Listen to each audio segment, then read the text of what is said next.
rẹ̀ kú tí máa ń retí owó mọ́tò ọdún wèrè yìí ni mo ti rírú rẹ̀ rí kéèyàn lọ́dọ̀ bàbá Mohbad kó tó lóun ọmọ lọ lọ́wọ́ gbà lọ ẹ̀rí fáyí àwọn èyí bàjẹ́ gidi gan ni ẹ̀rí fáwọn èyí wọ́ọ̀sì lóbìnrin àti ọmọ fọkókókó dóògì àwọn oníranù aláìlámójúkú aláìlójú oúnjẹ olùsí ìkà Prince ò ní sọrú rẹ̀ mọ́ tẹ̀ jáde láyé kò sọ̀rọ̀ gidi lẹ́nu rẹ̀ mọ́ láyé yọ ọ̀rọ̀ tó ọmọ sọ tí ọmọ lòdì sí ọtẹjítẹjú lọmọ sọ olùsí awáyé mọ̀ ṣe rè bí ìgbà tí ń gbọ́rú rẹ̀ rí ẹ̀rí pẹ́lẹ́sẹ̀ gidi làwọn eléyìí olórí ìwú irọ́ tí ọjọ́ láyé ọ̀pamọ́ ọ̀ràn bí ọ̀ràn ẹni tí ọjọ́ tí ẹ ń wá kí àfijọ́ aburú ìwọ wọn mọ̀ mú ọkùnrin ó sì ọmú obìnrin ó sì ọmú sí wọn ò ní sí ọmú sí e olórí burúkú bó lọ́rọ̀ ṣe wá rọ́mù rẹ tó ṣe rògbò tó ń lórí kọfí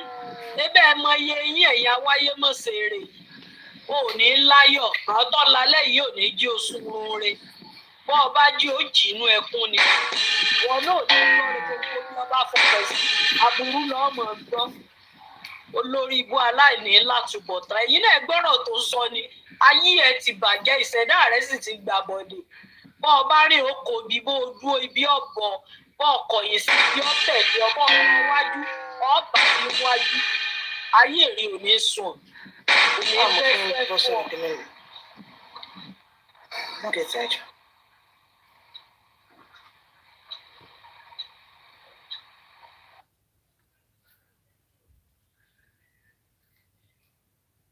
Sẹ́ẹ̀tì àwọn oníjẹkújẹ sẹ́ẹ̀tì àwọn afọ̀dàjẹ́ olórí sẹ́ẹ̀tì àwọn olòṣì ìtí ẹ ń sọ ń gbà yẹn pẹ̀lú ọ̀rọ̀ pẹ́ẹ́sì nìyẹn gbowó dé tí ẹ ń háwó fún ọ sẹ́yìn náà káwọn olórí burúkú ń lọ gbowó lọ Ìyábọ̀ tí ẹ ń lọ gbowó lọ́wọ́ Wùmí àwọn títí wọn ti bàjẹ́ tí ẹ ń jẹ dòdò tẹnu wọn kò dòdò gbogbo bí ẹ ṣe bàjẹ́ kọfídé gbogbo bẹ̀lẹ́ padà ti tẹ́ ń bẹ̀ ẹ mọ́ ronú jinlẹ̀ gbogbo bí tẹ́ ìṣàbòsí kọfídẹ́sẹ̀ gbogbo bẹ̀lẹ̀ ti tẹ́ pátá mo bẹ̀rẹ̀ sí wẹ̀wà gbogbo bẹ̀lẹ̀ ti ń padà rí àbùkù àtiwọ̀sí ẹ̀ ní ríre mọ́ ibi lẹ́mọ̀ rí lórí pánẹ́lìsì yín bí ibára bí ibára ò ní tán lé yín olùsílẹ̀ lórí burúkú àwáyé mọ̀ ṣe é sọ̀rọ̀ owó nígbà tí ó ń kó wọn tí ń ṣèyàwó fọmọ làtí owó kínní kan àkọlé kínní kan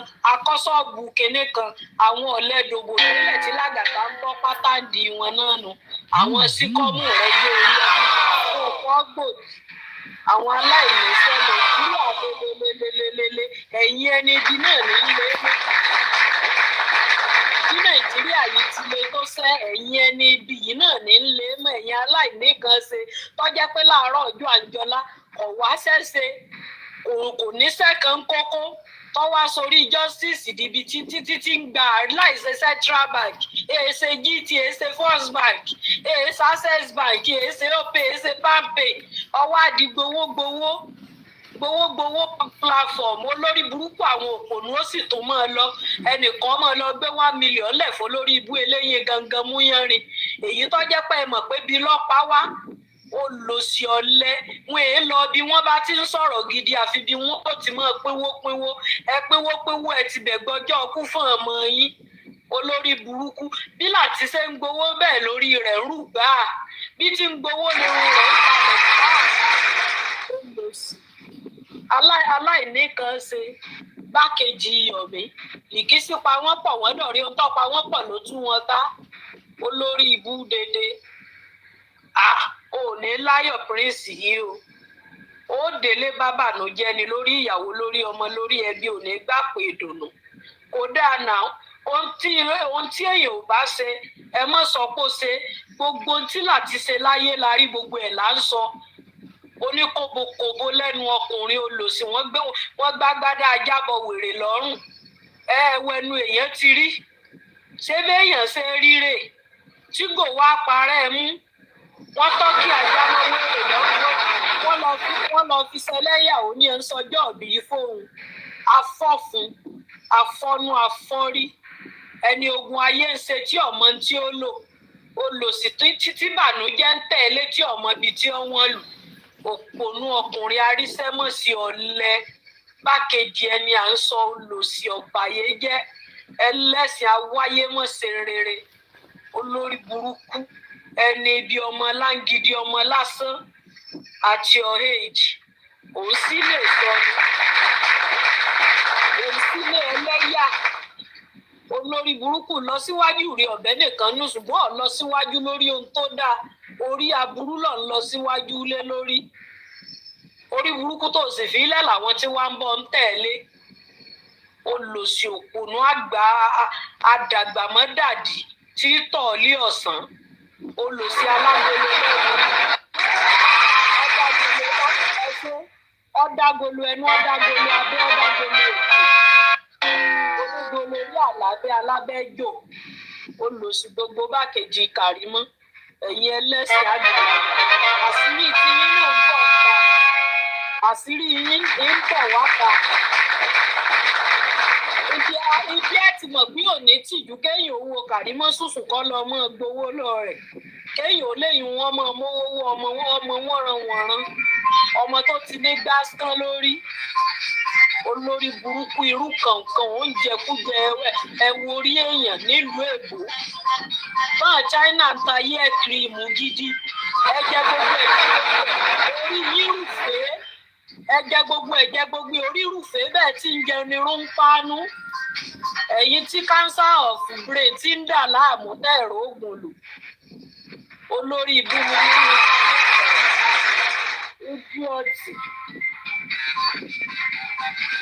àwà wíwo ètò yẹ wọn lọ lògùn wọn lọ wó oorun ṣùgbọ́n yá brain wọn yọ ọ̀nà mà wọn ò ní lọ wó oògùn lò wọn mọ sòsì lórí ayélujára wọn káwọn ọmọ ara àwọn ọmọ tí ẹ lọ sàràbó tí ẹ ń ṣe wọn ń ṣekúṣe wọn káwọn èèyàn jọ wọn méjà wọn mọ rẹ rọ wọn mọ ra pàǹdùkú kí wọn lè mọ wá bí wọn sí ẹni láyọ̀ bẹ́ẹ̀ pọ̀ bẹ́ẹ̀ pé 1000 ẹni kéré-délé ẹ̀yin olórí burúkú ẹ̀yin tí ẹ ń sẹ́ẹ̀lì mọ́lẹ̀ bí ọmọ ẹran tí ẹ wá ń dí ọmọlẹ̀ nù ilé rẹ tí ẹ ń gbé kéèkì fẹ́ẹ̀kì fún ọ aláyé lọ mọ́lẹ̀ bí ẹ̀rọ alọ́ta olórí burúkú ọpá lórí ọpá nìfun ṣé irun èèyàn lè rí báyìí kọ́pọ̀lọ rẹ̀ ọmọ tí mọ́ ọ lọlẹ̀ olòṣìpọ̀ òpó orí bí ẹ̀pà kún ìgbẹ̀nẹ̀jẹ̀gbẹ̀ ní ètè ẹnu ẹ̀ fẹ́lẹ́ ẹnu ẹ̀ ṣe pọ̀npọ̀n mọ́ gbóná ọ̀jẹ̀jẹ̀jẹ̀ kọ̀bára jẹ́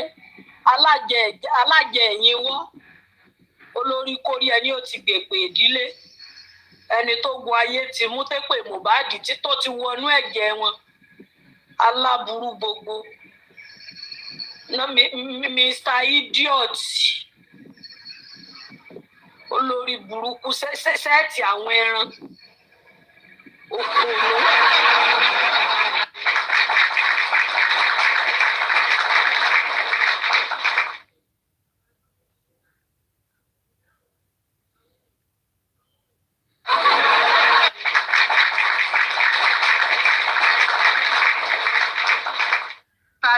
Yes. Alẹ́ torí ẹ̀ pa torí ẹ̀ tí ọ̀gá àwọn olórí ẹbí àwọn olè àwọn ọ̀daràn lórí justice ni àwọn olè olórí ẹbí àwọn olè. Kí ló dé? Kánsà ti mú ó máa gbé bàbára kánsà wá very soon. Jésù Kristi ọba àánú gbà mí o.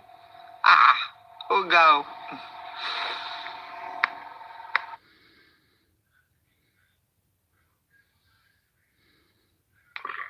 Olórí burúkú olórí kórí ẹ̀yin olùṣì dédé orí ẹ̀ burú ìwọ prince wèrè wàá kó gbogbo àwọn orí platform ẹ̀ náà. Mo ń bi yín ni o kí ló dé tẹ́ fi ké kí lẹ̀ sunkún fún ọwọ́ ẹ̀ ni mò ń jọ láti kọ́ṣẹ́ iṣẹ́ tí mò ń jọ lákọ́ lọ́wọ́ ẹ̀ òun ló ń ṣe náà.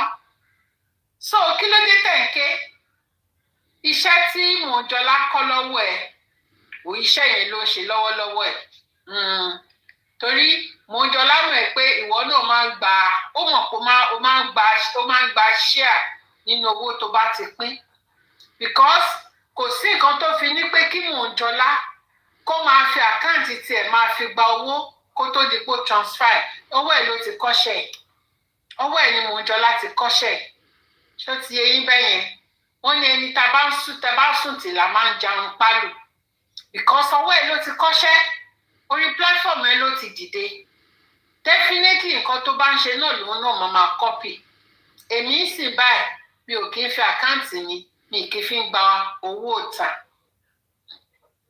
mi ò kí ń fi àkáǹtì mi gba owó olówó no ẹni tí ó bá sọ pé òun need help tí bá dẹ̀ wò pé àwọn èèyàn máa fẹ́ help ẹ̀ tí mo ti mọ̀ pé àwọn èèyàn máa fẹ́ help ẹ̀ ọ̀ tí mo dẹ̀ rí pé àwọn èèyàn ti ń béèrè pé account number dà account number dà account number dà account number ẹni yẹn ni mo máa gbé jáde màá ní kẹ́ni yẹn màá ní kó lọ bá wọn nínú inbox màá ní kẹ́ni yẹn kó lọ bá wọn pé wọ́n ti sọ pé account number o ẹni tó bá ti ń béèrè account number ẹni yẹn màá ní ó yá lọ bá wọn nínú inbox àwọn èèyàn kì í ṣàìdé lọ sínú inbox anybody níbí báyìí wọ́n ṣàìdé lọ sínú inbox anybody ẹni tó bá ti ń béèrè pé account number ẹni báyìí báyìí dá ẹni báyìí báyìí dá èmi ò ní ìdàtígbà account number mi sílẹ̀ orí ìwọ láti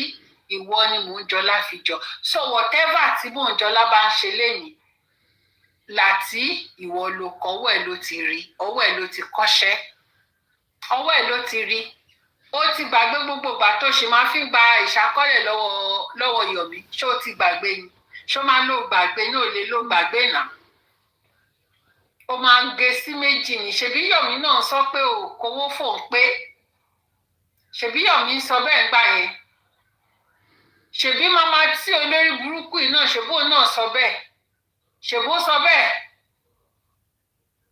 ṣebó sọ pé owó ìyá ẹ̀ bóyá ìyá ẹ̀ tó kún gbà yẹn mi ìmọ̀ owó tẹ dá fún nígbà yẹn lálàkọ́kọ́ tó fi jẹ́ pé òun ló wá fi jókòó sórí platform ẹ̀ owó dídá ẹ̀ náà ló jẹ́ kó jókòó sórí platform ẹ̀ ṣèbó owó yẹn ṣèbí mama tí lọ sọ kiri wípé kówó fóun pé so tí mama tí náà náà bá bẹ̀rẹ̀ sí ní open platform ẹ̀ bíi ti Mọ́únjọlá ń sin nǹkan tó máa ṣe nìyẹn instead tó yẹ kẹ́ ní pé kẹ́ni yẹn gbá àkáǹtì ẹ̀ sílẹ̀ àkáǹtì tí yín lẹ́yìn máa gbé sílẹ̀ owó ta lọ́n ti rí kò ń ṣọwọ́ ẹ̀ ní láti ṣèbọn ọwọ́ ẹ̀ ni ọwọ́ ẹ̀ náà ti rí now so you don't need to complain àwọn náà jẹ bí wọ́n ṣe kọ́ṣẹ́ lọ́wọ́ ẹ̀ èyí tí wọ́n ti jẹ tó ti jẹ àwọn náà fẹ́ jẹ lórí pílátífọ́ọ̀mù títí wọn ìjẹkújẹ tó ti jẹ tí wọ́n gba owó wọ́n dá 500 wàá kó 200 sílẹ̀ ìwà mú 300 instead tó ní tó yẹ kó sọ pé kán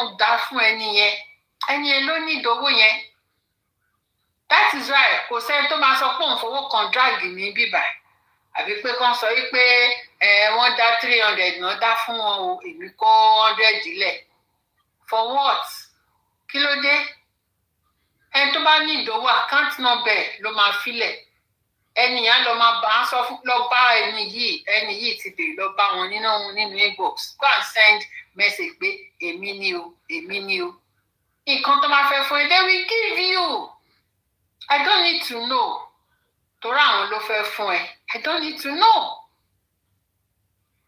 èmi máa kàn máa rẹ́ ni ẹ létí pé ṣé o ti lọ dúpẹ́ lọ́wọ́ ẹni o àwọn tó bá ti fún lọ dúpẹ́ o so that is me èmi o ẹ̀yin olè ẹ̀yin oníjẹkújẹ wá ń ké kí lẹ̀ ké fún ó pẹ́ kí Mọ́únjọlá ó pẹ́ kó tó fá orí yín kó fọ̀dà kún ẹ ti ṣe èrè kí wàá lẹ wá ń sunkún fún àtiwọ́n náà làgàtà kí ló gbé dọ́dọ̀ Mọ́únjọlá kò ń ṣàbòsí ni àbòsí ló gbé yín pọ̀ àbòsí ló jẹ́ kẹ́ ẹ jẹ́ bẹ̀sì àbòsí ni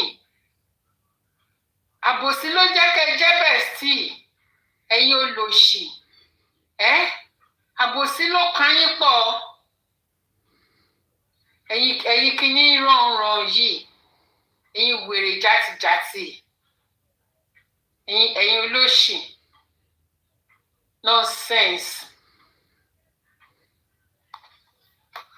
Wà eléyìí ìwọ. Orí bó ti ṣe rí ni ó dàbí Osama bin Laden. Ìwọ Prince tó dàbí bin Laden. Ìwọ lórí burúkú yìí. O rò pé ó ṣì tó sọ yẹn, o rò pé ayé ẹ̀ kàn ti bàjẹ́ ni. Ayé ẹ̀ ó ti bàjẹ́. Olórí burúkú ọmọ òṣì. Ìwọ náà fẹ́ gbowó. Ṣé ìwọ náà tún fẹ́ gbowó ni? Kò ń ṣe kì í ṣàbúrọ̀dù ló wà ní. Olóṣì ó jọjọ kí láyé bàjẹ́ kò ní dáa fún ẹ. Ìwọ wèrè yìí. You know, very, very stupid boy. You are a stupid boy and you can never make it in life. O lè make it. O ní make it o. Torí fún kíni o ti sọ̀rọ̀ tó jọ ẹnu ẹ lọ. Orí ẹ bàjẹ́. In your dream ló ti rí wípé kọ̀ǹfì náà ló ń gbowó lọ́wọ́ lórí platform láti. Olórí burúkú ní ẹni. Ṣé lórí burúkú ní ẹni ó ti ya wèrè ni? Ìwọ àti ta ni? Kí láti bọ́ síta náà? Kí láti bọ́ síta kó sọ bẹ́ẹ̀? Kí láti kó bọ́ síta kó sọ pé èmi gbowó lọ́wọ́ owó, èmi gbowó lórí platform? Àbẹ́lẹ̀ ṣe èrè. Ìwọ lórí burúkú játijàti. Ìyá túnbọ̀ nǹkan tí lè sọ ti. Crunch. You know, if you wanted to know what was happening, she has not been around. It was even Queen Bella that gave the updates of Susie's comments, blah, blah, blah. And when I saw the direction Supreme was going, trying to support Susie, I just exited. Ẹ ṣá gbogbo yín ẹ máa gbó kiri ń tí. Ẹ ṣá máa gbó kiri. Ẹ máa gbó kiri ń tí. Connected. Sọ̀rọ̀ wèrè ó jọkùnrin bíbá. Kí ló tó ṣe jọkùnrin náà? So the next time I will see Supreme and I on the same platform was on Karimo and Bossman's show. Let me put it that way. So now up to Monday morning, the way everything went, I don't want to go into details for those of you who were there. If you are not there, Pagoni go cut down. Secret expose àwọn àgbà blogger, wọ́n máa bá yín gé. Àwọn wo làgbà blogger? So along the line, blogger. When Bossman was playing us tumbo, you know what talk? Some of us got angry. But after a while now, they were Bossman. We came back, we settled. So in the midst of that, Supreme made a comment. Because Bossman was using Supreme as an excuse not to say whatever he wanted to say. And I said, Bossman, are you now suddenly friends with Supreme? Can you go with Supreme? So out here now, talk your own, leave Supreme alone. Are you now suddenly friends? So Supreme came back, to the platform and said, some people said, hey, are my friends with Bossman? We are not enemies. I don't know. I don't know what happened when she just suddenly said, that's to me, you think I don't know that you are passing information from me to Bossman? Ha! Emeritus, the man with one name. Is he cherry black away? You see, this chairman is an example of a man with a million names. It's Mobamo, Oguno, the emeritus, Oguno, the chairman. Kiletunjeno, Etunja Otumba, Etunja Mayehu, chairman. I don't say maybe evil wing or something. I don't say I be energy. I don't say they get energy. If they use energy, fine. Happy Sunday, brother. Sherry. You don't put up. I don't say that you know. So maybe I don't know what happened after saying this. Even if I am my Bossman's enemy, even if you are my, there was the way everything just went that day. And before I knew it, she said, "You think I don't know that you are passing information that I give you to Bossman?" Putting me like go bang. Again, I'm just trying to swallow rocket some accusation. This one again. And that day I said, you have to provide the evidence. This time around, I'm not going to let it slide. I told her. You have to provide the evidence that whatever information you are giving me, I'm passing it to Bossman. bring the end-to-end conversation. I think she promised she was going to give us the evidence. Since I think we had it on March 16. This is March 29. About 2 weeks, no evidence.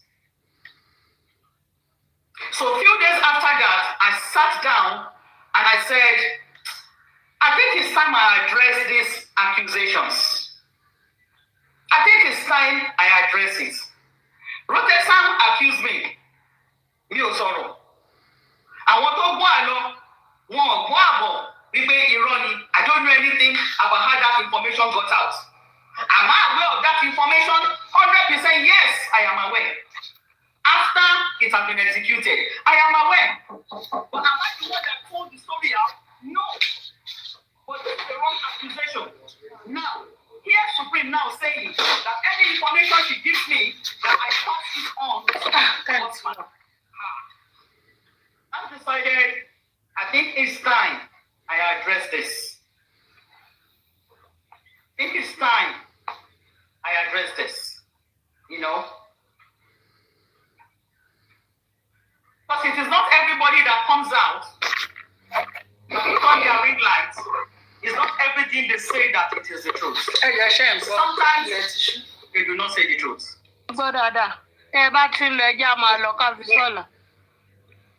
Somebody's coming 100% denied. 100% disappointed. Because yes, in the course of our interactions, we've shared information now. Of course now, we've shared files. But for you to blatantly open, say it as if no. That was too much. That was too much. And information you give me, I pass to Bossman. People try to, and I remember chairman saying, okay, get out of bed, hang your dread. But I don't know how you people react. If person lie on you, you will want to say it's not the case now. It's not even the truth. That's why I keep telling people. Anything you want to drag my name into, make sure it's the truth. But Ijero, Majadeo. You cut the back crunch queen, see, a village girl. Please, make sure it's the truth. Then you go back, I say, yes, Moka was okay. But we can make paro money. So they pay back the local project. Level to Mojay. I'm on the 5th ladder. I'm in my mid-50s. I don't fear this. I refuse to talk. It's just because I don't want to talk. Even when I was younger, I want my boldness in it. I'm proud to say I'm the daughter of a military officer. I lived in the barracks for more than 15 years. Now, soldier trained me. When I was younger,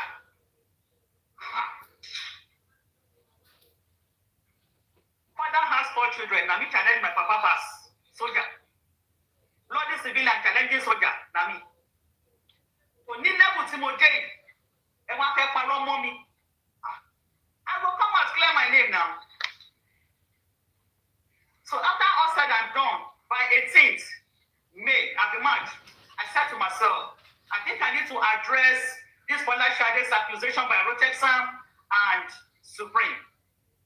But there is no way I will address it without affecting the 3 people who have gone quiet. There's no way. They walked away tactically. They don't want to get involved anymore. But the city I said, okay, first thing, let me clear them. Let me tell them what I want to do first. Thank God I did that. I sent a chat to the 3 of them and said, you come back, don't know. I know you guys have walked away, but you come back, don't share it. One by below the project, I can't stay silent. One by below the project, I can't stay silent. Thank God I did that. I would have made the mess of what I wanted to do. They told me, they said, Crunchman, calm down. We will get to the root of the matter. We get to know how that story came out. Don't worry. But we are not saying don't go out and clear your name. Please keep our name out of it. We are done. We moved on. And I promise them, whenever I have the chance to come out to talk about this, I promise you, I won't mention your names. And they followed up on their promise that we will get to know how this Shade story came out. If we get to know, Rotexam will apologize. I said, fine, if you can do that. I said, fine, if you can do that. And within, don't let me exaggerate, within 2 hours, I just saw Rotexam's chat on my phone. Don't know whether I should read it. I saw this chat on my phone. Where is this again? Because this error that people will forward something to you and they will quickly delete. I think I forwarded it to my other phone. Let me read this chat to you. Let me read this chat. I have the dates. This conversation took place March 18. I'll just read this chat. Because ordinarily, having realized his error, that's what takes him down. He realized his error. I didn't do it. You will expect him to come out, maybe go to any platform that accommodates him and do the right thing. Apologize. Apologize. Accusing somebody wrongly, openly.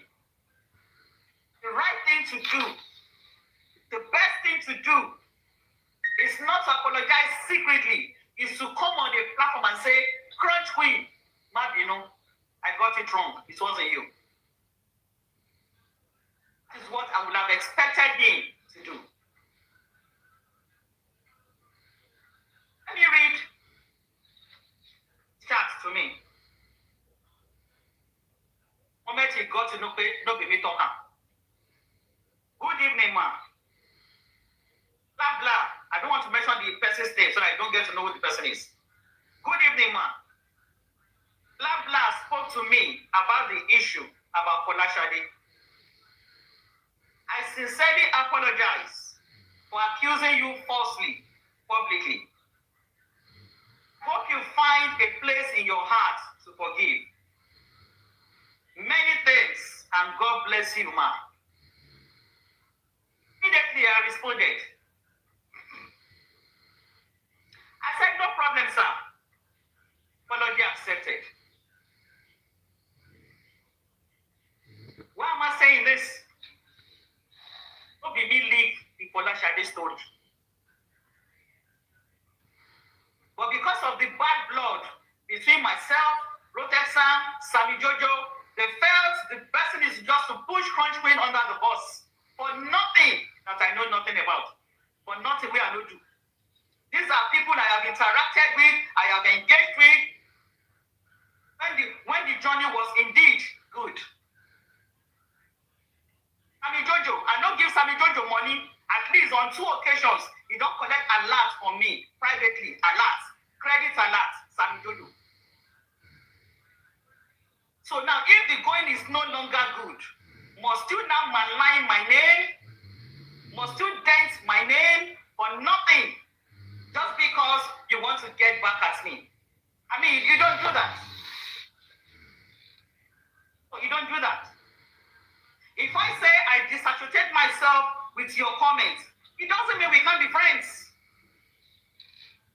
This is where they got it wrong. If I disagree with the comments you made on so matter, I know he's there now. Even if he's not there, Rotexam can be here with a different ID. I know. No. Even if the going is no longer good, even if we no longer see, even if we are no longer on the same page on this movement, you don't have to destroy my name. To what end? To what gain? No, he's everywhere. He can be there, he can be here. I know him very well. I'm mentioning his name. I'm not going to cover anybody's name. Unless I'm lying, he can debunk it. Survive, no? Accepted. But the right thing to do, if you can accuse somebody openly, apology be done openly. But not maybe go teach and that one now. I expect him to know better. With your full chest, you talk say na me talk am about for that child's rent. Abi, na me big am. Now that you got to know, say no be me. Do the right thing. It takes real humility to apologize. That was why I took that apology. For real.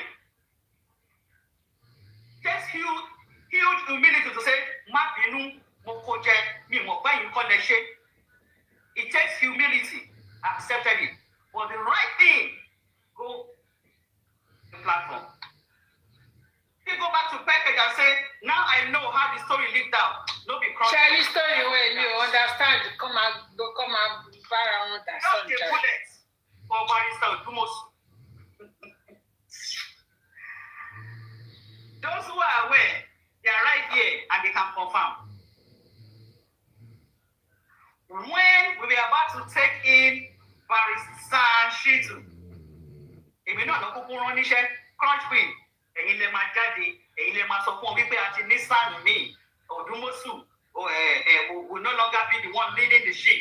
It will be Barrister, it will be Shitu.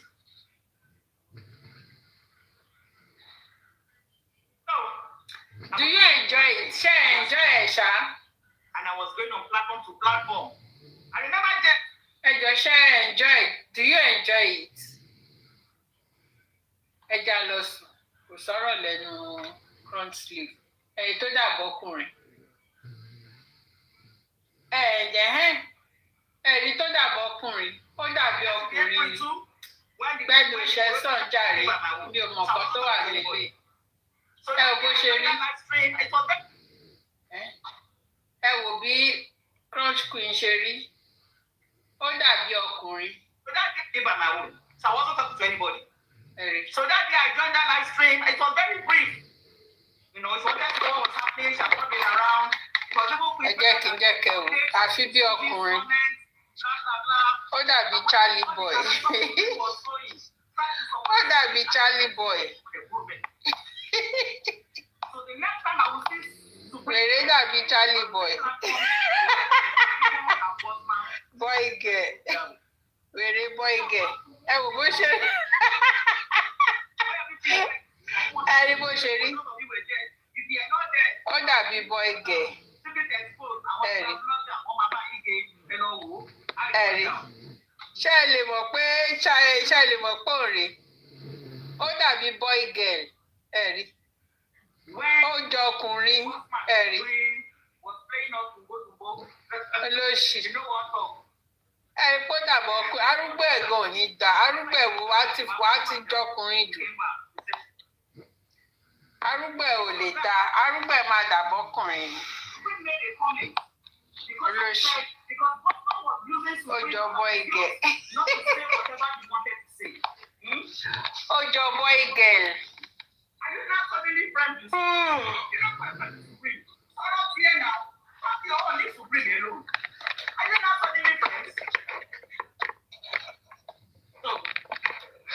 Supreme came back, you know, to the platform and said, some people said, hey, my friends with Bossman, we are not enemies. I don't know. I don't know what happened. Gbẹ́nu òṣèṣàn Oregon align together.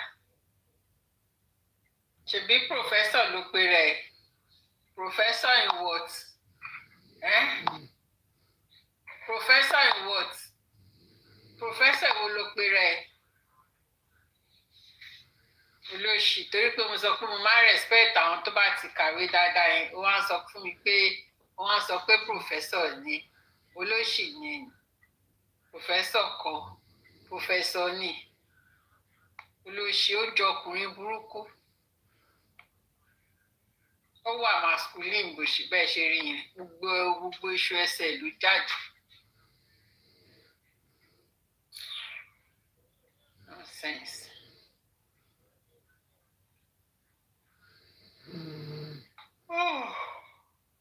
Ẹ ṣe jàre. Ẹ jẹ́ kí wọ́n máa lọ. Good night, everybody. Ẹ ṣé o, everyone. Ọmọ Ẹdó Yọ̀yọ̀, all the gifters. Ẹ ṣé, God bless you. Everybody. Thank you, everybody. The comment section, everybody. Good night, everyone. Good night. Bye.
Blessing. Yeah. But the only one we know was that there was a time Baba Mohbad said he went to pray, and they told him to bring a Mohbad clothes for prayer, and Mohbad didn't give him. So probably maybe the prayer is for the fire of the boy. Maybe that was the one you were saying, right? Maybe they already give them a vision about that, or maybe there is another one I don't know. But I think that was the only one we knew of, that they want to pray for into a cloth of Mohbad or something.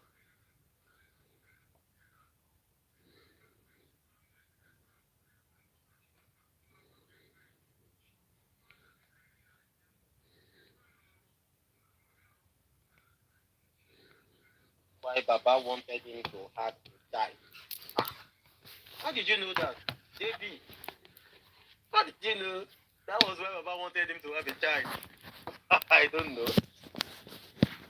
Okay, yes, according to Baba and get friend app. Oh, really? You know, you see on this issue here, I think majorly the problem is when people don't come out to to hear their own view, you know, of what really happened. So whatever the public pick up, that's what the public goes with. So I think that was what has been happening for so long. You know, this person will just stop. Go now. You are not aware Baba Mohbad himself wanted or more women to get granted. What do you mean by to get granted? You're not aware Baba Mohbad himself wanted or more women to get granted. Granted as in what area? Hmm? I didn't understand that. To get granted, or are you talking about grandchild?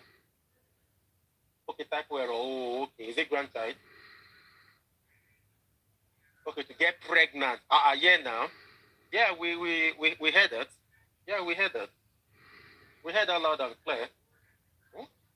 We heard that. And there was a lot of questions that was asked, if I could still remember. And I think that was the day Baba was on this platform. Yeah, if I could remember. As well, too. You know, people were asking a lot of questions. Did I even have that? Wait, let me check. Hold on. You know, people were actually asking a lot of questions. And Baba explained the whole thing that day too, because he knew he was going to. I don't know if you say Baba knew, or I'm not sure, or I don't know. I'm not a member of the family, so I don't know if the father knew it was going to happen. You know? most of these things is because everyone is public. Even you that you are typing this, you are a public member, just like me, just like every other person. So we don't know. It's just we only knew the things that we were told. We can't know the, I would say the main thing. It's just whatever things they are telling us that we know. So it is from what they are telling us that we are all picking from the pieces. It is the family that knows everything. Yeah, I was playing a audio not long ago where Afolashade, Yamubad younger sister, where she was saying that there are two people that Mohbad usually send everything that happens to. That everything on Mohbad's phone is with them. I played it here. She said Mohbad used to send it to a friend and one person in the family. But the person in the family, she's not going to mention it. And Karimo to corroborate the story that she knows, but they are not going to mention the person in the family. You see, so this is what I'm saying. So when the family member knows things, but they don't want to let the public to know those things. So the public will now be putting 1 + 1 and 2 together. And sometimes those things we are putting together might not be hit. So that is why I always talk on what I can just see alone. I can't fabricate what I don't know. Maybe that is why a lot of them, man, it's been a long time. Maybe that is why a lot of them sometimes, they might not like me. You understand? The section of the public driving the first narrative don't want. Yes, 100% agree with you. 100%. 100% agree with you. And it's not because they are driving the narrative alone. It's because of the financial gain, the things they are gaining from it. They are making a whole lot of money from it. And those things they are gaining from, see, some of them have been open to greater opportunities that they never believed. They never believed in their widest imagination that it will come to them. It has come to them through justice for Mohbad. You understand? So some of them will never want it to end. That's the honest truth. And the amount of money, that is going on the ground between, that is exchanging hands on this J4M indirectly, that people are just contributing for a cause or the other, or something, all the bullshit they normally say to people, and they will gather their funds. All of those things, how do you want them to want the whole thing to end? It's just like you're saying, so to me, I believe that is part of it. They will never wanted it to end. So they want the continuity. Yeah, you see, believe Olashade as your own. You see, that is what we're saying now. You see, that is exactly what we're talking about. Sometimes, when the public are telling us something, maybe a member of the public, would accept it at the same time, you will look at it as, how are we going to believe you? You are not a member of the family. So sometimes when a member of the family speaks, you will look at it, from both sides. Is this person saying the truth? But the only thing you can do is to analyze what they're saying. You might not 100% believe them, but you can just, analyze what they're saying because you don't even know if the family members who are telling you the truth. So this is where the whole problem lies. You don't even know who is telling you the truth or not. So sometimes it becomes a lot more complicated because you don't know who is who. Yes, sir. Go on, sir. Oh, I'm so happy. Okay, I think I found it. I think this was when Baba was there and they asked Baba all those questions as well too. John, that's number one. Welcome on board, Baba. Come, sir. Mom? Yes, sir. Go on, sir. Oh, I'm so happy. Thank you, sir. I hear a lot because Yes, I sir. see how people was paying. People are not happy. I myself, I'm not happy also. So I'm on my way going home. But when I'm beginning to hear what is coming out, I have to force myself to just add 1 or 2 things to you people. I really appreciate you all for your effort. But I want you to have this one in mind that I'm a carpenter. A lot of people are beginning asking a lot of questions, which very soon I will answer those questions. I could remember when they mentioned about the what they call this man from Abuja, but what they call it, ordinary president. The man tried a lot. Yes, they try a lot. If not because of Brekete, where are we going to be today? If not because of Brekete that lose his voice to call the people out. The man was so, it was very, very intelligent. He was trying for me a lot. But remember, Baba, ẹ saw you, Baba, wà comfortable fún you. Ẹ saw you, Baba, wà comfortable fún ẹjọ́. Ẹ má. Gbogbo wa la gbọ́ Yorùbá, just speak. No, let him speak English. It's not everybody now. Let other people understand now. Now, I want you all to remember that the case is not in Abuja. Always I used to be in the court in Lagos here. I can't divide myself into two. That is the reason I have to keep from Abuja. This man wants me in Abuja. He even wants me to stay in Abuja. He gave me an apartment, but I didn't stay because the case is in Lagos. Whenever they wanted to go to court in Lagos, I must be with my lawyer. Because who are they defending without me? So that is the reason I have to leave Abuja, come to Lagos. Even the last time that I went to Abuja, I have to branch in the... Okay, like what I said when we commenced the show, I think what Baba Mohbad is saying here was when we were asking that Friday Rubu, Abanla, Egbagba, Egalesa. So I think what Baba was saying here is that I think somebody asked a question, the same question of what we're saying at the time. Okay, why, who are those people who took me away from Abuja to Lagos, and why did he have to leave, Brekete? So I think we were having the conversation when he came on board. So I think he was trying to explain, to us that the reason why he left Brekete was because of court cases in Lagos. That sometimes the people they are defending, that he was the one they are defending. That so if he is not at the court, that is not nine. So and I think somebody was asking that day that Lagos to Abuja is not that far. The day of the court cases are not, every week or the same time. So if I thought you didn't attend one, you can always attend. The whole thing was just going. But basically, this was when he was here. Superbad is on the 9th. Aries, I don't know. So let's I have to branch in their office there. But I don't have anything to say. That is the decision. You people are not seeing in Berekete. Within Korea, there's nothing like maybe you have disowned us, you have no. There's nothing like that. So just to clear that, simply because the case is not in Abuja, that is the reason it's not convenient for me to be in Abuja at the same time being in Lagos to court from one place to another. So let me just answer some questions because I can even see many people have been bitterly in the way they make speech. But I'm just trying to let you people know that I'm looking for justice for my son. We're in Nigeria. This was serious. So did you hear for last that they collected 1 million? When was that, please? Let me pause this one. Who gave out the 1 million? Is it the 1 million they were?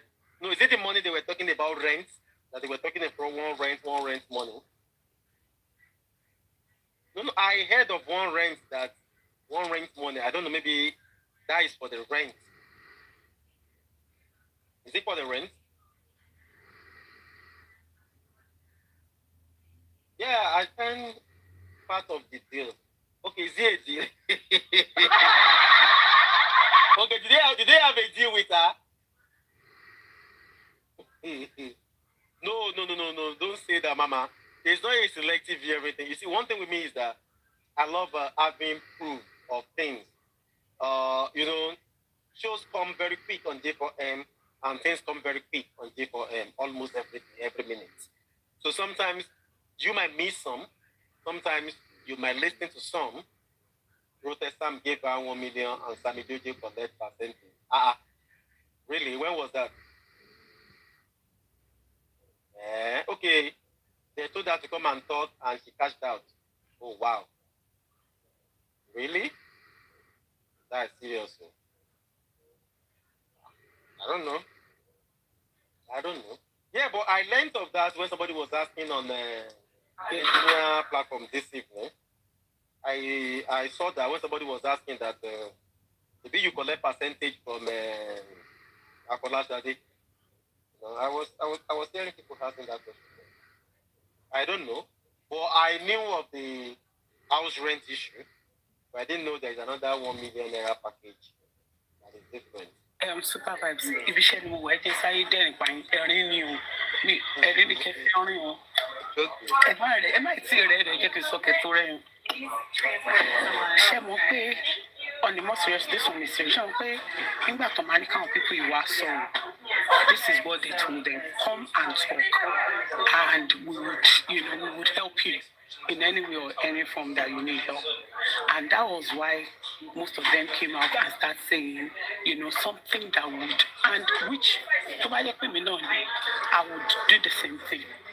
This is free money. Yeah, I will do it. But if they be anything, you want to push it for Lashade. She go let me time pay driver so they call a Prado phone. Ipe kóhun tó wá sọ̀rọ̀ wọ́n promise ìwò ní Prado nígbà tó wò sọ̀rọ̀ tán kò sí ọ̀kọ̀ọ̀kan tó dóhùn lóhùn wọ́n wá ní kó lọ sọ́dọ̀ olórí ẹbí nígbà tó dójú olórí ẹbí ni àwọn ò rí Prado rí láyé àwọn dípò tí àwọn máa dáwọ́ Prado fún driver tí ipe driver ò tiẹ̀ láti kékeré. No, wait. Like, seriously, I mean that, just not joke, I mean that serious. No, it's not joke.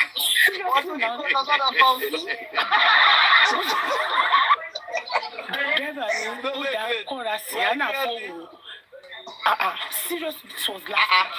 It's not like it's true.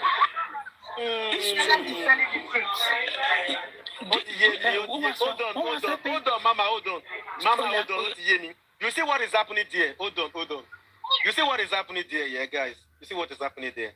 I think everybody has now CJ4M as an avenue to make money. I will be honest with you. Everybody, there was a statement that came out some time ago that they told somebody that should be on my dawu fun online. Ma lo see you that when you now on my dawu fun. See, everybody has now seen. Okay, round up before I continue. So it's funny to me though. If you remember, the driver said, and he said one thing. He said, when they now told him, they said, there are sort of VDM now. He now said, VDM gongo local promise you, but like joy will take a VDM go back. So now, now I suppose justice of Mohbad, and this is what really spoiled this thing, and this is where we did not, and I'm going to put myself included. I know the truth, but why I'm saying we is because this thing was said and it's on social media and we are all listening to it. And we that know the truth with, even if we say it's a lie, people like now, insider, because of his biased mind, is saying I'm lying. You did not hear it. You did not even know this thing happened. Now you are saying it's a lie, it's a lie, it's a lie. Sure, you understand? And this is why they told these people, come and say something. And that is what the driver said. The driver said, they asked me to come and talk now. After I have spoken now, he lost his job. He's now attaching everything to, because I came to talk. That's why I lost my job. Now you guys have to help me. Because you guys made me stop.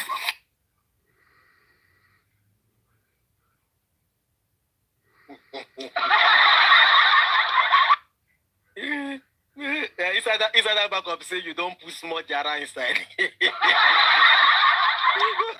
Wait, this one is funny. I'll go and look for that video. When you don't know that, this one is for Abdek. I need to go and look for the show. Like he said, they promised him, Jesus Christ, an SUV, Jesus, to come and talk. If not like that, it be made the kukumadi. Mr. John. She did not put any jara. Wait, she did not put any jara. I was on Oloriebi platform the day the driver came. And even come to this, he come for 2 times there. 2 consecutive times. The first time was the day he said that even his explanation was that he lost his job. He lost his job because of justice for Mohbad. He said he lost his job because of justice for Mohbad. So Ferry Darkman promised him that they will arrange and get him a Prado, and his work is either Prado or Serena they can use to do that thing. That is why he's mentioning Prado. And Olurebi said that he himself have not even buy Prado for himself. How is he going to buy Prado for him?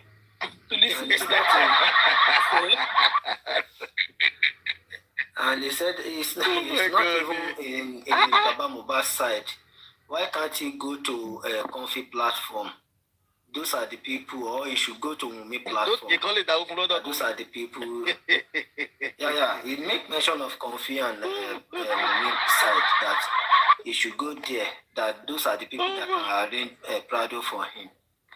What is happening to your network? The lady is not lying. The lady is not lying. That is exactly what.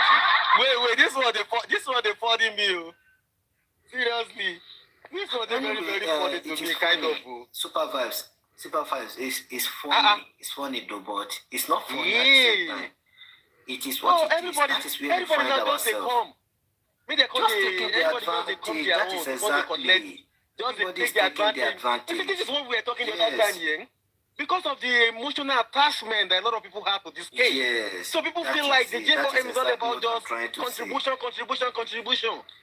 Just go there, they go contribute to you, you go collect your own share. We use emotion. Jesus. Everybody use emotion. We use money. We use ego to disturb and apparel everything. Wow. These are the things that so JFM because they do for Prado. Forfeit this thing.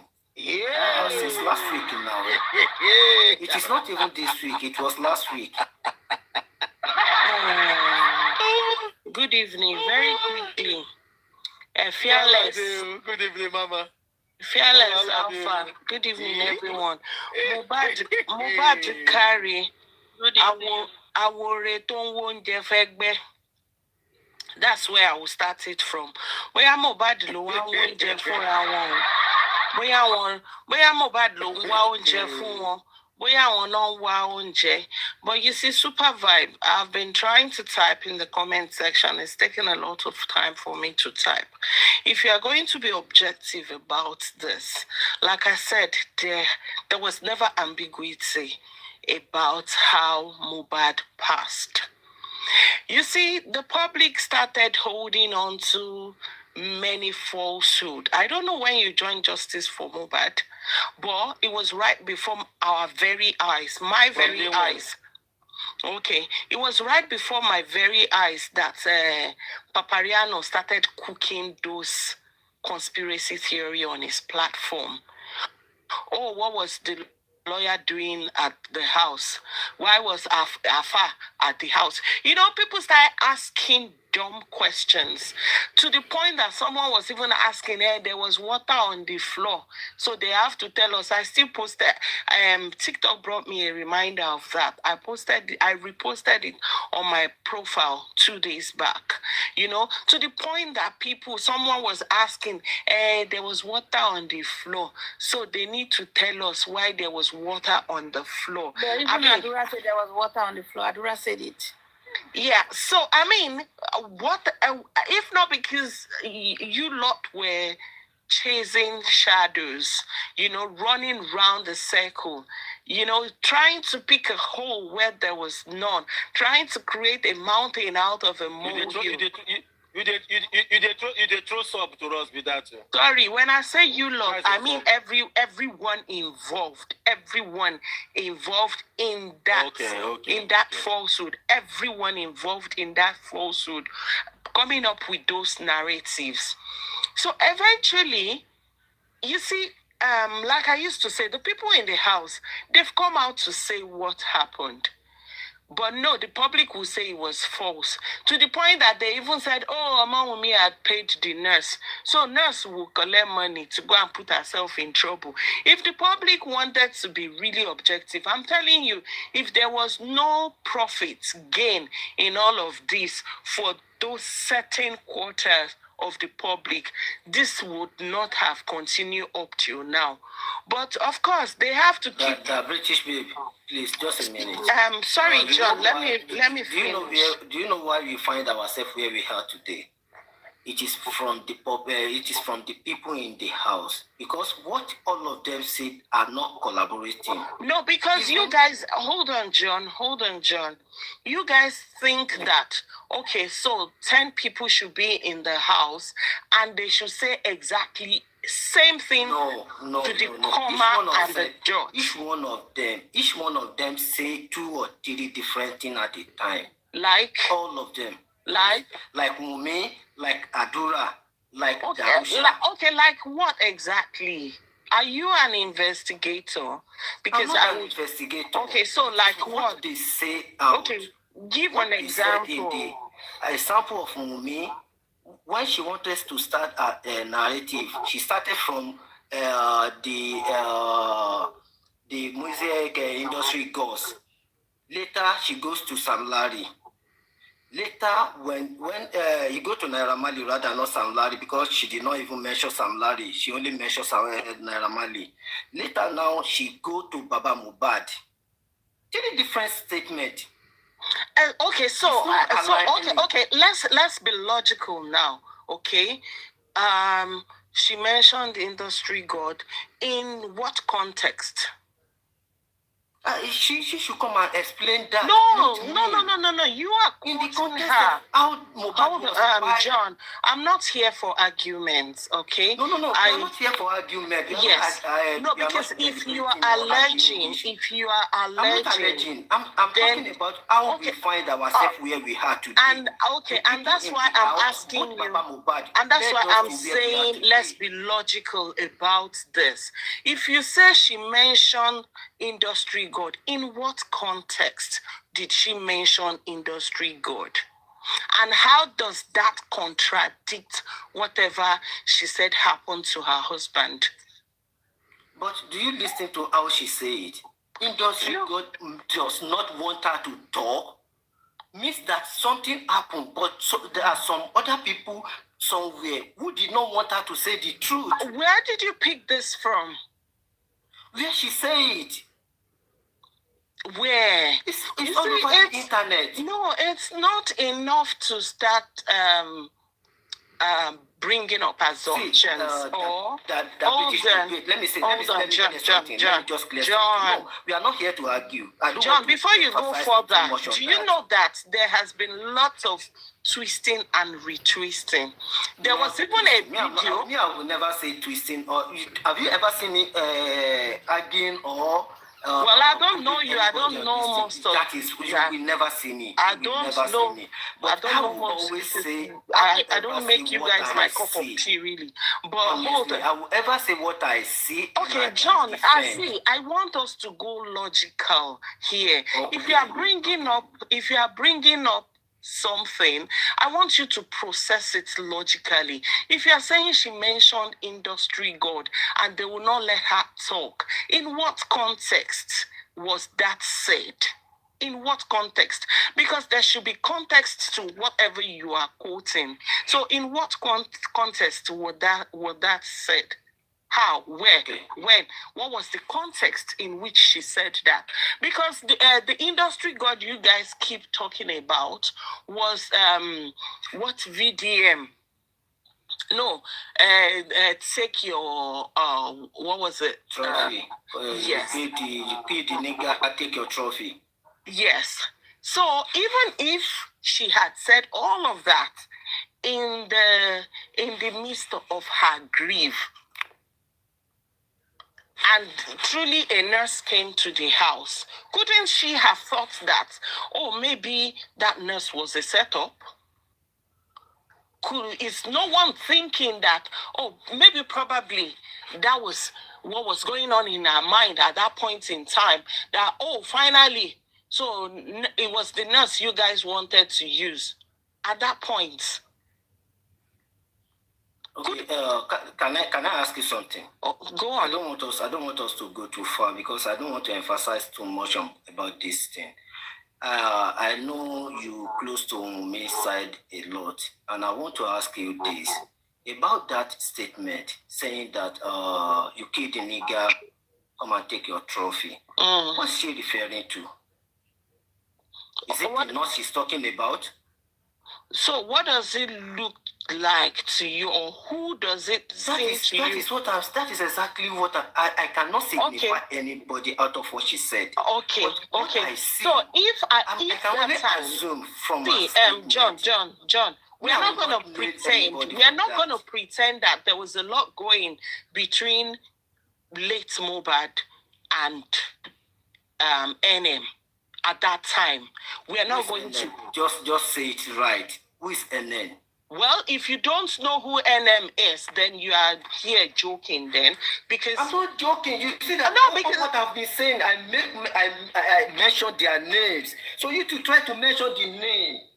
So you think I'm afraid to mention? No. You think I'm afraid? Oh, so what is the big deal? But you can't tell me that I make mention of Naira Marley. You don't have to be over smart to know that NM is Naira Marley, because of course. No, just for the hold on. You are not talking to me alone. There are about no, the point is the way it is. John, it is not hidden that he had issues with his record label. And of course, the record label, we all know who is the owner of the record label. So if at that point in time, she had, in the moment of her emotions, she posted those stuffs out. So what has then changed? Did she say that, oh, there was no nurse? Or did she say that, oh, NM came and just finished off her husband? At what point is the contradiction you guys keep trying to bring up? At what point did the contradiction enter the narrative? So what was contradictory? I cannot speak for others. Let me say this. I cannot speak for others. But for me, my own belief and conclusion about it is that a statement at the beginning push everybody towards Naira Marley. Her first statement, because she did not make mention about nurse or treatment at the beginning. Well, at that point, she wasn't making a statement on how her husband died. She was making statements. Hold on, John. Don't interrupt. She was making statement on the travels of her husband. So how does that relate? How does that relate to that moment? Are you joking right now? Yes, the moment she released that statement. No. Hold on. Did you just ask me how expressing the travels, the trouble, the pains her husband passed through before passing on? Okay, don't worry. No, did you just ask that question? Let me make it simple and clear. This is what happened. The first statement they released out, I don't want to talk about the day they claim he died or he did not die. This first statement that comes out from either the family, the wife, or whoever was that of you killed the nigger, come and take your trophy. So how does that relate to the pie of Mohbad that time? The first statement I'm talking about.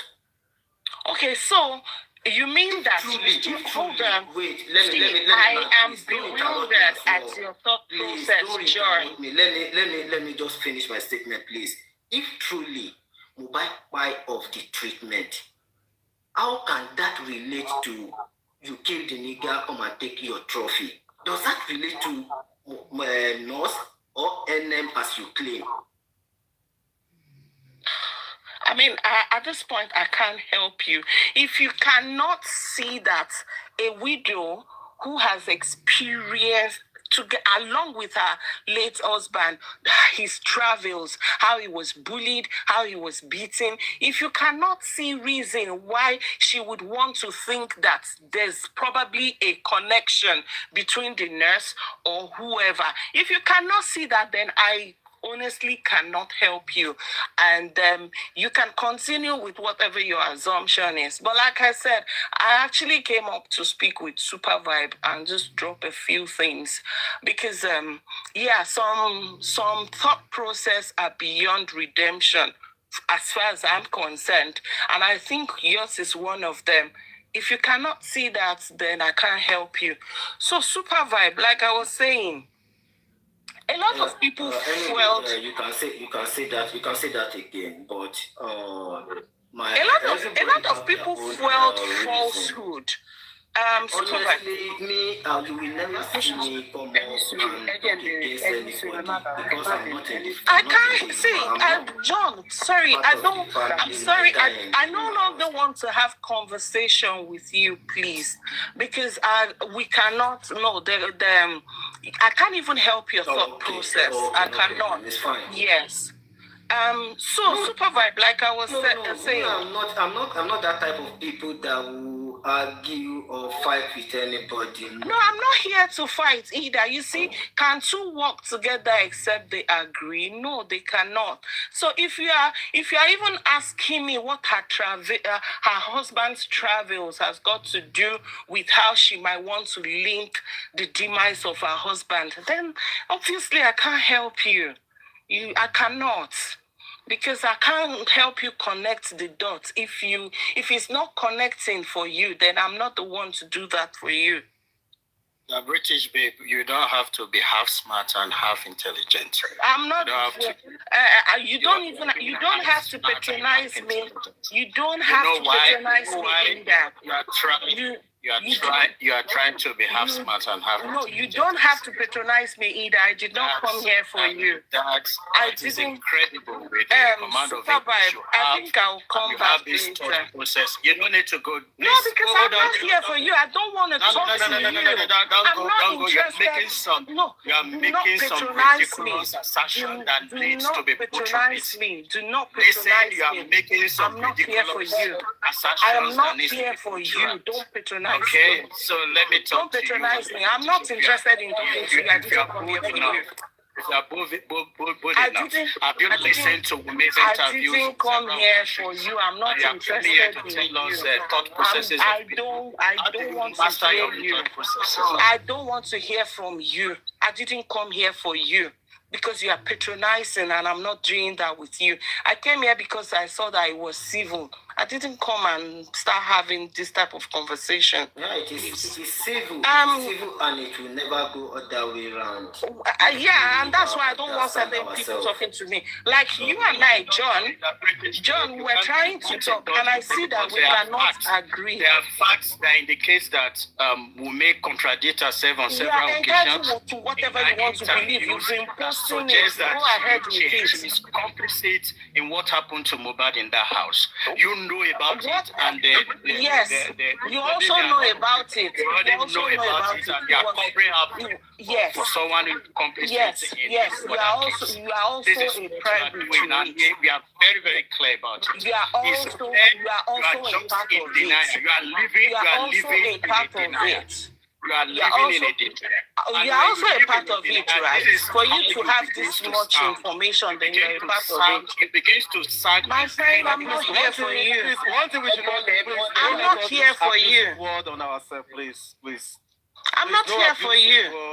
Please, we can ask ourselves questions, but no abusive word, please. I was having a conversation with John, then he jumped at me. What's my own with you? I didn't come here. When you are making a general assertions that do not... I'm not talking to you. I am not talking to you. I don't even want to hear from you. I'm not interested in having a conversation with you.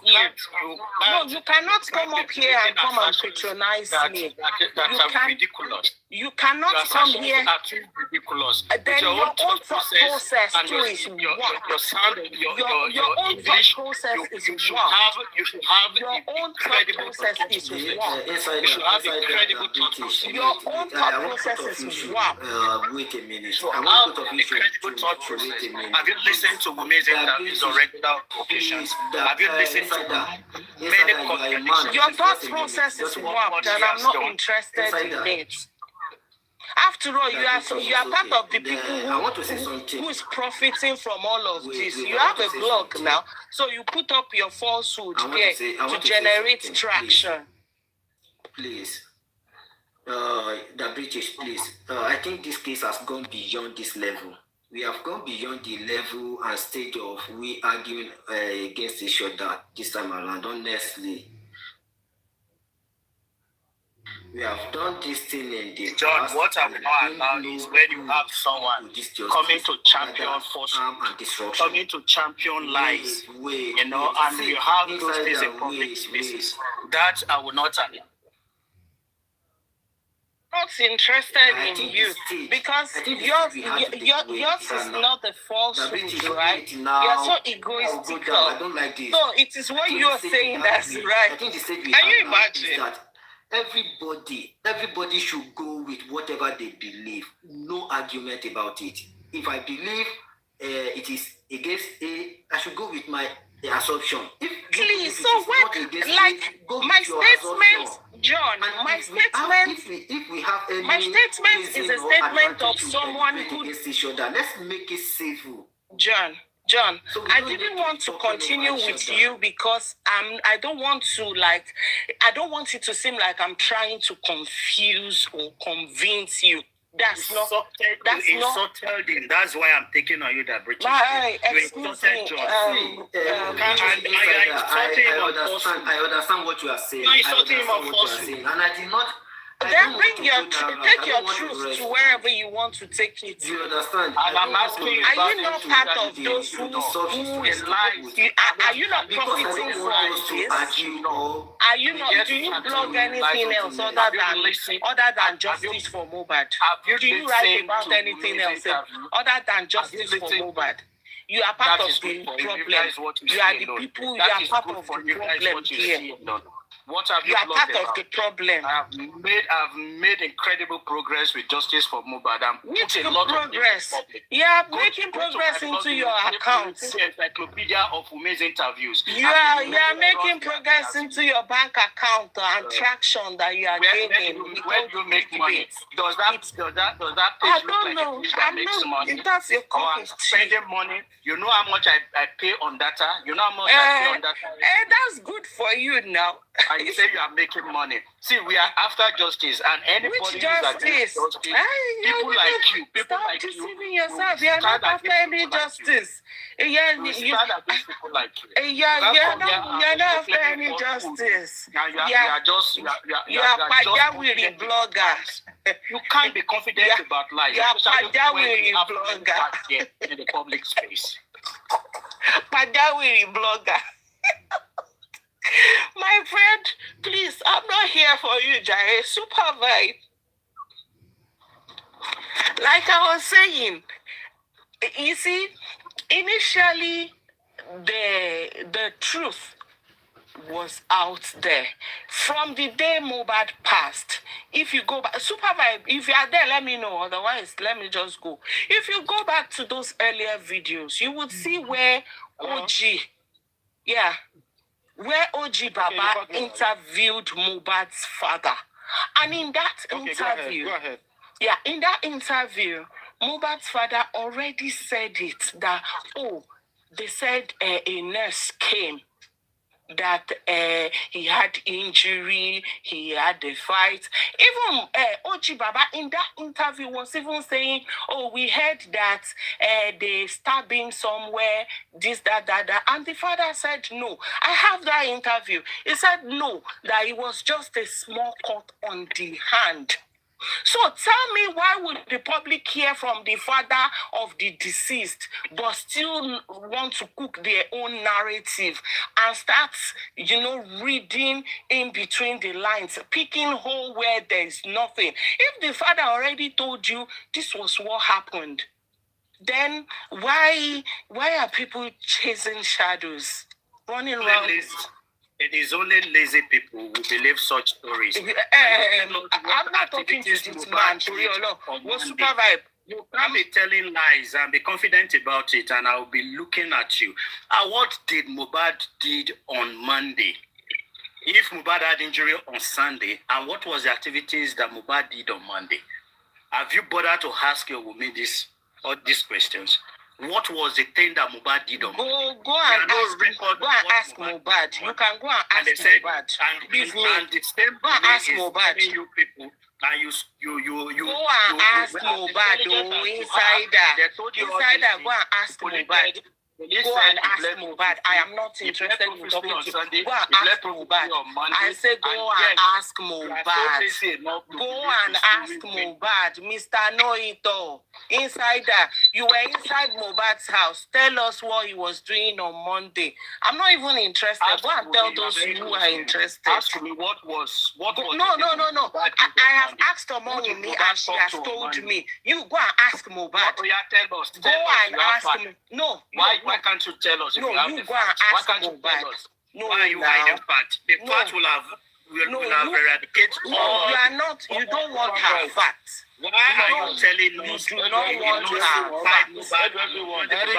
You don't want her facts. This is ridiculous. We've gone past this. We have been listening to new updates. Driver came to Olori Ebi, all those we've been listening to that one. This is new update. And this woman just came over and distract our attention. And you've been asking a lot, which everybody knew. And he started asking that this John should be saying this, should be saying that. So what is it not on internet? What why is this? Why are we like this? Who is talking? Why are we like this? Who is talking?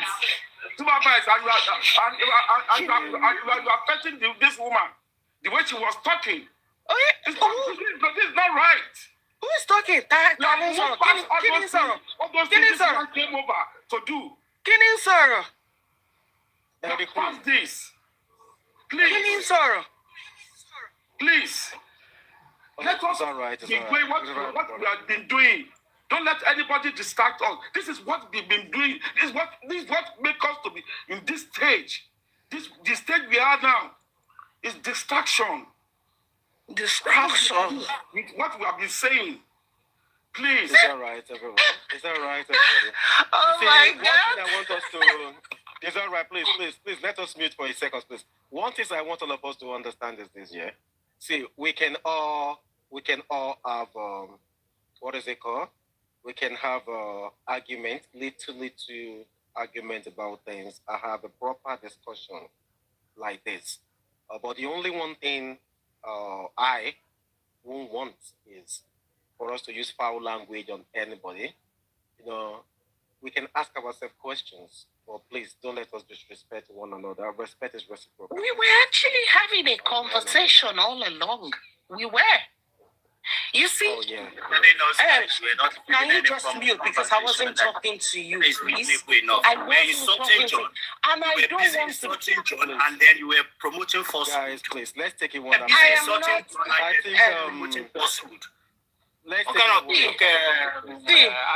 The truth is, I am not responsible for how you interpret whatever I have said. Super Vibes, John.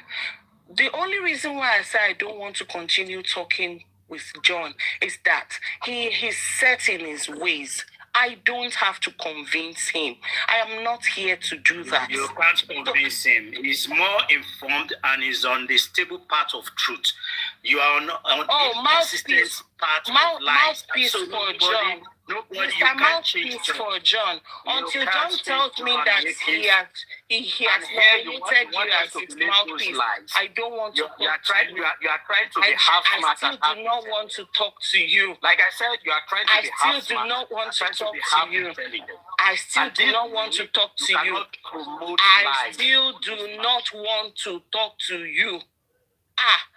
What part of I don't want to talk to you don't you understand? You can't promote lies on this platform. This is what it is. So if you think you can come here, drop those liberation, those lies, and then you take them and say they are truth. In the last almost 3 years, I'm here to challenge you with facts. Have you listened to Bumi's interviews before? And I can point out to 5 contradictions in many of my interviews. If you want us to have this debate. You're so-called truth since 2023. Where has it gotten you? You are even very weak with your lies. Where are you at? Where are you at with your so-called truth? Insider, since 2023, your truth, where are you at with it? Don't worry, the truth will fish you out. All of you. Stop being delusional. Stop being delusional. Stop being delusional. And he's blogging from there, plugging lies. It's just being delusional. As in, imagine, if you go and find out. Why do we are speaking English? Fearless. If you go and find out, this one is part of the people sharing money.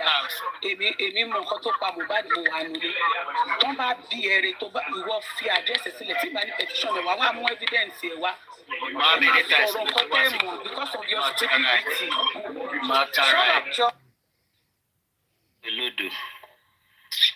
And these women will gather themselves and form themselves as if they have truth to say about what happened to Mohbad, and they keep supporting lies, keep promoting falsehood. Come on. How much have you made so far? Okay, let's talk. Insider, let's talk. Wait, she be Fearlessly. Okay, let me speak with him now. How much have you made so far? How much have they shared you? Oh yeah, tell us.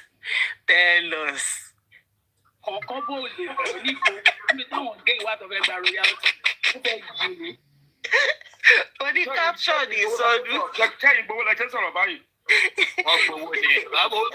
Every people finish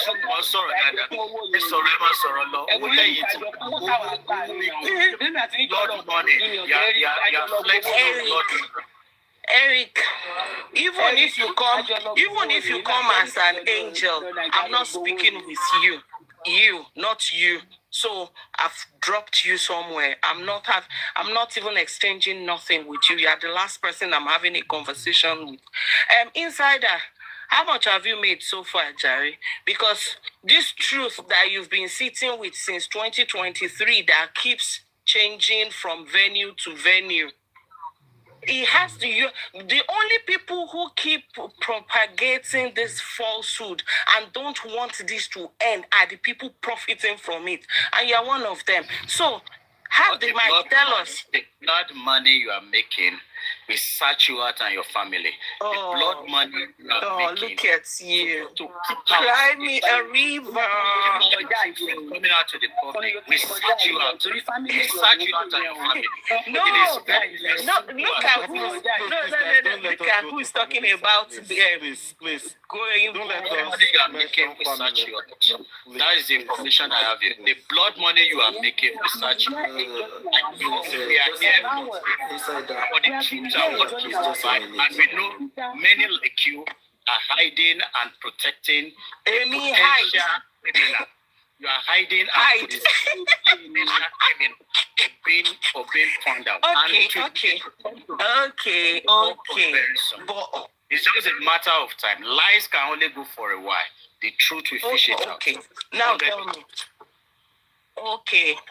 Thank you. Oh yeah, tell us now. Take the mic and tell us how much you have made so far.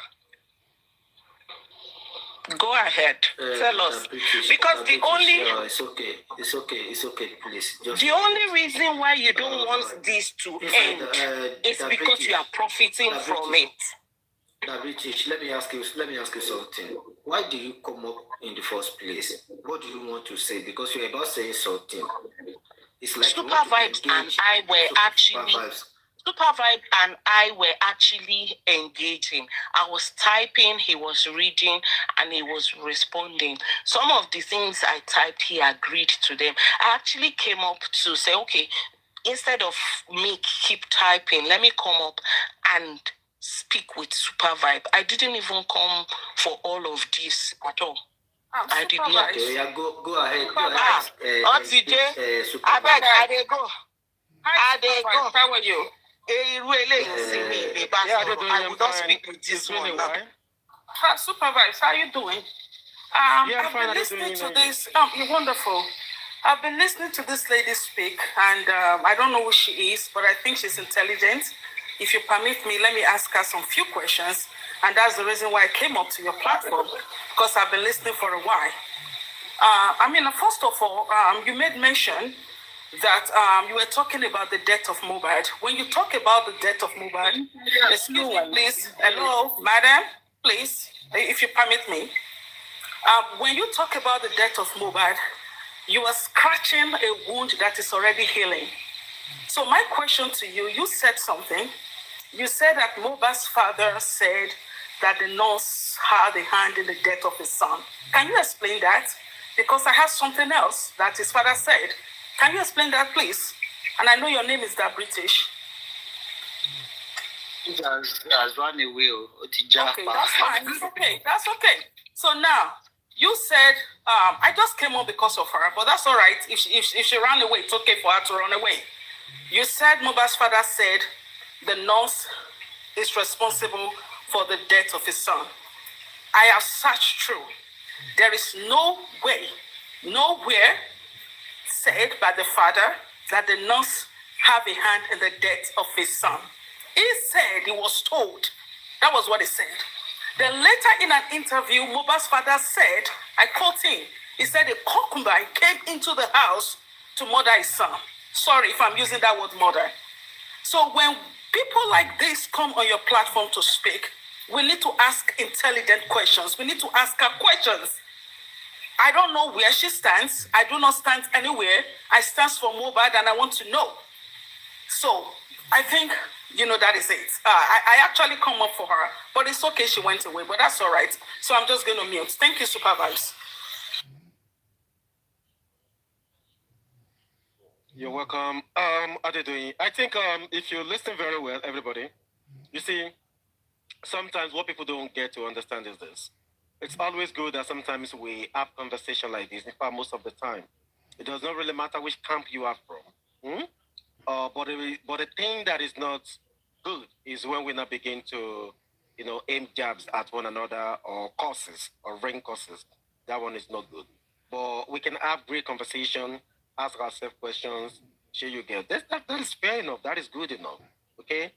So it doesn't really matter. We, on this day for him now, we have people who belong to Wumi, Baba, Public A, Public B, and Public C. You understand? So, and in those public, we have different people who don't like, each other, and so everybody just belongs to different sides. So we have Team Mohbad. They just the middle. They're only strictly for Mohbad. They are not for Wumi. They are not for Baba. So sometimes when you see people, everybody here, when they are engaging, it's just for you to engage without abusing anyone. So probably if what you're asking is not tallying with the person, it doesn't really matter that we have to abuse one another. So let's create a room, an avenue for ourselves to have discussion without abuse. So God bless everyone, please. Please, you can go ahead. The next speaker, please. You see, in this time and age, if you cannot have a civil conversation, this thing has been going on for how many years? And you still want to come here and start talking, abusing people. On top of what exactly? On top of what? See, you want to tell us here that Mohbad's death, it affected. There is even hold on, please, Mama. Hold on, Mama, please. Hold on, one second, Mama. There is a name I love on J4M. Let me tell all of us the name. Ojutirito Lori J4M. I don't know who owns the account, but I always see the account on my life. Ojutirito. See, our eyes don't see shake for this J4M. So nothing is new to each and every one of us. Nothing. All of us, we are from day one on this J4M. I can count almost, among these 10 people now, I know insider from day one. I know almost, let me say like 4, 5, 6 people here. Day one. So there is nothing anybody want to say or want to talk that all of us don't know. So let's just take our time sometime. Let's listen to ourselves. Let's have great conversation without, talking down on one another or raining causes. Let's just have, civil conversation. That is it. So let's just create that room. It doesn't really matter which side you belong to. Maybe now underground you do, maybe now Yomi, or maybe now Mohbad, or maybe now Wumi, or maybe now Baba. Let's just have civil conversation. You get? Let's just have conversation without, shading one another, without cursing one another. It doesn't really matter. Okay? Let's just talk.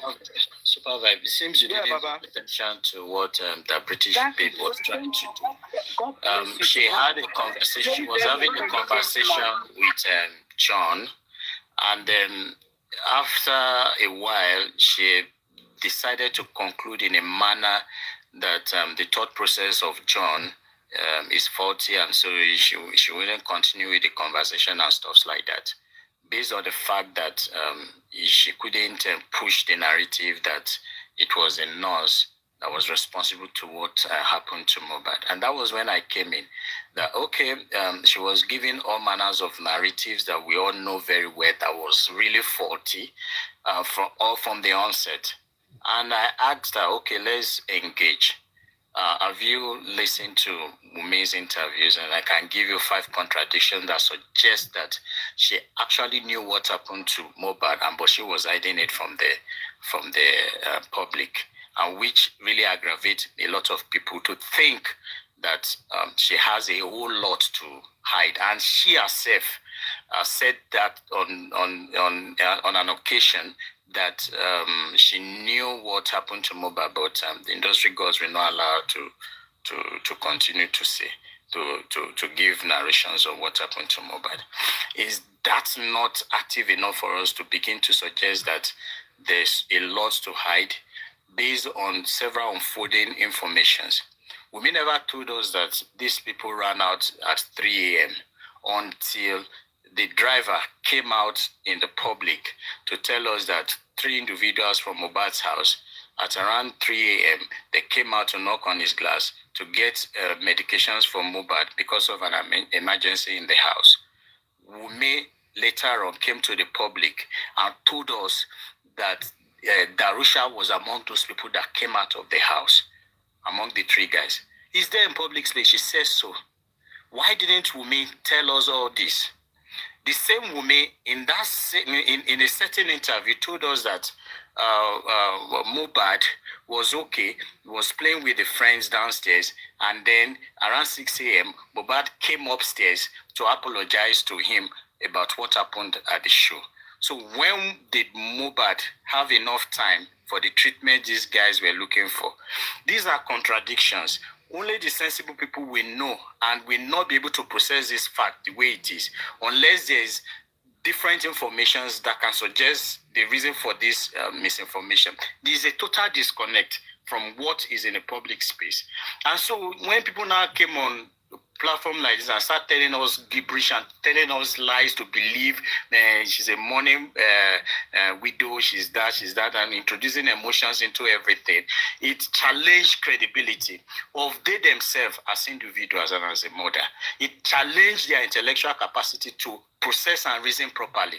These are the things I'm trying to push out to that British babe. You can't just come in public space and just throw facts up there and then they hang up in the air. With your certain command of English, you should be able to articulate properly and sensibly enough that these things you are saying is hanging up there in the air. And so we need to start pushing these things out to people to know this is a fact as it is, and this is what is in the public space. Nobody is abusing anybody, but if he wants to abuse our sensibility with lies and falsehood, then we will not accept that. That is my own cross with the British babe. And whatever people who do not, who are not happy with the way I said it, but that is the truth. We may contradict ourselves on many occasions, and I can name 5 of these contradictions in different interviews.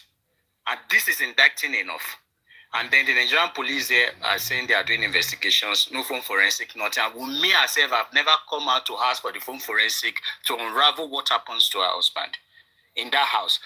Even if to exonerate herself because of the inconsistency or because of the doubt about her, she should have come out in the first place and say, okay, let's get the phone forensic done so that I can be able to wash myself clean of these things. She has never washed herself clean of it. Instead, she's hiding facts, and then when certain things comes out, she quickly rushes to amend it. The lawyer of Wunmi, in response, in a reply on Sahara Reporter, the lawyer said Mohbad died in the presence of Darusha. Is a statement of fact that the Wunmi's lawyer released on Sahara Reporter, that his uncle was there in the presence, was there when Mohbad passed away in the house. Darusha is there. He said that categorically. Hello, Mr. Insider. Please, you just, we've had all these stories for the past 3 years. You don't keep me. Hold on, please. Let me finish my. I don't want to ask you a question. Hold on. You can ask that. Hold on, please. You can ask your submission. You can make your. Hold on, please. Hold on, please. You can. After my submission. Please, let him finish. Then you can let him finish. You can now have your time, please. Make your submission, please. Now, there are so many contradictions in the public space. Darusha was in that house when Mohbad passed on. We misstated this, that Darusha was among the boys that ran out of the house. The lawyer in a publication on Sahara Reporter also stated that Darusha was present when Mohbad passed on. It's a publication of fact. It's there in the public space. So when people comes out in public space like this to start painting lies as if they are truth, starting to model a kind of unbelievable lifestyle system for a particular event that didn't happen, then it hurts everybody totally. So you can ask your question.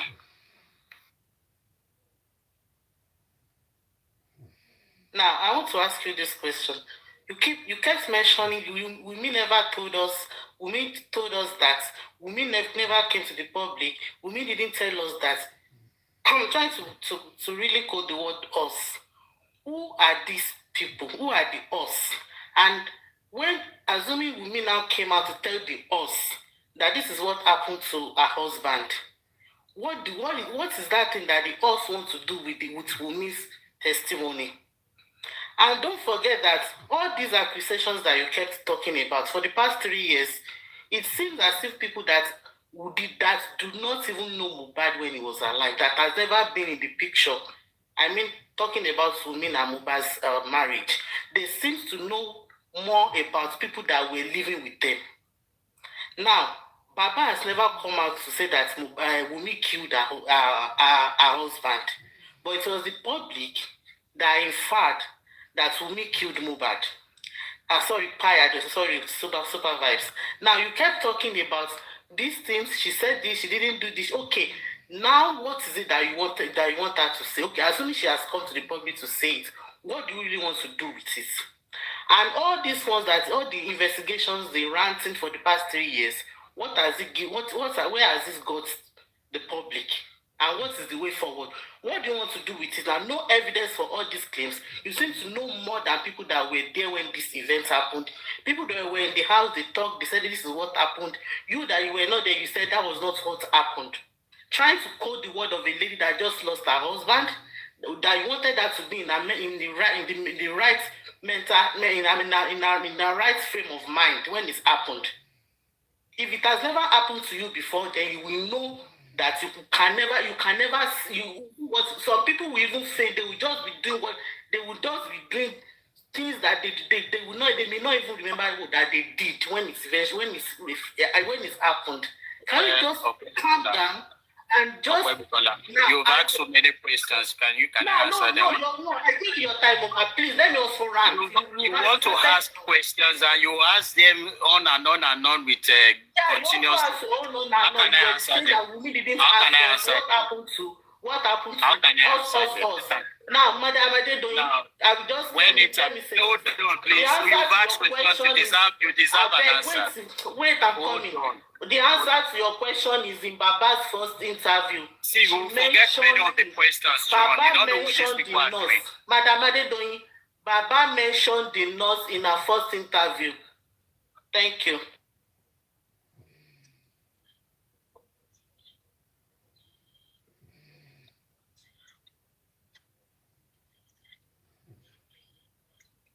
He said that, you know, I said that what I said is barbaric. You to be talking again.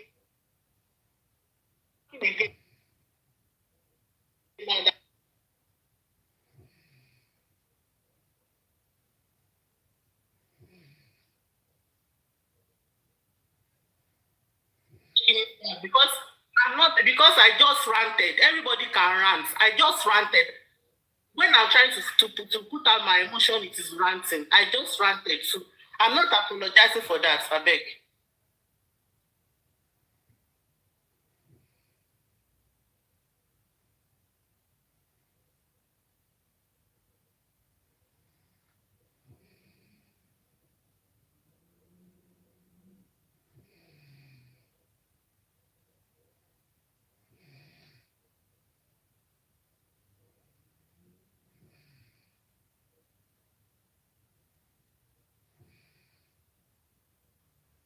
What do you want me to do? Was I living in the house with them?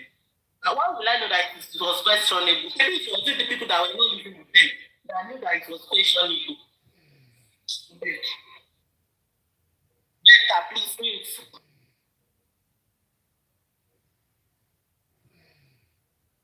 Yeah, when I want you to speak, I'll tell you to speak. So please mute for now. Mr. Insider, please let me hear from you. Thank you very much for your patience.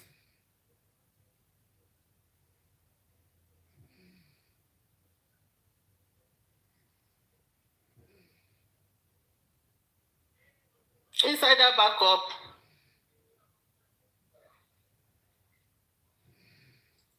Hello.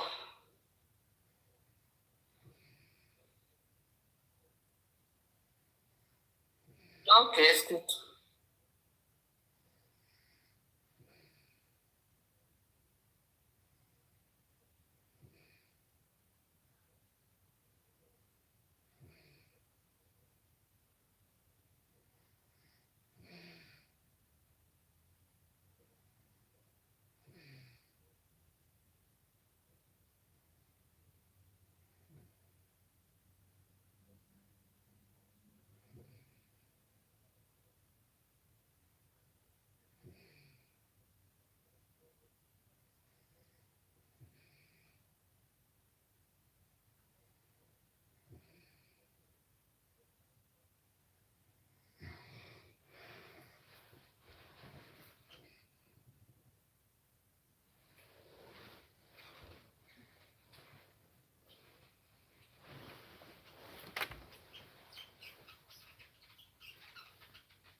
Supervisor, I beg.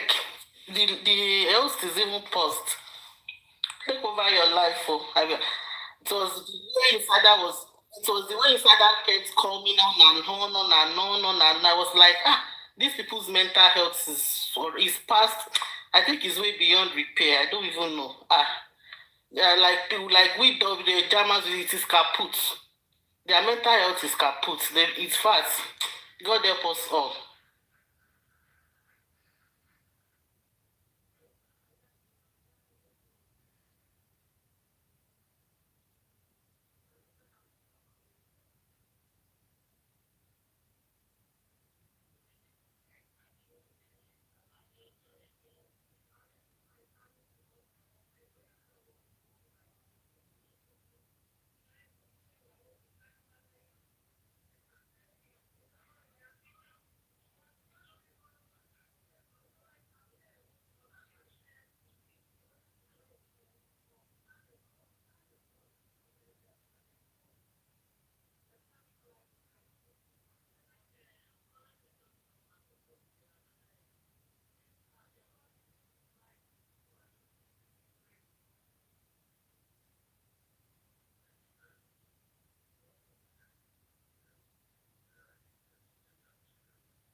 If I bring a topic, you might discuss. You might discuss that day. Another day we go into another topic. Exactly. Because one, we must learn. Sure. Okay, Obivayo people Guanana. Whether you like it or not, they have their culture. I must abide to their culture no matter. They abide to their culture. Yeah. Their historic sites, they preserve them. But Anna,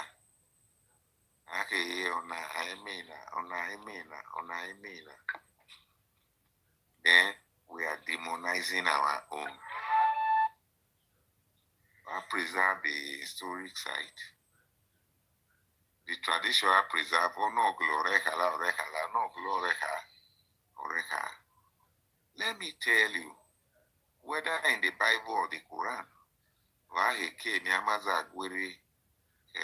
if you are a Muslim,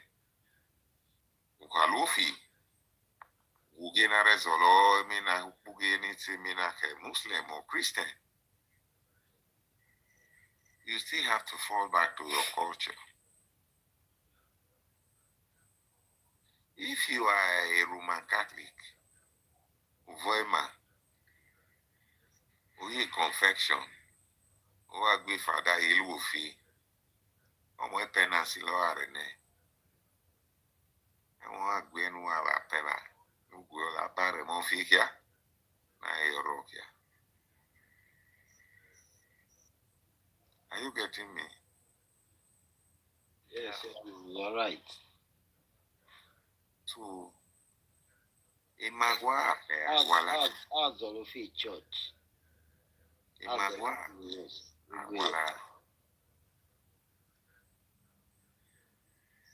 I'm one and I want to give a mena. Magivama. You show her, I mean, I can't make it. Urugu, Makelu Elena. Urugu, Levi Ma, Irama Urugu, keep whatever be. Epa, Urugu, Mageluna. Another we must learn. I took Basukonomali. So, Lazima, try Nima Gugemo. I'm not trying to. I'm not trying a kind of this. If you look at the type of government we have today, Ura that subsequent government in a pack one and a way neckbo, also my way no deoni makeyona. Yes. I miss it in Bulas last to Kegoyo. A mogbe. Okay, now. Anyway, by it to make beer, I'm a Kemisiagua. Do you know that? Listen, you breathe. My brother, do you know that Jonathan, as at that time, he no eliminate the subsidy. I'm okay, more, I can't be there, I can't do back. On a journey to Nubuna, no mobilize boys to the street. Yes, I can't guess them. No rare campaign, a subsidy, I will already in Nigeria. You look at Vilo, are we already? Why are we selfish?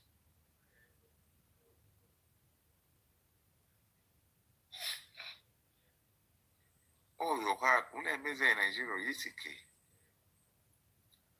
As an executive officer, I bought a vine or I can to a Buari of Bene also. Some of the policies, I'm okay into it. Okay, it's all well. Oh, no, Vipo, it's all okay, no way.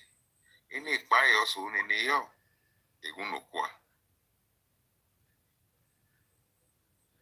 so we should learn. That's true. Any you suppose a key leader of tomorrow. Aha, Nino Kagwe, Emenake, Aha, Nene Minake, Pokaguela, make it a no way. I'm only more about, I don't mean about.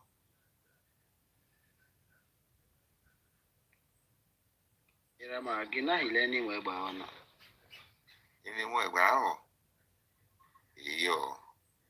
But there is one mentality in Nigeria. What is the mentality? Lay government. If you cannot be there, you join them. Yeah, my woman to get married, and you understand it. Like, lose your hair, Shomoli. Babo, you're a mati, memorisi. Betano Yogua, oh, Babo. Omo Ekpabo. Ekpabo Nilomo, when he go as a legislator, you are entitled to constituency project. Arena. At the end of, at the beginning of every fiscal year, I can prepare budget. They will tell them, bring your constituency project, your input in the budget to Volare. Akere la rene, amene gweva adavaitila. O avokwepa. Afoya. Achizori. Razi de Bo, Irama, has been yellow. Marama Timuza Penipu. Okay, not Irama, not blessed. That is exactly the winning today. The other tiny resupply local government again autonomy. Autonomy in local government any year. Anyway, your way, these are political statements. Strategy. Political statement. Okay. Because any local government autonomy. A whole section 7 of 1999 Constitution. Amendo. What means autonomy to local government automatically. Amendo in sectionally. The lower house and the upper house and the lower house, which is the reps and the Senate, they take a stand through resolution. Then they will send it to all the state house of assemblies in the country.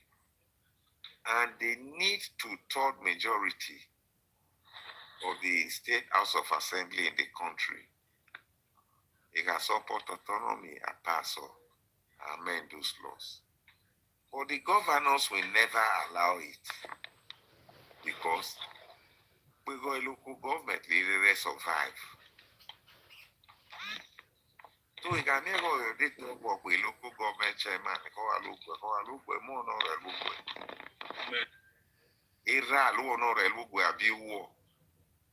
allocation have high. The governor Ogwe kilo are na ne ke no avolari. O saini hilomi la ka kilo fori. Aso mendo. Akwo kiri. And ike mo kia hilore pa boni governor eluyo. Ake check be ami ono yo yi kotore wi ni razova. Itenonito ake over. Ifala di ole entitlement in it so. Again, one no answer, no pure. Yes, yes, so of it is. On knows that you to my ekale. Knows that ekale.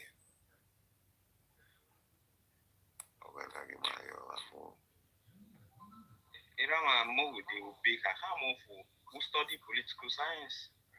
Hello? Erama, a full politician, okay, Erama. Wait, Malik. There is difference between a politician and a political analyst. I'm an ex-lawmaker. So, thank you. Because your analysis all shows that who are just lawmaker their light for the left. Where your lawmaker, you have the practical knowledge. Because you have to read the books. If you go there, Irama, it means that he go make the amazing more practical knowledge, apart from the fact that who say Nimabe, who understand the Nimabe, who can let the game behind the Nimabe. Because I'm already every elective in law, one of the elective course, the lecturer of your even Professor Momo, he part of the people, only lecture on the course. Let me theory assignment and mama invite class my is on a big court my debater. Where are yet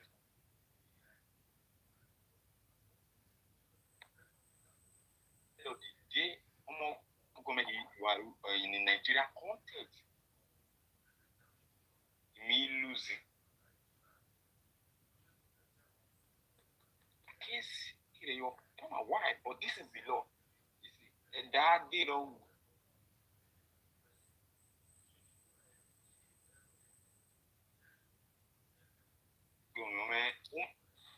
Network or a shake.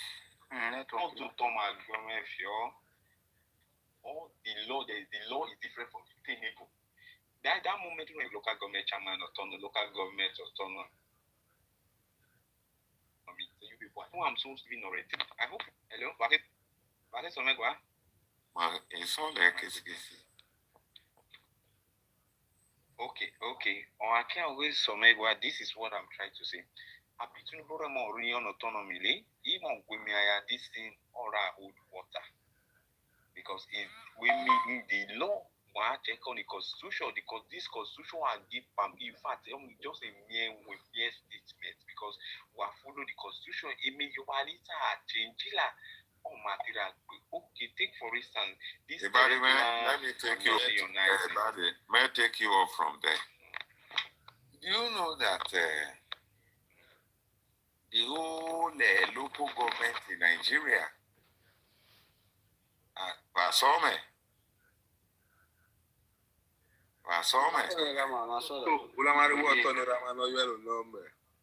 Do you know that the whole local government in Nigeria, they don't have uniform laws? Hey, maybe sorry. They don't have uniform laws. The laws may cover Edo State local government. The Nigeria local government. If Muzani, even the federal, different. Muzani. To tell you that Nigeria is a very useless society. In all due respect, my country. It's complex. For the people who have passion for the country. Why? How can you have a country that you are using a penal code and a criminal code? How can you use such law and you want the country to work? Let me tell you something. How can you? The lawmakers are useless and selfish. Use true law. They make laws. When they make laws, they put some lacuna and clauses. And those lacuna and clauses, the lacuna and the clauses, we call the law. Thank you. God bless you. You know the. My brother, most of those clauses, they don't interpret them until when the situation apply to them. When they make laws, and the laws when they make the laws, most people don't understand the concept of the law. They will make those laws, they will put some clauses and lacuna, and those lacuna and the clauses, they are the exit weaken the law. Nagere escape simply because of themselves. And you discover that the judiciaries are compromised. Useless those laws. The judiciary, they compromise and they give judgment to the highest bidder. When they want to knock out a law that is rigid, what they do is to look for technicalities. File out of time, and they will tell you that he was unable to prove the case beyond reasonable doubt. Beyond reasonable doubt. Yeah. The person was unable to prove his case. He saw a case beyond reasonable doubt. Okay, look at the new Electoral Act. If you are now telling us that electronic transfer, immediate transfer of result is not obtainable, somebody like, is it Kalu that says that in his community there is no network? And the man is lying. He's lying. You and I know that those people, they are the demons. Because including they know that when you transmit electronically, the truth will prevail. They won't lose. They won't lose that. Yes. And moreover, since you all know this, what was the essence of spending the taxpayer money to go and acquire electronic appliances for election? Like the beavers? And did you also know that they make those things to high level, to the standard that they can work with different network and be able to function in every part of Nigeria?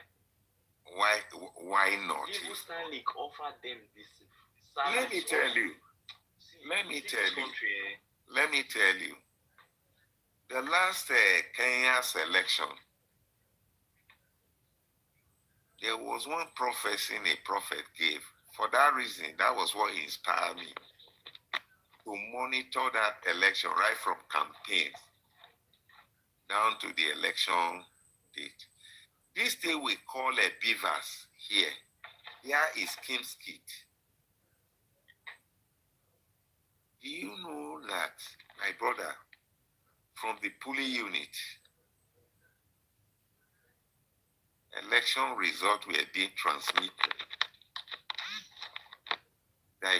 direct to IEBC, which is their electoral body.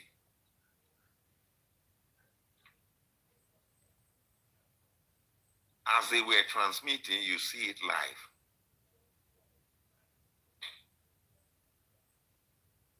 From their board. It now got to a point that the electoral commissioners who has already collected money, who wanted to ring in favor of a particular candidate. The man is dead now, Raila Odinga. After collation of the entire results, they find out there was no way. They left that place, went to an hotel and claimed that the result collated does not represent the reflection of the actual result. And the chairman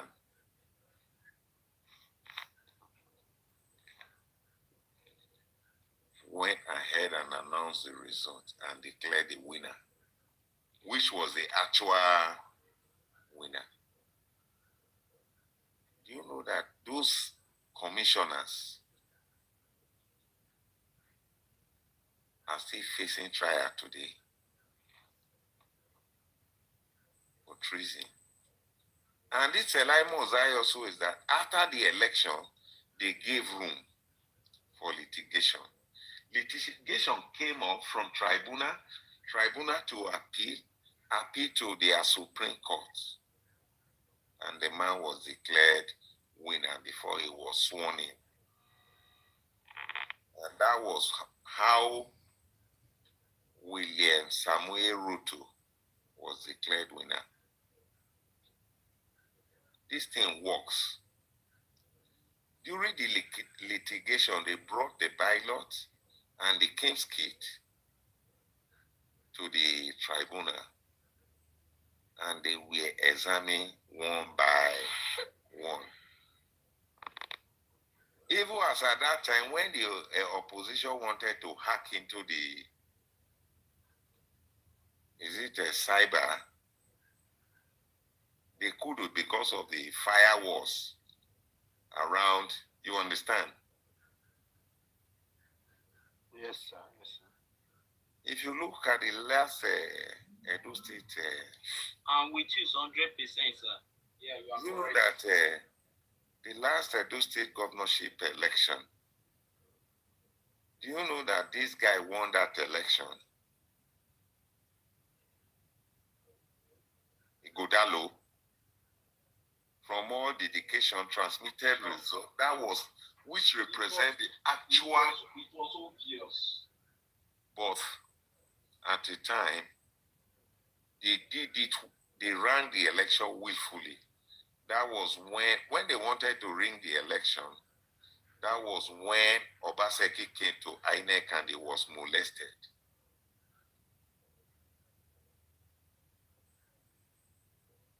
And there is something you should understand. You cannot ring election where you are not popular.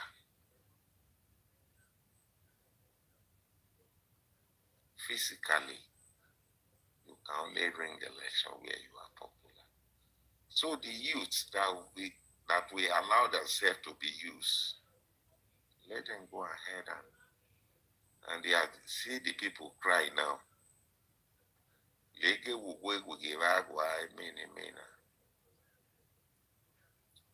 And the truth of the matter today, we are complaining, we are shouting, bandit to kidnappers, all these things. I go pay no yellow. No, I will not be on you, Gary. I let you know, like, I hear my cake.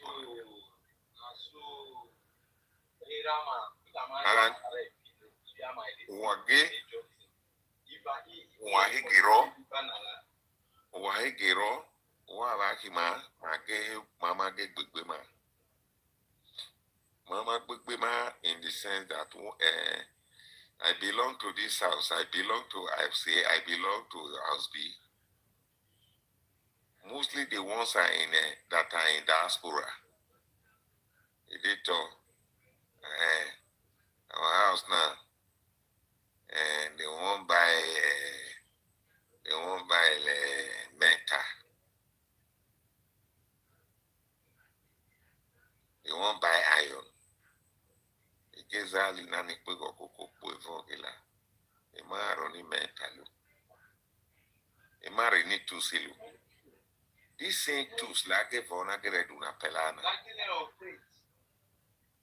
Then one give one government here, I'm going to say the government to require the youth where you are being. I get you. Where have I done? Yes, now I get more to Rama Gwina. Get more to Rama.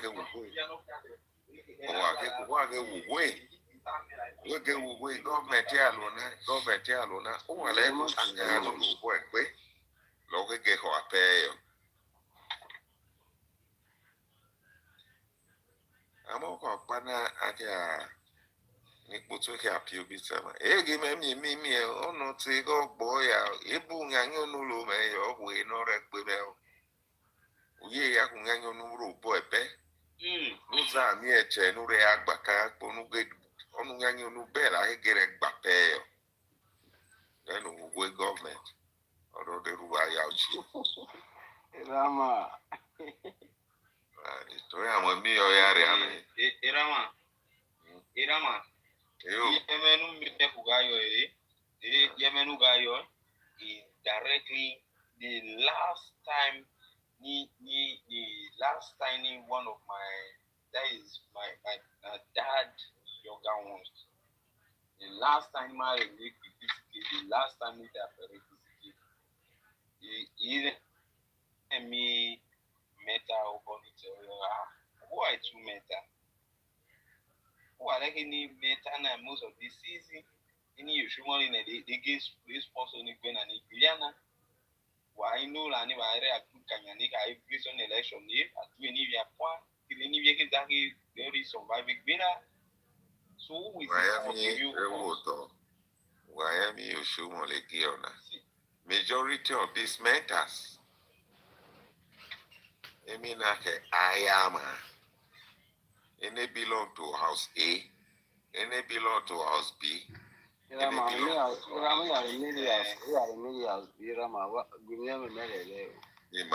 you can't you are the Marias, you are the Marias.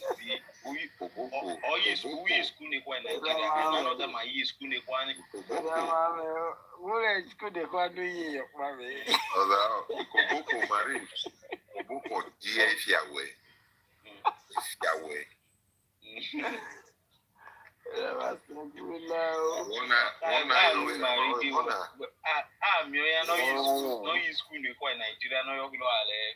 Oh, one okay, kids, a mechanic here.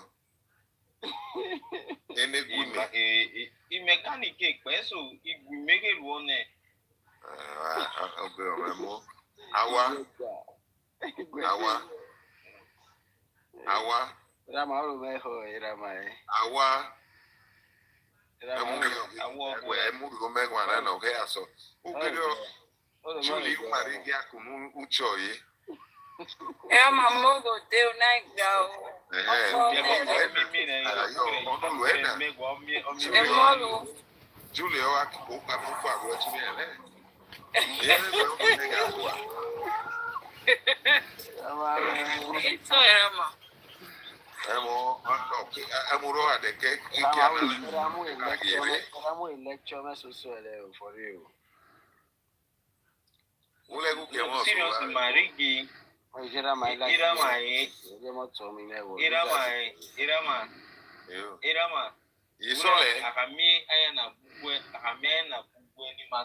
Rosemary, Yemen Magana, Mahami Ayana Biro, Niti Magwe, on a penny, one may change his right.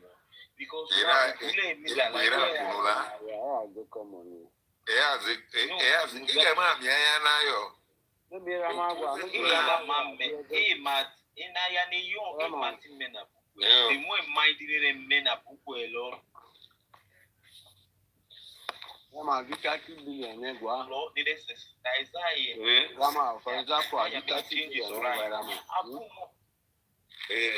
I know how to make why me surprise because immediately most of the things most of the things when any you tell it look by me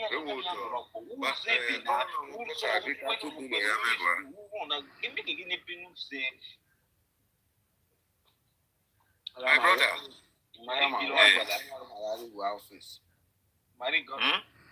Why are you office? I don't see 30 billion. I don't know can go. No, I go. A two fair. It's a way. Rewater. I was a counselor. Marriage, you make clear way. Yes. Marie Megwe, I was a counselor. The chairman, Natseme in Etako Central, was Joseph Goke. We came through the same party, but we never agreed. You know, you wouldn't represent Ward 2, Etako Central. Ward 2, Bokover yo. Iyoko, Iyukasa. Iyoko, Iyarwa.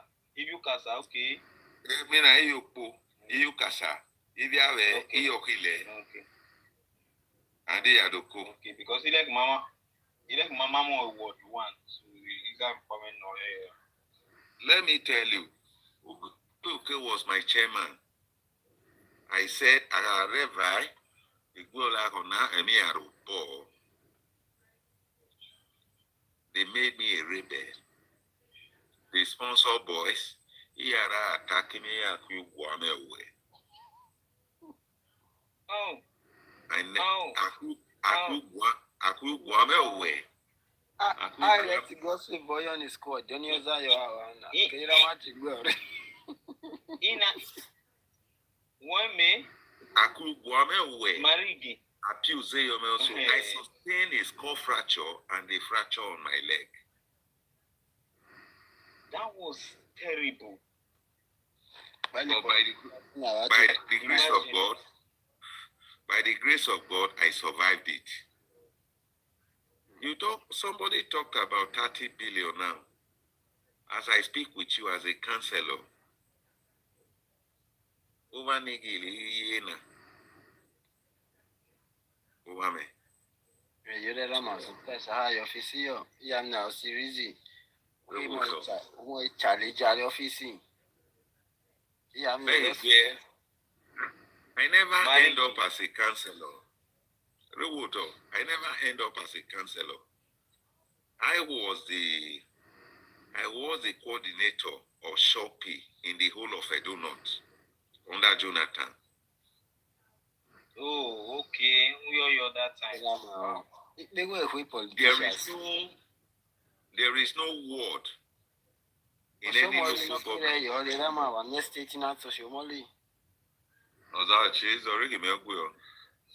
Up to now, show more like a wheel.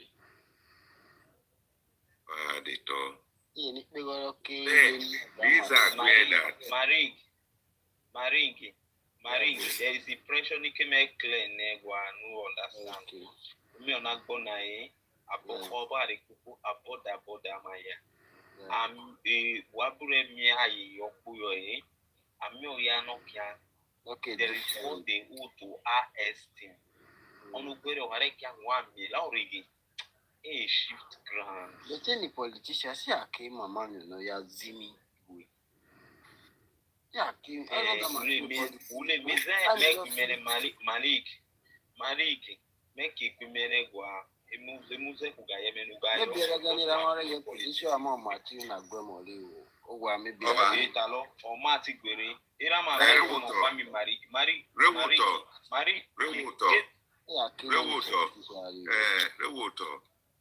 Josie no bo Honorable Agabi.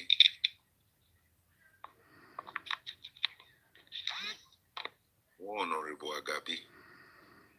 Nimareki Cancelo. Emi Papa. It was only in my ward and ward 3. Ake kena la lemunu. Lead the chairman of the Agbugi ward me. Agbugi ward 3 because the vice chairman was there. Jacobs in Asamu. Okay, Benigene, one Iramafu, Ikeme Queen, men or before the new proceed, Hamafu say, Eregan key Cancelo, on the reggae, and a reggae Guahidore key Cancelo. Oh, a Guahid, needs it's a JD. A Guahido key Cancelo with. No, you're a Guahide or Nightway, yeah, it's you. No, Abireke Cancelo, Ward 1, Leto Joe, Logi Cancelo. Ward 3, yes. Ward 3, Honorable Nasiru Bika. My grandma, a politician, 10 years. Irama, or 10 before that time, Abirama had a more kick as or a key chairman. Ila JJ that time I made a chap, Berisha. So, one thing I'm trying to tell you. Oh, here. Iram Nikwigi or Alemoki JD, later JD Akikwe. Late JD yes. When Alemo was the chairman, Emi Bakana Alemo the chairman, both UNCP and PDP. and PDP. Even NRC GSDP was agbari. JD Akigbe happens to be my very close person because late Ima Akigbe was my very good friend. All the way from Rosima? Yes. Yeah. That means let's also wait now. Go and give brother. May go show more who Agabi.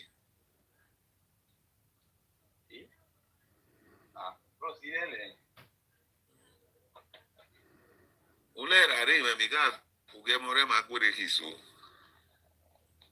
Ago so ro agbe. Ago adira agbo no be mo miele for free. My brother, I go mo pamiele. The training him on Egbeme was unexpected order. Because early when Mire came in and had brandy or whiskey or moet, he got pay Guguru Yegbe. One of the moet or Habade or Hang woman, or I mean, I Guguru woman, answer Mingula, hang your mula. So, he got early when Pego Guguru. He gave me a head Daniel. He gave a fee, he make a red Daniel go. I gave me a head, I don't know, I gave influence in it. Yeah, but I never went there. So I trained myself to that level.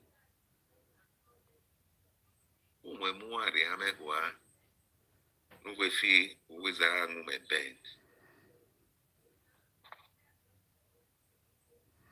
My political boss is Chief Michael Gadume. Whether you like it or not. No, okay, don't try. It's my political boss. Your mama pillow that time now.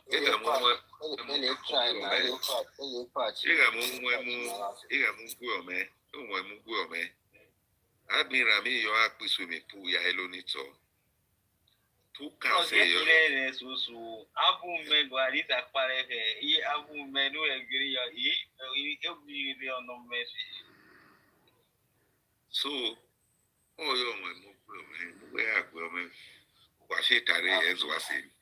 Yes, was it. The only thing was, I don't know more much. Also, now you're You got Guemore.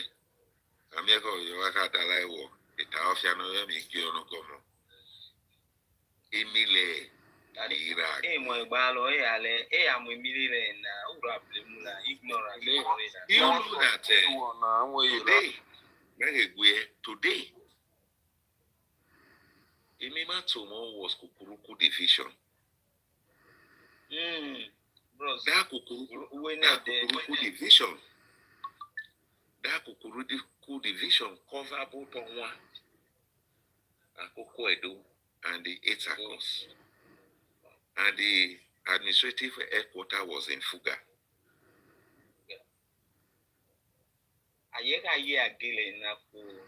And from there, it means that her head war in Fugare. It means that her door in Fugare was. Alemo, who was the warrant chief there? Or Hamu, so Jango, Vilo, and you, Yobe. Ozanadu, no, I'm Yamona, Naguadupa. Laza move out.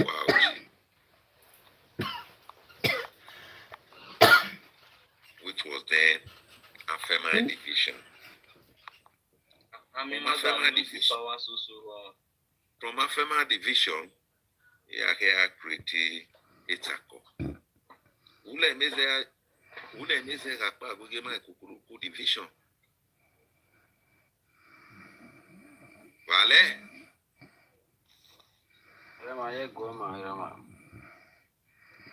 Imasa gugema kukuruku division. That was Serena Red Ayazuka. Narezuka. Genu mwekbigo reze uromore. My mother, no more. Amurezuka mango. bro say AI to me you ni ale the meaning of organ we your no like your gospel who are there? I will survive. Yes. He fine.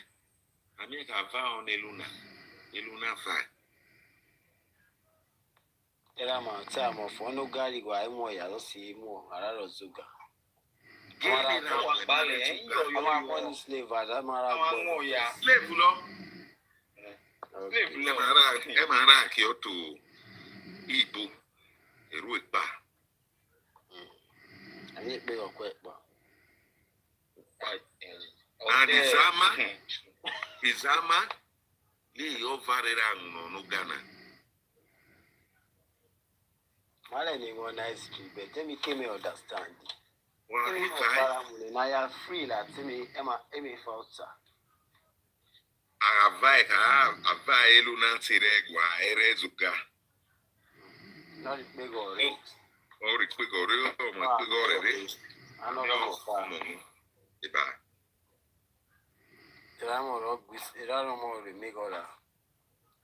then Amia gave on Eluna Hengomo. Abe Vayo, and the only Luna Gefa. And then I Vayo. Lala, a Mati explain that language. A look at Kukuruku, Lagwe.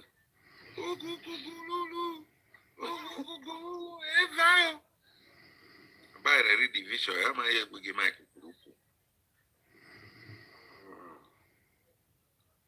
They're from Kukuruku. Marigo, so you. Okay, now, yeah, he ramami you know para lecture this night.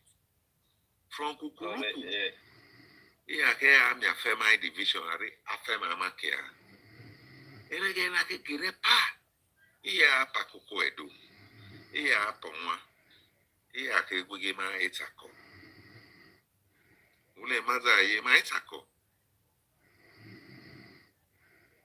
Vale? Only it's a calling me a gay year, Raman or Homo bomb, ye may. De only again a Guiana. Ahame Hozahu, Horaru Isumi. Why not Ruisumi? La Pulwa Mirata Koyunu. That's a Koyunu Rama. On a corner tell me, Ahina Vai. In a conic palo. In a conic palo, Luna. Yabi. Igamania ori. I want winner a 2 bio anare. It's on a put a tail anare a theory. That signifies a musumi. That tradition was being practiced in the whole of Etako. How Chihuzarwe, who were Pavano Harepio Bisagbede. And that is why that's of I like your now, Basse. Ram for lecture me this night. Marigo, me the real straight. Okay, now. Oh, here, on a putu really. I can't make we are putu willow. Here, I can't make it like Onulu no jolly kidney. On a putu, or the va.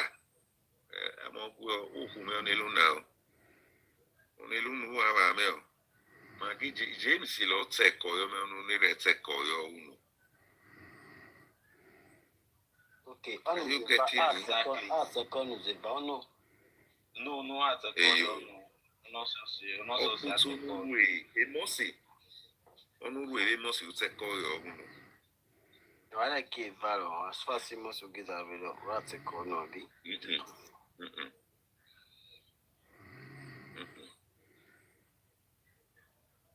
Marigo understanding of the real world. And they call you in I came here on a wheelie. I came here on almost in wheelie. We will. I make you a kilo over.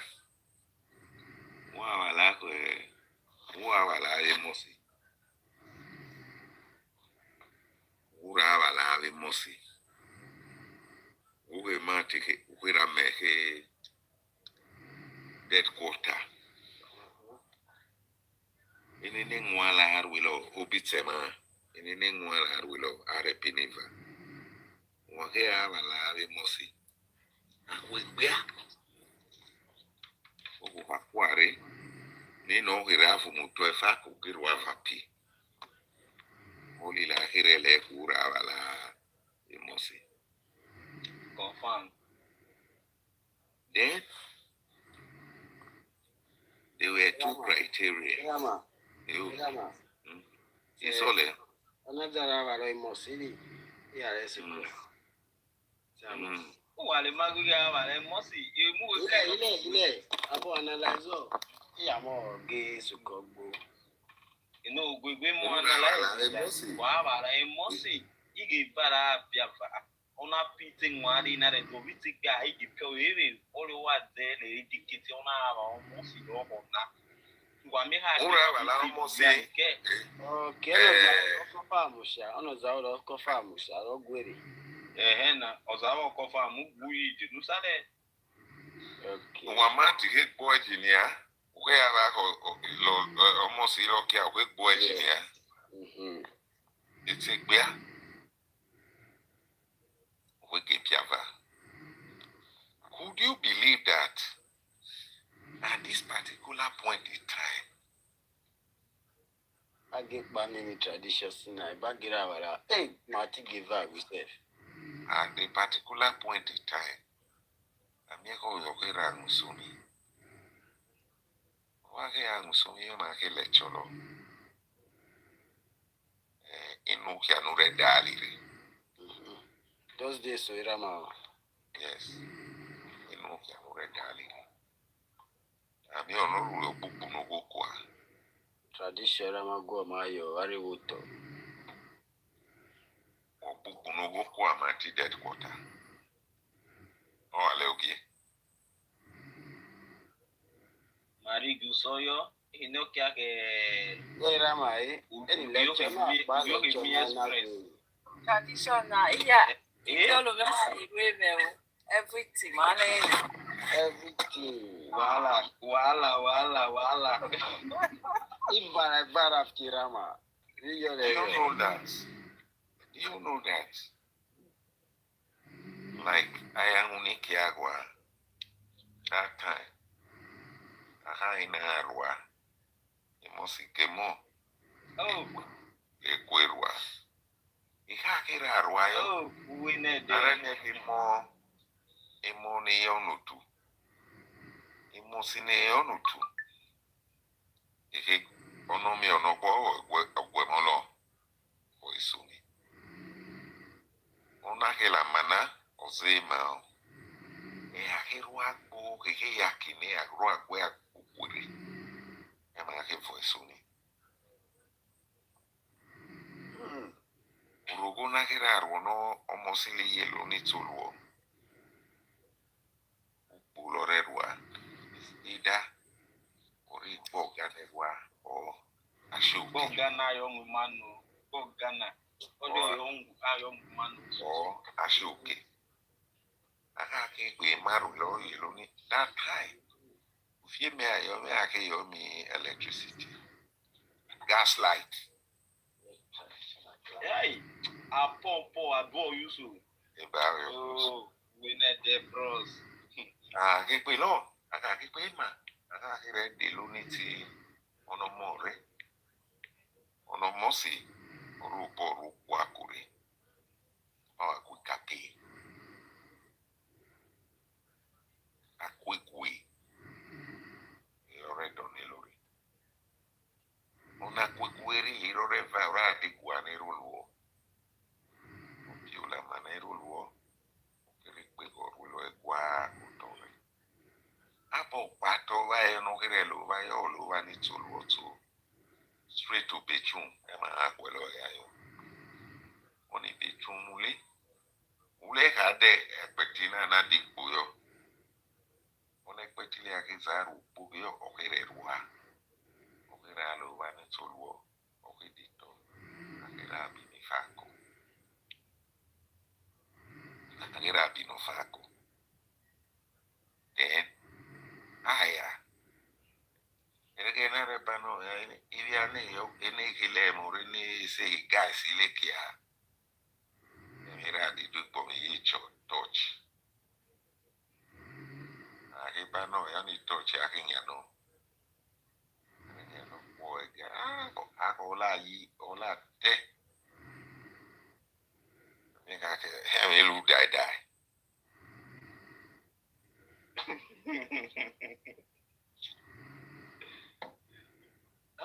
bros, who record the culture that's also. So this is where we have been coming. Elena okay Martin for a mago of resuming you oh yeah one no banwa. Oh yeah. You dare not try it. And moreover, no potuli. I can make like go ya ke papa on lulu no ge wore so okay. E chilo we don't have to papa na quick we revive. A quick we revive na to papa na. Oh yo kulo na to papa na. Urulua o burulua.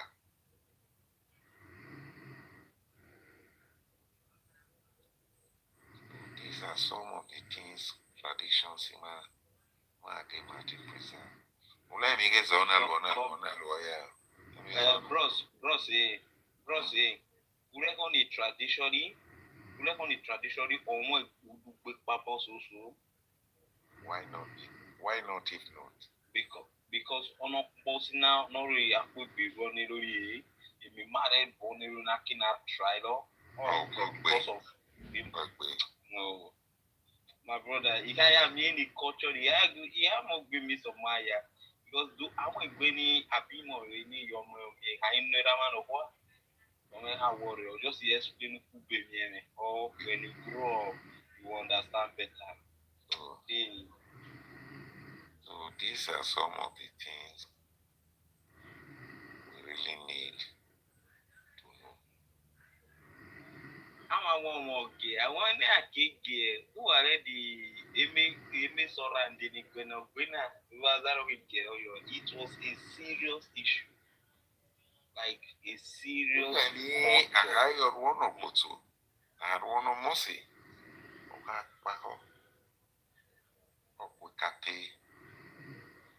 I mean, a polar one who will appear. I mean, like a long boaco.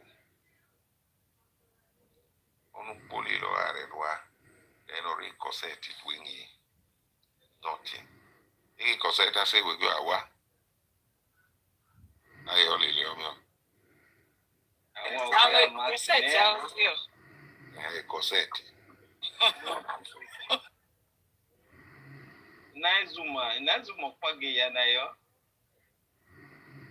Where? Miss, I see lecture. So, aboyo, no, kiniri, no, miss, Ogupa heke keni maguyo, amo. Oh, Irakete, egurika. Irakete, egurika kete, o akiobo.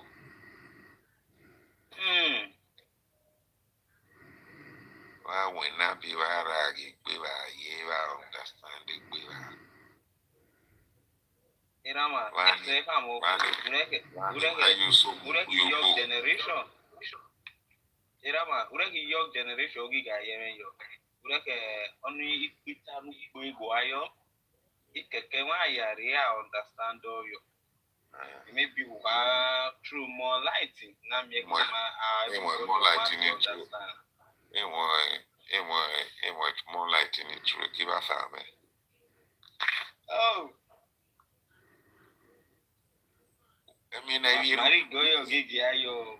Yeru do me. Emi denu do me. Era my lecture ma. Yeru do me. Emi denu.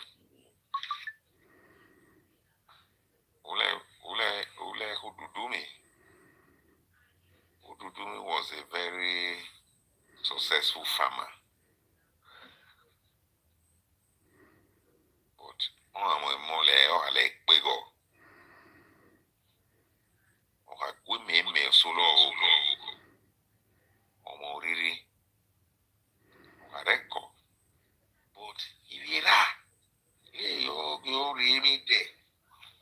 You're already there. Arihe ududumi ale pego aduru ududumi omwa boyo yo na bibe yo pale ke yo already there. Ududumi na become famous.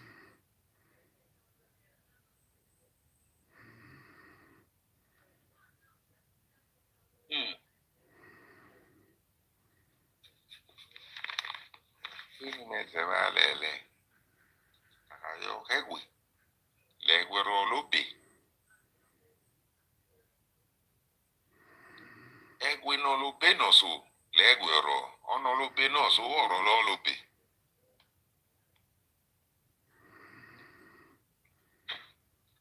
wisdom.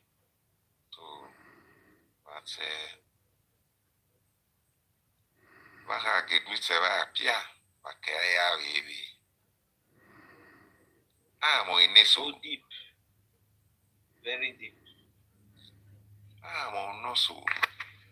I'm a managing way. Here I get with Mosiki Putuma Pia, who be by your bow. Another heights are another high being another high mean a Igbo.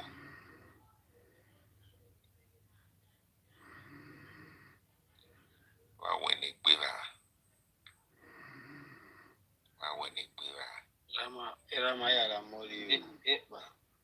Marik Musani, Marik, Odudu, Lobobaneke, Zorin, Domo, Demostat. You toibo. Emu figo mosuto moralwe, ikboralwe no deva. And ohaluelo, emo quick wapela avoy.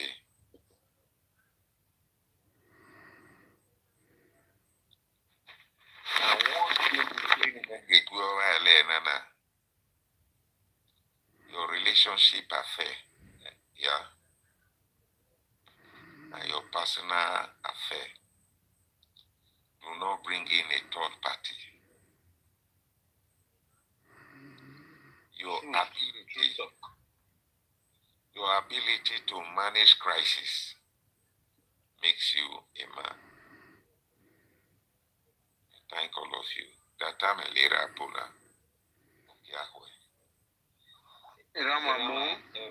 Before you look back, make my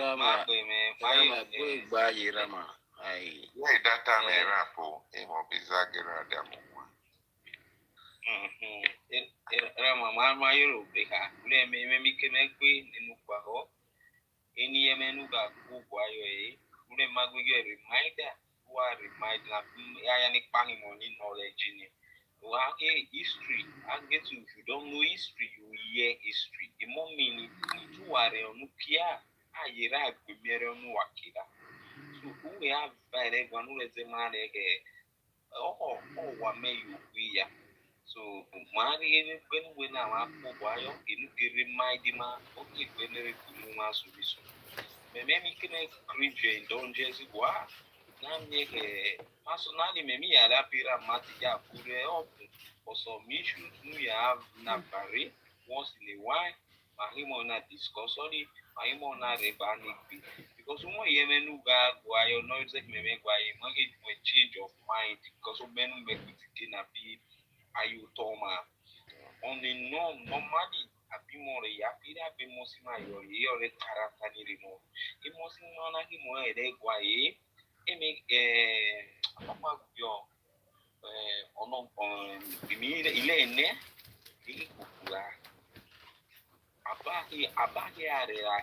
what are the winning material?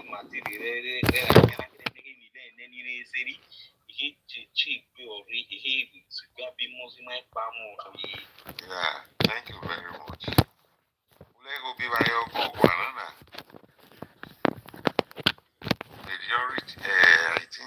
because of the changes in my life.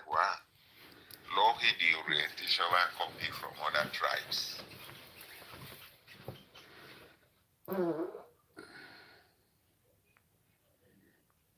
Eba mi power tap now. I begin it to MOUJOLA.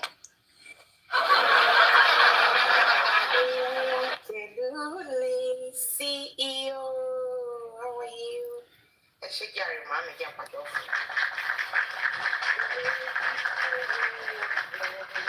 Hello, Shazan Gurayi. You are one major, you are okay. Mo ṣe ní láti fi ṣe ní fún wa kọjá mi lè wá kú dá. Àwọn ẹyẹ wọn kéré.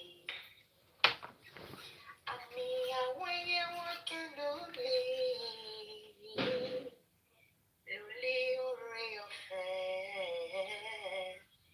Ìràwọ̀ méje ló yọ ní òkè ọ̀run. Àwọn ẹyẹ wọn kéré lè. Ọjọ́ agbára náà ti ọjọ́ mímọ́ kalẹ̀. Ìràwọ̀ méje ló yọ ní òkè ọ̀run.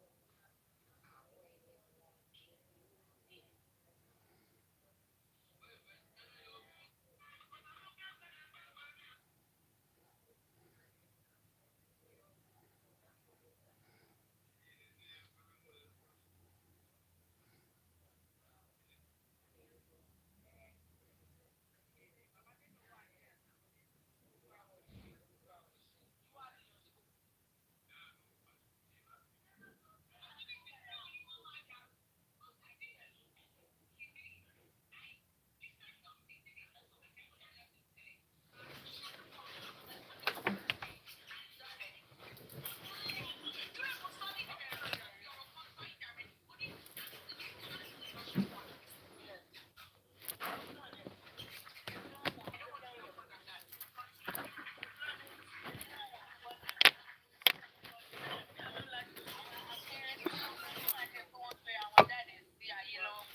Like best friend, let me tell you one that wedding. The thing is, let's be very realistic. A lot is going behind the scene. So that's part of the reason why I tell people. Enemy and ya should be only check at the year, keep on the party, I know what I carry, they know what they carry. I know what I'm here. You don't understand? You know, that's the intention. It is not pride at times, it's just self-respect.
ti sọ yẹn like èmi rí i pé wọ́n plan ẹ̀ wọ́n ti jọ sọ tẹ́lẹ̀ cause mímọ̀ kan tó máa tí mo máa kí every one of you sí tó fi wẹ́ni tó ṣe premier tó máa dá mi lóhùn bẹ́ẹ̀ yẹn like I'm not pleased with the way they answered her at all, all of them.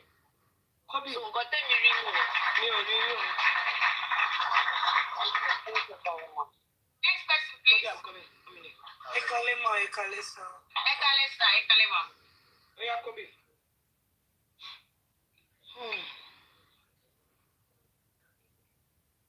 Oh.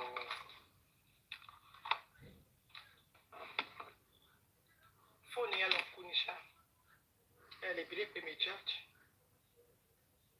Kò lè ṣe contact lọ. Oh God. Mo bọ̀, ọjọ́ sáré lo fóònù mi. Mo fi kọ́ fóònù yẹn ṣe content shit. Okay, ẹ máa wọlé. To do something, even though film or anything, but nǹkan tó kàn dùn mí jù ni wípé bó ṣe embarrass wọn in public. I so much love Funke Akindele accepted, but I love Toyin more than her normal. But the conversation is just like set up and all those things. We want to already more because if I think the I was expecting people to say lucky one, maybe any to say people wọ́n máa dìde wọ́n máa yọ̀ mọ́ wọn o the way they normally do. I was expecting a lot of energy. Kálẹ̀ ní tó ń sọ̀rọ̀ bẹ́ẹ̀ látẹ̀mọ́ tó kàn ṣe ní tàtàkó. Bó ṣe máa ń yọ̀ mọ́ra wọn. Bí àkọ́bá ìyá tó ń sọ̀rọ̀ náà. Ó ń sọ tó tọ́ lọ́rẹ́tà. They don't need it. Mo kálẹ̀ gẹ̀rọ ni tó kàn jọ òun náà dẹ̀ débi fún un náà ló lórúkọ kékeré tó ń kálẹ̀ fún un. Actress wèrè wo actress olóṣù. Ó má lọ wá ṣẹ́bi àti máa sọ. Actress wèrè ó má lọ wá ṣẹ́bi.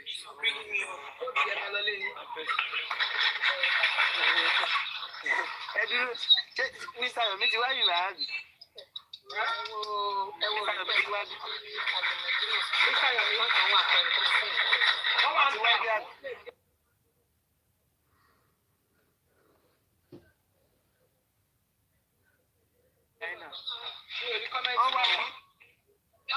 Bóyá gbà tí mo kúrò ń bí báyìí.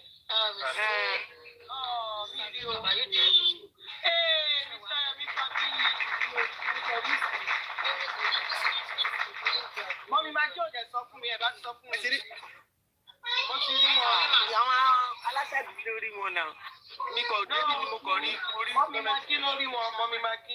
Mọ́mí máa kí mọ́mí máa kí. Wọ́n sọ pé ẹ̀lú. Ẹ má bínú ẹ̀gbọ́n mi.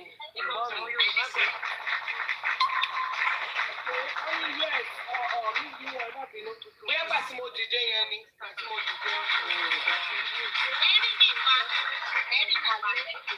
Bẹ́ẹ̀ ayọ̀ mi bá bí ìrìnsẹ̀ ó dọ̀la. Ẹ̀kalẹ́ yóò na àwọn tó bá ti ń bàjẹ́. A máa ṣe yẹ̀yẹ́ lọ́la. Ẹ bá ti sọ ọmọ mi máa gí ẹjọ́. Bọ́dà yọ̀ mi bá tu àbíbà àbíbọ̀dà láti di ẹgbẹ́ tí máa mọ̀ pé nígbà tí ó máa sọ. Báwo ni ẹ̀jọ̀ tàbí kò forí dà? Ìyọ́n rí àwọn méjèèjì ẹjọ́. Nǹkan tí sọ́yìn òfin kò ṣẹlẹ̀. Àbáwọn màmá wa ṣáàṣì wa ń bíbá ẹjọ́. Pé bóyá bloggers wọ́n ń gbé.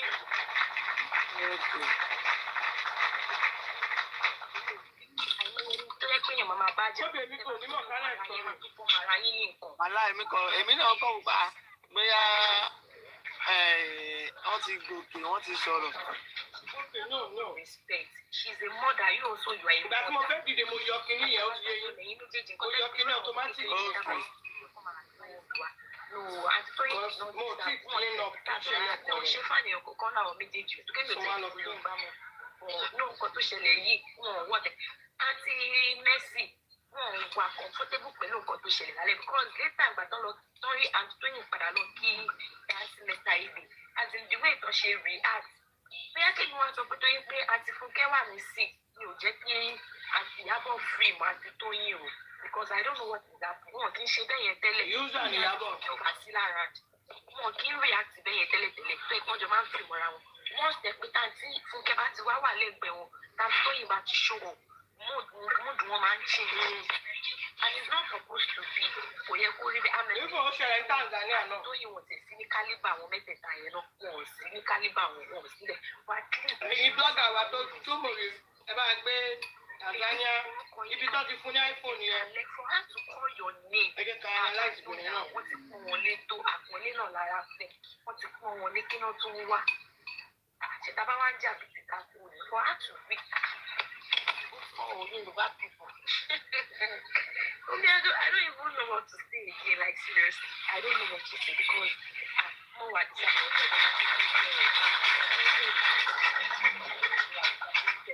very role model. Zero Hawaii. And we're moving. Potentially, I want to bring who I pay. I'm disappointed. Come on, you. It will show it. You're going to look in your phone. Thank you very much. Any continuous program. Check continuous. But what I did not push. You got to watch it. Balance my Bible. You understand? I tell people, I don't know.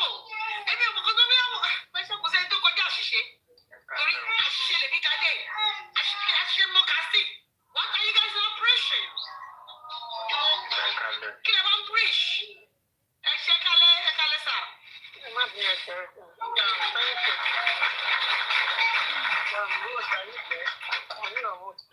Sister Rose, she one best. I can't let go below.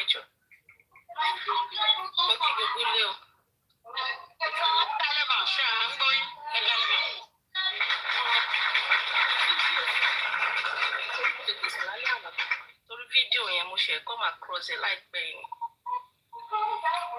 Video yẹn gbà tí mo lè rí inú mi bàjẹ́ má jẹ́ parọ́ fún yín. Lọ́lá ṣúgà. Ó jáde láti ilé ìwé.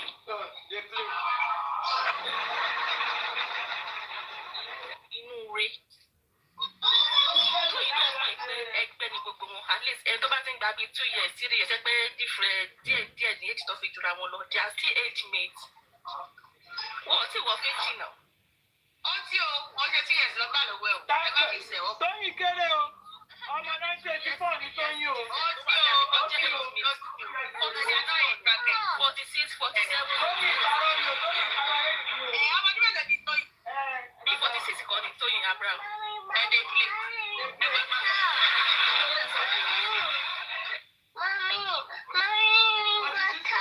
So, 8 náà ni gbogbo wọn ṣe get. Òun náà dẹ́ 100 mates. Gbogbo wọn ṣe get. Wọ́n máa fún wọn ní respect. 100 mates.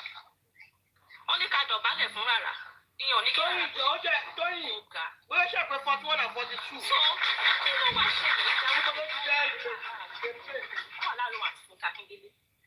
Wọ́n sì àná sí ìlànà nìyẹn. Kí lẹ́yìn rẹ̀ fún yàrá?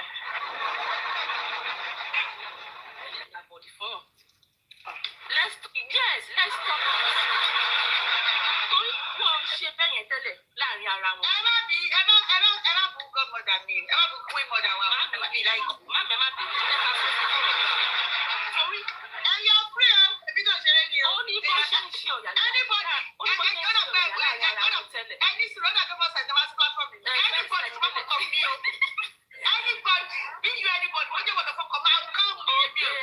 Ó ní bó ṣe máa ṣe torí mo ní orí bí lọ́pọ̀ tí mo gbà tí Tóyìn Abraham tó yà ó pè lọ́wọ́ pọ́kọ̀ pé ẹjọ́ àti Ìyábọ̀ ọ̀kọ́bùlà àti Ìyábọ̀ jókòó sí ó dẹ̀ lọ bẹ̀ ó dẹ̀ lọ kí wọn.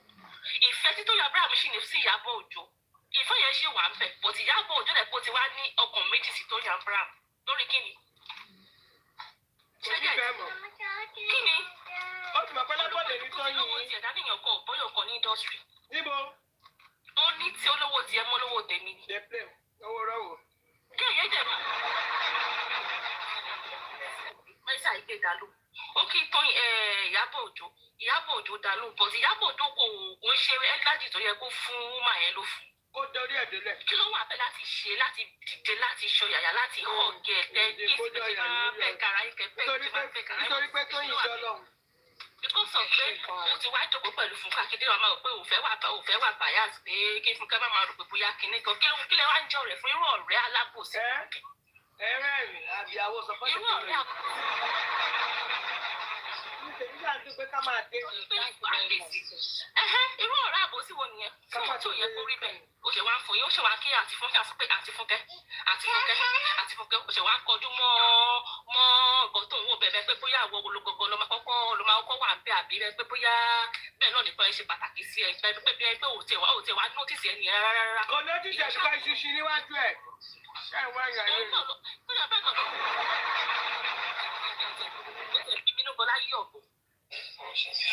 Tani àti help. Olówó àti wèrè kankan. Ṣé bá sọ ní kókò díẹ̀ nǹkan tẹ́ pé bí àtiléèrè. Ó ṣe àtiléèrè, ó bá Sabini.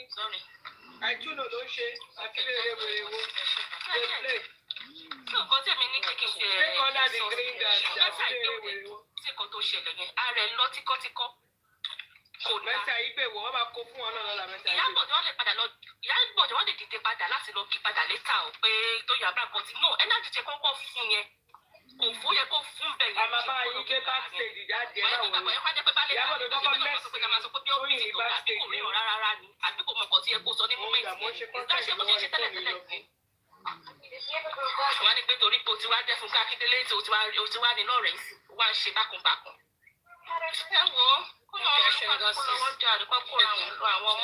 really appreciate. Mr. Wale, are you there, Shegon? Thank you very much. Thanks for your support.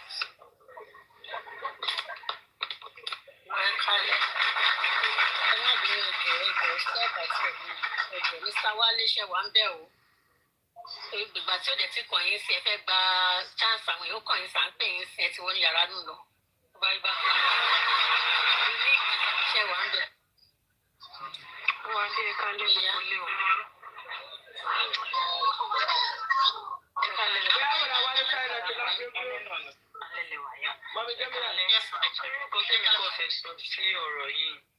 I'm not a fan of Fúnkẹ́ Akíndélé anyway.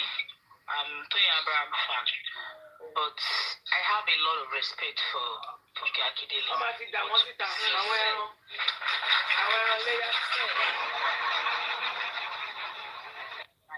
That I swear to God, made me because I was like, kilo day. So about follow back with me Fúnkẹ́ you go follow plan láti wo. That's the worst. Oh, you had the image friend there. Follow that. That's what's in Loleo. I don't think you know. Honestly. That is what they call pure hatred.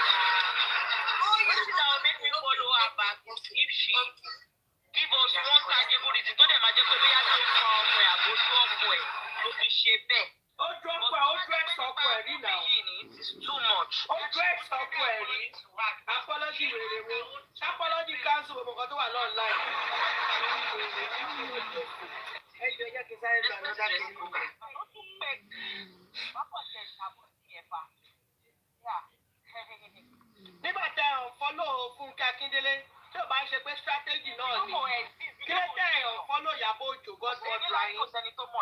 Ẹ̀yin alábòsí. What she here today does not mean she cannot be bigger than you, and she said she be staff herself. Nǹkan tó ń dùn èmi nígbà tí ẹ gan wọ́n ti pọ̀ jù. Òun náà kéré gbàgbé ó kéré náà àti tó yóò kéré òun ló ń gbèrè lọ́sílẹ̀ fún wọn. Ẹ̀jẹ̀ kì í chípì dédé sí ẹ̀jẹ̀ fún ìjẹ tó bá yìí sọ ní indọ́sítírì. Ṣé ẹ máa gbẹ̀gbẹ̀ ọ̀hún tí mo fẹ́ sọ tó bá yìí kú fún kí àwọn akútó yìí mẹ́ o ti mọ̀ kọ́ tẹ̀lé. Ìtọ́kùn náà pákéjì wọn pákéjì. So what are you telling me that you will now make her look like she's nothing because she's using her respect tí wọ́n gbọ́ ti pọ̀ jù wàhálà ìkànnì mo rí wọn náà kúnlẹ̀ òṣèwà respect yẹn ti pọ̀ jù tí respect bá ti pọ̀ sometimes the people will take you for granted. Kí ló dé ìwọ láti Fúnkẹ́ wèrè wọ ọdún mélòó ẹ̀ má gbà kẹ́gbà 10 years lọ́wọ́ mi excuse me.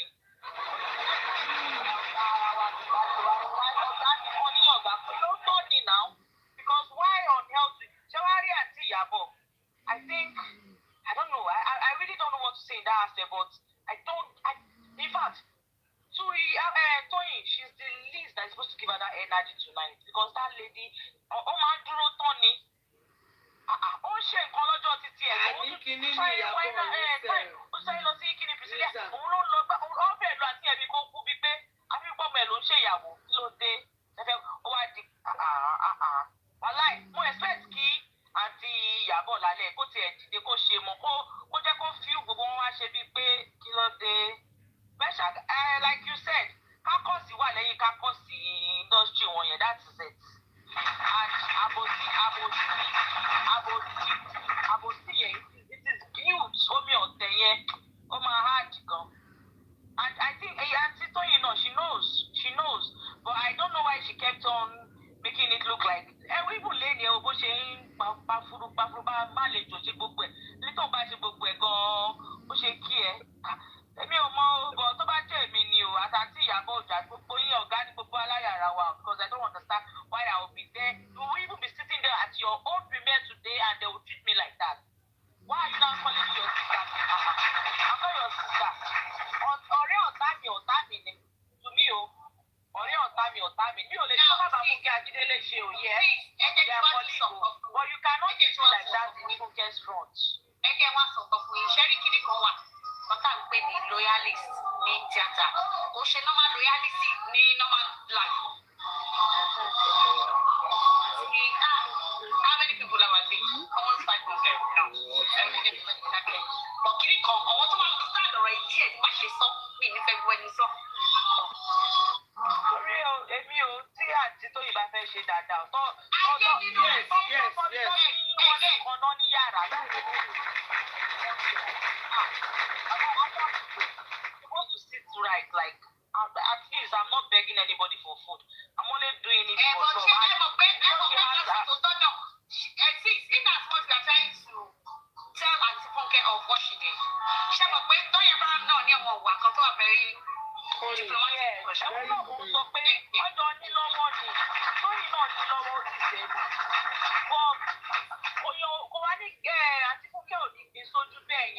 Ní ọjọ́ tèmi spa, that's what me I'm saying. Like this tèmi ó show pé there is like real hatred. That hatred is kí ló dé. Àkópa ẹ lọ́mọ. Mo bá àǹtí náà ní lọ́wọ́, kò sí ìtò ní lọ́wọ́ nu gbogbo wọn pátá àti Mercy àti Kẹ̀sì àti Grace kò sí ìtì ò ní lọ́wọ́. Gbogbo wọn lọ ní lọ́wọ́. But bringing it to the camera and making it look like she's nothing is what it is not fair. She's something. She's nothing. She's nothing. If you know what this thing will bring, social media. Bring that down. You know they follow our life now. The only thing, the only thing is follow now.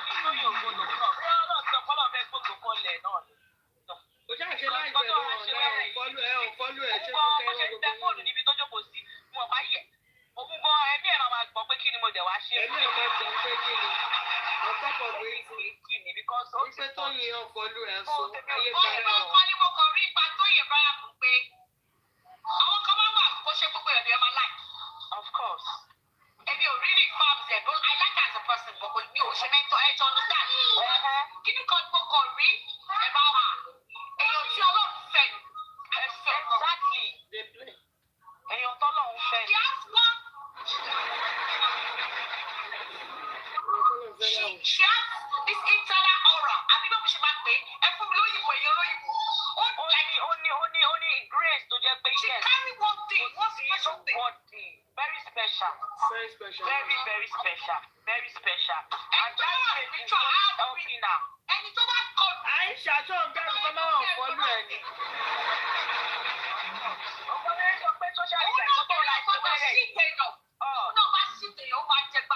Exactly. Because we are talking social media, but not right here. Where is it? If you look where it goes, she be Yama text English for English to Mole. I'm a hero. You didn't go in there, but I'm a follow you. máa follow yín mà. Má bínú ẹjọ́ ẹjọ́. Okay, jàre ẹ ó dà. Mr. Wise àti tèyí tèyí máa ń sọ mo ní kí o bá ṣe rí orí bàbá Ìjẹ̀ṣà ló mú gbogbo ìkà tán ṣe wèrè tó ń sọ̀rọ̀ yìí ń sìn pé tó bá ṣíwájú èèyàn kan wọnú tíẹ́tà kìnnìkan pé kẹ́ máa respect ara wọn ṣóun respect yọ̀nù gbogbo wọn tán ó dìgbà táwọn ó lè láwọn èèyàn ó lè láwọn èèyàn máa ń lò torí pé àwọn Yọ̀mí ò ní owó bíi Tóyìn wọn ò lówó bíi kí lorúkọ bèbí Fúnkẹ́ Akíndélé ó wù wọ́n kí gbogbo titans gbogbo godmother wèrè kàn fọ́lò Fúnkẹ́ kò túrun lára ẹ̀ kò túrun lára Fúnkẹ́ kò yé yín Fúnkẹ́ ti wà lókè náà káfárá tó já ṣé rí ẹni tó yẹ kí gbogbo wọn ká fèsì Ìyábọ̀ kì í ṣe Fúnkẹ́ tí Fúnkẹ́ ò bá gbọ́ nǹkan kan wọ́n ní pé tí ò bá gbọ́ yìngì inú ò ní bàjẹ́ Fúnkẹ́ tí Ìyábọ̀ ti máa sọ nǹkan kan fún Fúnkẹ́ àti Tóyìn àti ìyàwó Aláàjì tó wà lẹ́gbẹ̀ẹ́ ọmọ kí lorúkọ ilé tó wà lẹ́gbẹ̀ẹ́ Mercy rí reaction Mercy náà Ìyábọ̀ lọ dáadáa Ìyábọ̀ lè ṣù but none of them bẹ̀ yẹn tán fèsì pé Ìyábọ̀ is evil kò sẹ́ni tó ń sọ pé Ìyábọ̀ lè ṣù gbogbo wọn kàn fèsì Fúnkẹ́ Ìyábọ̀ ń lo àwọn méjèèjì ó ti lo Tóyìn ló bá ṣe wọ́ọ̀lù ṣẹ́rántí Tóyìn ní fèsì ó ti lo Tóyìn tẹ́nà Tóyìn tọ́lá ní fò. Fúnkẹ́ ló kàn fún àtúntò ó lo Tóyìn fúnra wọn ó tún lò ó lo Fúnkẹ́ ń sìn bọ̀ ibi tí Fúnkẹ́ tí ò ti lọ́pọlọ jíjìn ni pé why allow iṣẹ́ rí wọ́n ní èèyàn máa ń build standard fún rẹ̀ ni ẹ wo gbogbo ìgbà tí Tóyìn tí ò tẹ̀lé Ìyábọ̀ this simply shows Tóyìn ní what's this girl's name Fúnkẹ́ Akíndélé ó ní àṣírí kan lọ́wọ́ Ìyábọ̀ ló ṣe ń leak as Ìyábọ̀ òye yìí and to now bring Fúnkẹ́ close to herself ó ti lọ sọ ọ̀rọ̀ tí òun àti Oversabi ti jọ sọ ó wá lọ sọ fún Fúnkẹ́ ó ti sọ fún Mercy náà torí ẹ̀ ní gbogbo wọn ṣe treat Tóyìn lẹ́yìn tí Tóyìn bá wá lọ́pọlọ kò sí ẹ̀bẹ̀ tán máa bẹ̀ wọ́n ṣe disgrace ẹ̀ lé nìyẹn àmúdẹ̀mọ́pọ̀ mọ́ àlè ní orí òpè á tún padà lọ bá wọn Ìyábọ̀ ló yẹ kó kọ́kọ́ pa àtì bọ̀ torí pé ó stupid ó dá lóyìn máa padà lọ bá Ìyábọ̀ kò lè dá dúró gbàtẹ́pọ̀ ti ṣẹ́rí nemesis ló ń catch up on all of them kò yé yín gbogbo wọn ti hùwà ìbàjẹ́ wọn ti hùwà burúkú tọ́lọ́run dẹ̀ ń bí wọn 2026 ó bẹ̀rẹ̀ ní on the 20 ṣé on the 18 àbọ̀ on the 20 something ní 2026 ṣe bẹ̀rẹ̀ ọdún ẹ̀san ṣẹ̀ṣẹ̀ dé ni. ẹ mọ̀ ó update tó wá sáré delete update yẹn ó ti yẹ ó update tó sáré delete. ta ló update. Tóyìn Abraham ó update tó wá sáré. ṣó ti delete ẹ ni. ó ti delete sọ pé àgbàyà òṣù I don't blame you if not for Aunty Iyabo. You think I send you? Bring it on. Nonsense. Ó ti delete ẹ. Olùṣìgbòláyà kẹ́ máa làbà sọ́ọ̀tì orí bàbá Ìjẹ̀ṣà orí Yọ̀mí orí Lizzy àtàwọn ẹni tó ń ṣe bí fún nínú movie industry wọn yẹn á bí wọn 2026 ọdún ẹ̀san ni yẹ̀yẹ́ wọn á ṣe yẹ̀yẹ́ tó wọn ní jọ tẹ́ńkọ̀bọ̀ mọ́ mi máa ń wèrè tó ń wéré wọn náà mi máa ń tán ṣe òṣì bí ẹranṣẹ́ wo ló ń ṣe mi máa ń tán ṣe o mo dáná dúró ní ẹjẹ́ a máa gbọ́rọ̀ ọ̀rọ̀ tí akéde márùn kejì ìyàwó kejì ìwéré wọn ni máa máa wò ká gbogbo títì. kò yé mi kí mo wá ṣe ókè máa wọ́n ti kú 17%. tó dàbí ṣe ó sùn. Ẹ jẹ́ kí n sọ̀rọ̀ fún yín máa nǹkan tí mo fẹ́ sọ fún gbogbo ilé ṣé mo pé ọ̀rọ̀ pé éèjì ò ṣe éèjì tá a bá wo Ìjẹ̀bú tẹ bá wà ní ẹ bá lọ sí Ìjẹ̀bú tó bá wà láti 45 to 50 ẹgbẹ̀lẹ̀ jẹ́ tẹ bá wà ní 40 to 45 bí ẹ sọ pé òjúlọ yẹn irọ́ nìyẹn ẹgbẹ́ ni wọ́n kò gba 5 years lọ́wọ́ ẹ̀ náà kò gba 5 years lọ́wọ́ ẹ̀ kábọ̀ wá sọ yẹn ẹ wo tí. My dear brother, ẹ jẹ́ wá sọ fún ìfẹ́jẹ́ dání lò. Okay ma. Is it not you accept or not? Okay ma. Ṣàgbọ́n most celebrities age kọ́ la máa fi síbẹ̀ ṣe accept. Yes. Ẹ ṣe lọ́tún lọ́sùn. Okay ma. ẹ mọ Tinubu president wa náà. Tóyìn ti sọ́ngbà kan ìgbà tí wọ́n kọ́kọ́ ẹ̀rọ bàtọ́ ṣe interview fún tó ní tó wà ní Johnson fìlà wọlé tó lóun máa ń mu òun máa ń fagbó. Ó sọ̀nà ọlọ́mọ 1984 lòun ọlọ́bẹ sọ ni ìgbà tó jẹ́ àwọn àtàlájà ní ti wá ṣẹlẹ̀ ó kọ̀ change age ẹ̀ ni. Nígbà tó mọ Abọ̀dé wá sí ó kọ̀ change age ẹ̀ ni straight. Ọlọ́mọ 1984 lòun ó sọ̀nà. Kò sẹ́ni tí ò mọ̀ náà. Nínú ọ́fíìsì kan báyìí tó ti lọ ṣe interview gbà yẹn ó sọ ó ní 1984 lòun. Kò yẹ pé Ìyábọ̀ mọ̀ náà Ìyábọ̀ mọ̀ kan tó yẹ kó ṣe náà bọ́ tí Ìyábọ̀ bá dákẹ́ sí Fúnkẹ́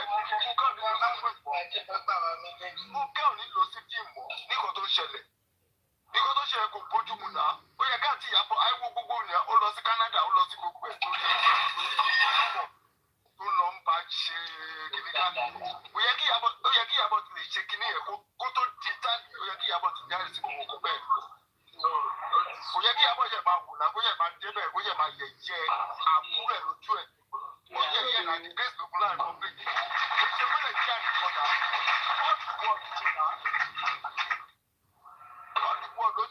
ó yẹ yẹ ni torí pé ó lọ́kọ̀ọ́ tó bá jẹ́ pé ló pẹ́ mo máa kọ́ ní máa sọ fún láyé ẹ̀ anything òwúrọ̀ lọ sí àti pàtí Ìyábọ̀ àti pàtí Òjó òwúrọ̀ lọ ẹni pè mọ́. Tí Fúnkẹ́ náà bá ní ọkọ tí Fúnkẹ́ bá ní ọkọ tó bá ní adé orí ọkọ kò ní wùwà tó wù yẹn. Tó yóò lọ́kọ̀ pé ẹ̀ ń ṣe èrè ni tó yóò ní kọ́kọ́ lẹ̀. Nígbà tó ń fẹ́ Fẹ́mi Adébáyọ̀ tó bá yẹ kó fẹ́ Fẹ́mi Adébáyọ̀ á tún kó ẹ bá fún ẹ bá fún ọmọ méjì.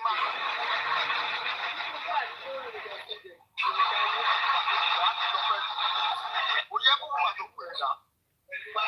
Kí la ń gbé ó gbà pẹ̀ tó bá kàn gbọ́ pẹ̀ àwọn tó fọ́gbò mọ́ra wọn gan kìnì tó fọ́gbò mọ́ra wọn gan ní pátì gan wọ́n ti rí ẹ̀rìn fúnra wọn náà wọ́n parí ẹ̀ fúnra wọn náà kí ló fẹ́ ṣe fún ẹ torí pé òwò tíátà pé ẹjọ́ ń ṣe fíìmù ẹjọ́ ń ṣe kíní kò yẹ kó ṣe gbogbo tó ṣe yẹn náà láàrin public òun ti gbèsè wá gbójú sẹ́gbẹ̀ẹ́ wá ń kẹ́ ó tún fọwọ́ tọ́ ẹ àti Fúnkẹ́ ó tún fọwọ́ tọ́ ẹ gbogbo àwọn bàtà ṣé Fúnkẹ́ ràn mí gbogbo wọn tó. Ìṣẹ́jú mélòó owó tó ní tí kò kọ́ kó máa gbà mọ́ lọ́wọ́. Kóòṣì ìta ló ń sọ̀rọ̀ wèrè wọn ló ń sọ̀rọ̀ ṣé wọ́n lówó. Tó bá lówó máa gbàdúrà kíkó ní mátà ọ̀gbọ́n tẹ́ ń jà náà láì.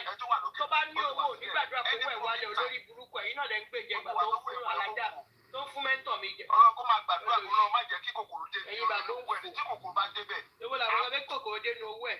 Àtọ̀rọ̀ ni. Ẹ bá ń bàjà kó ń ṣe irúkọ ẹ̀ máa fọmọ àbàdà bébí kòkò lọ dé inú owó ẹ̀ kò ní dáa fún yín bàbá àbí bọ́dà bò lóyún gbàdúrà fún rẹ lò.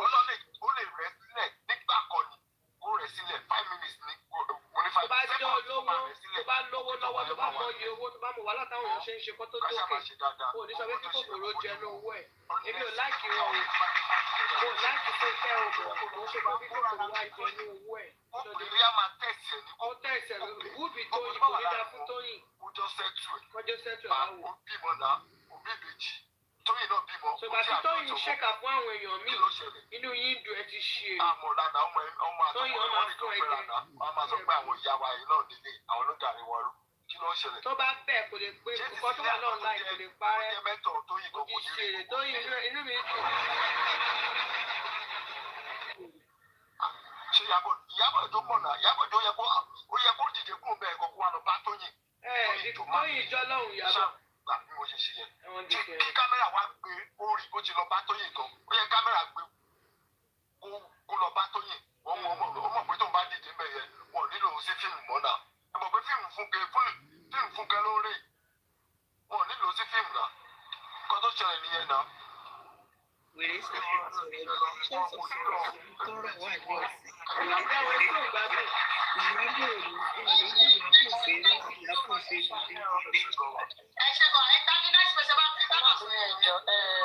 má bínú ẹ ní ayọ̀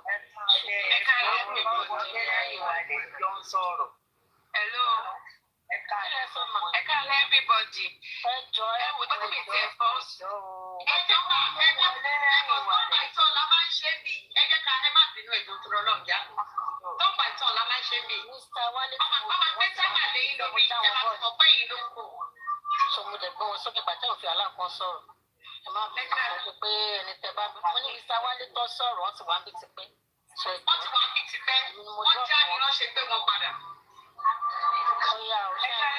ẹ̀ka lẹ́sà ẹ̀ka everybody èmi ò ń ṣe favourite ní ìgbà bí favourite body ò kì í ṣe favourite mi náà méjèèjì because gbàtí movies wọn jáde ní December méjèèjì ni mo wò because tí mi bá ti dùn máa kọ́ tèmi kàn fẹ́ sọ ni pé number one tí mo fẹ́ sọ ni àwọn faves wọn tí wọ́n ń blame àti Tóyìn pé torí wọ́n kí àti Fúnkẹ́ ẹ̀yìn yìí náà lè máa padà máa sọ pé ẹ tẹ́gbà tí Tóyìn náà tó kí àti Mercy tó kí Ìyábọ̀ Òjó tí ò kí ní Fúnkẹ́ ẹ̀yìn náà lè máa drag woman ẹ̀ lè máa búlẹ̀ tẹ́ pé máa fẹ́ múlẹ̀ ayé súnmọ́ ẹ jẹ́ ká call a spade a spade live a for reason yẹ ẹ jẹ́ ká sọ òótọ́ nǹkan bá ti Fúnkẹ́ ṣe ò dá kò dẹ̀ kí n ṣẹjọ́ wọn tí ò bá kí n ṣe àti Tóyìn náà ṣé dandan ní kẹ́ báwọn pípò yìí ṣe ẹ wà lórí ìṣẹ̀dù bíi inú small èèyàn ńlá ní láyé ọ̀tọ̀ Ọlọ́run ti kẹ́ ẹ̀yìn gbogbo nǹkan Ọlọ́run fi kẹ́ distance yourself let them know your words tó bá nídìí tó bá lè gbé òkè àwọn ọmọ ọwọ́ tí àwọn nídìí kọ́ ẹ má máa bá wọn ṣe má máa bá wọn tẹ̀lé wọn kiri kí iṣẹ́ dandan ni bó ṣe wọ́ọ̀ṣì wọn àtàwọn ará ta mí ni mo dé láti iṣẹ́ mi ilé sùn mi ilé wú.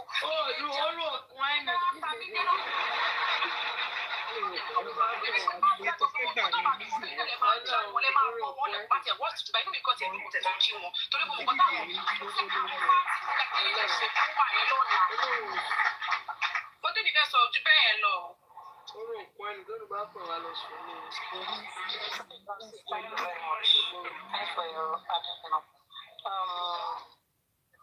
Ọ̀rọ̀ ìbò fún olúwa ṣọ́ràn bẹ́ẹ̀. Wọ́n wà ń bí ẹ̀ka alẹ́ o. Ẹ̀ka alẹ́ o.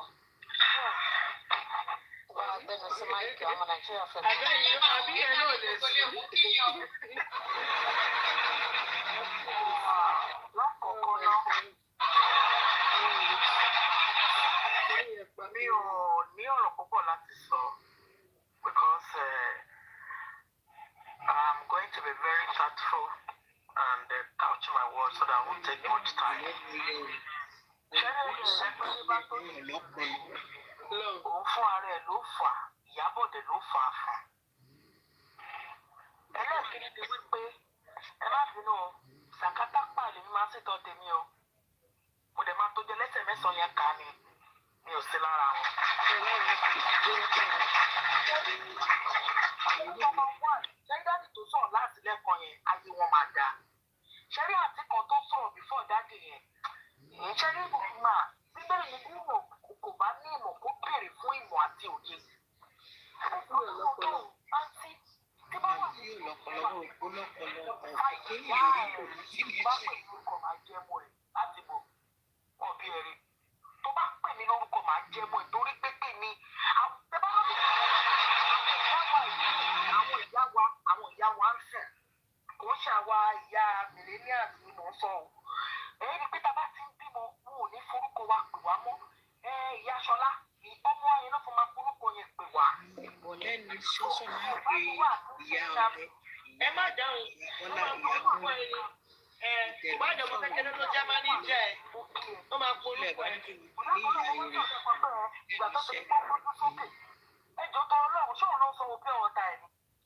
Kò sí kan méjì tó ń dun Fúnkẹ́ ṣèbí Ìyábọ̀ Òjó ti parí ẹ̀ fún wọn. Ìyábọ̀ Òjó dẹ̀ ti rí gòkè kó fẹ́ súnmọ́ Fúnkẹ́ nìyẹn. Kí Tóyìn náà kó yẹ̀bá nà ó ṣé dandan ni.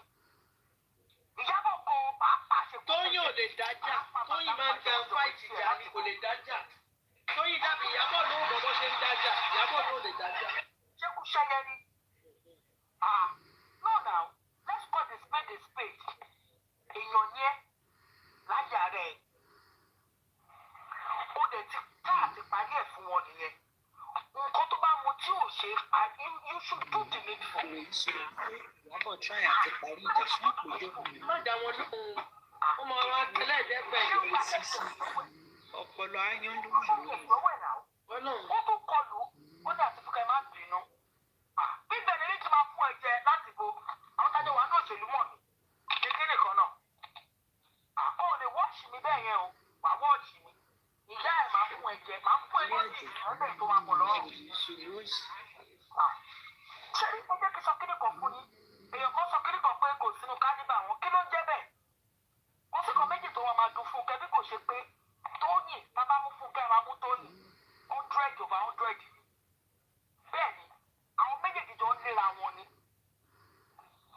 torí fúnkẹ́ torí tóyìn ni torí ìyábọ̀ ní fún ni tóyìn ṣe ń respect gbogbo wọn náà torí ìyábọ̀ ni bí tóyìn dẹ̀ ṣe wà she has this supernatural grace tọ́pẹ́ ọjọ́ tó bá ṣá ayé ẹ̀ máa ó máa pé nílẹ̀ pẹ̀pẹ̀ ní ọlọ́run Elédùmarè wọ́n tẹ̀yàn kan náà lọ́jọ́ náà lọ́hùn mo pe bóyá sẹ́kẹ́tì ẹ̀ mo ní nǹkan tó ń ṣẹlẹ̀ tó bá rí dájú má sọ̀rọ̀ ìwọ náà gbé inú ayé irọ́ ni dọ̀la ó yìí ṣẹ̀sìn dọ̀la. Tẹ́lẹ̀ má tún àwọn kan wà àkọ́kọ́ ọjọ́ mìíràn. Mo bá tún lò fẹ́ẹ́ àwọn ọmọ láti máa dúró láti èyí èdélé pátápátá. Because ṣé ìfowópamọ́ kò ṣe kẹ́kọ̀ọ́ ó ti ṣe é báyìí. Ọlọ́run orí àlàdà lọ mú wọn. Sí Lizzy àtòrí bàbá mi.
Ṣebí at times, èèyàn máa ń rò kọ́ mọ́yàn lára.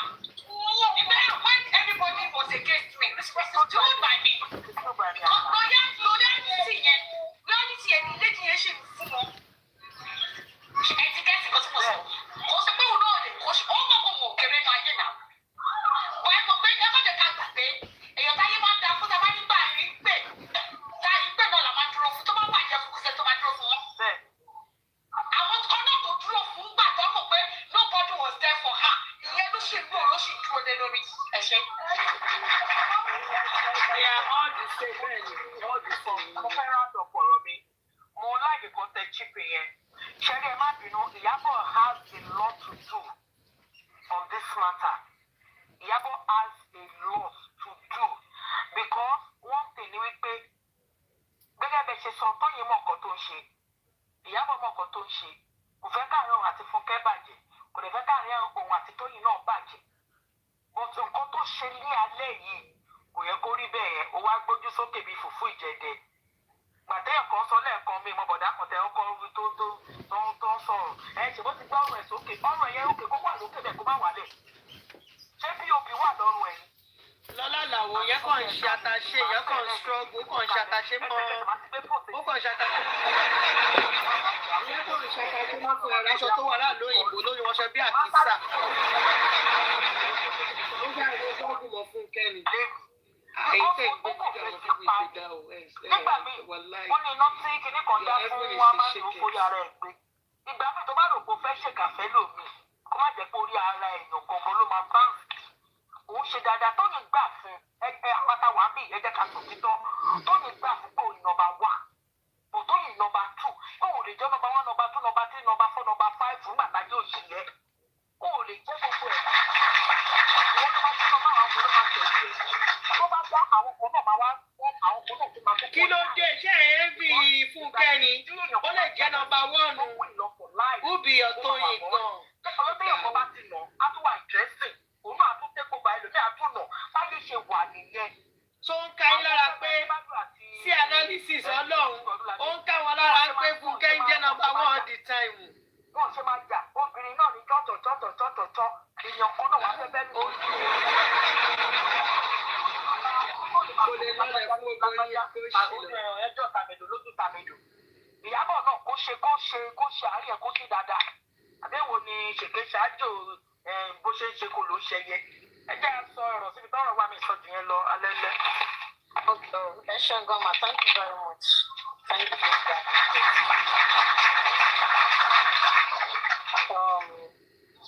Anike good ṣe wà ń bẹ̀. ẹ káàlẹ̀ gbogbo ilé o. Madam Olamide o, thank you very much for the gift, so we appreciate it. Thanks for meeting everyone. Thank you, ma. Okay, we are bismillah. Alẹ́ gbogbo ilé o. Ọlọ́run àwa pẹ̀lú wa, Ọlọ́run àkọ́ wa mọ̀. Sàmímà. Ẹ wò ọ̀rọ̀ mi. Ẹ ṣé o, gbogbo ẹgbẹ́ fún mi ní ànáwọ́ sí ẹ̀ṣẹ́ mo dúpẹ́ ẹ kálẹ̀ mà. Ẹ káàlẹ̀. Ọ̀rọ̀ mi ò pọ̀. Ẹ jẹ́ ká ṣe máa pa ọ̀tá mi jọrọ. Ṣé rí nǹkan tó ṣẹlẹ̀ yẹn? Àkọ́kọ́, Madam tó sọ̀rọ̀ gbẹ̀yìn yẹn, mo kí wọn. Ṣé wàá rí àǹtí kan tó sọ̀rọ̀ pé òun ń ṣe kánífà kan náà ni? Ọ̀rọ̀ ọ̀rọ̀ yẹn sọ rárá. Inú ayé láyé ń gbé o. Ṣó ti yé sí? Ṣé rí kéèyàn jẹ́ 40 years? To run a fool at 40 is a fool forever. Kéèyàn jẹ́ 40 kò jẹ́ 60 tó bá ń kún ẹ lẹ́sìn. Ọmọ ìyá kan náà gan tó mọ̀ pé eléyìí ìyá kan náà ló bá wọn tó jù wọn lọ. Tọ́rọ̀ bá dójú ẹ̀ wọ́n á gbéná wojú ara wọn. Kàmáì tí ìwà sọ pé ìṣọmọ yóò ìṣọmọ bàbá tí ò yẹ ìṣọmọ òkúkú. Kódà kan tiẹ̀ ti wá ṣoore fún rí ẹjọ́ nítorí Ọlọ́run ṣọ́ wá ní kẹgbà kò tí ì tì bẹ́ẹ̀lẹ̀ ń ta ṣe ìwọ kọ́ ló kọ́ ń ṣẹ́ ó kàn ń gbà fún ẹgbọ́n bẹ́ẹ̀lẹ̀ ló ṣe ni. Ṣó ti yẹ yín ṣe rí ní tó ṣẹlẹ̀ yẹn ẹni tó jẹ́ ku ẹ dáàbẹ̀ gangan níyàbọ̀. Tí rọrùn ilé kí nǹkan bí ìdààmú wàhálà wà kò lè ṣe kán má dárúkọ ẹ̀. Tó rẹ̀ ń forí ara ẹ̀ pamọ́ ni irú eléyìí tó ṣẹlẹ̀ kò tún gbọ́dọ̀ kò yẹ kó ṣẹlẹ̀ ojú ṣẹ wá rí Fúnkẹ́ Ọlọ́run àkọmọ̀ ṣe o ẹ̀mí ìgbéraga ìgbéra ṣánlẹ̀ kò ní gbé ṣubú lójijì èmi ni tó yẹ ńgbà tí ò tiẹ̀ ètò yìí tó ìgbélé MNSA ńgbà tó ti tí irú Fúnkẹ́ tó gbọ́wọ́ sókè tó ń gbá ògògò létí kí ló tún kù àìní tẹríba tí èèyàn kankan ò jọ lójú tó máa wo àwọn èèyàn ẹlẹ́ran ara bíi tiẹ̀ tọ́lọ́run dá tó máa wò wọ́n bẹ́ẹ̀ pọ́n jẹ́ nǹkan kan.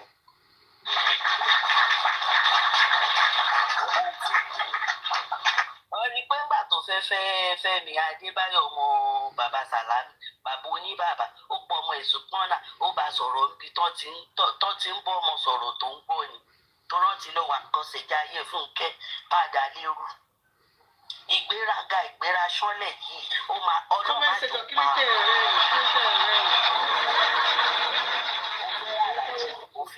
òfẹ́ olórin òfilẹ̀ àwọn tó tún wà pẹ̀lú ẹ̀ tó ń rọ̀gbà yí ẹ̀ka tẹjọ́ ń ṣeré náà wọ́n bá tó àṣẹ tó bá ti gbà wàhálà ni irú ìgbésí ayé tó fẹ́ dọ̀ lọ́wọ́. ó gbàgbọ́ tó fún jẹ kí ló kà wá.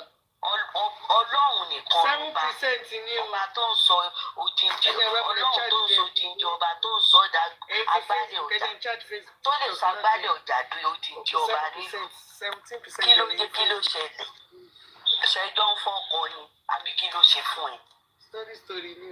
àbí àwọn ọmọ tí wọ́n bí wọ́n kà wọ́n wọn ò pé ni àbí òun sọ fún ẹ pé àwọn ọmọ tòun sọnù kí ló dé kí ló ṣẹlẹ̀ tó fẹ́ dọ́lọ́hùn èmi ni pé èmi ni ṣé oró rẹ̀ pin kó lè gbé mẹ́ẹ̀sìtì ni àbúrò rẹ̀ pin kó lè lówó ló fi wá dépò tó wà tó fi wá wò pé bóyá gbogbo èèyàn kó máa tẹ̀ wọ́n mọ́lẹ̀ báṣubàṣu ìsìn tá à ń sọ̀rọ̀ yìí náà gbogbo àwọn kàmọ́ gbogbo àwọn tó ìwà pẹ̀lú ẹ̀ níwọ̀nba yìí náà tó bá pè wọ́n sí kọ́nà wọ́n á sọ̀rọ̀ ẹnu wọn á gbó kí ló dé kí ló ṣẹlẹ̀ láàrin ìta gbangba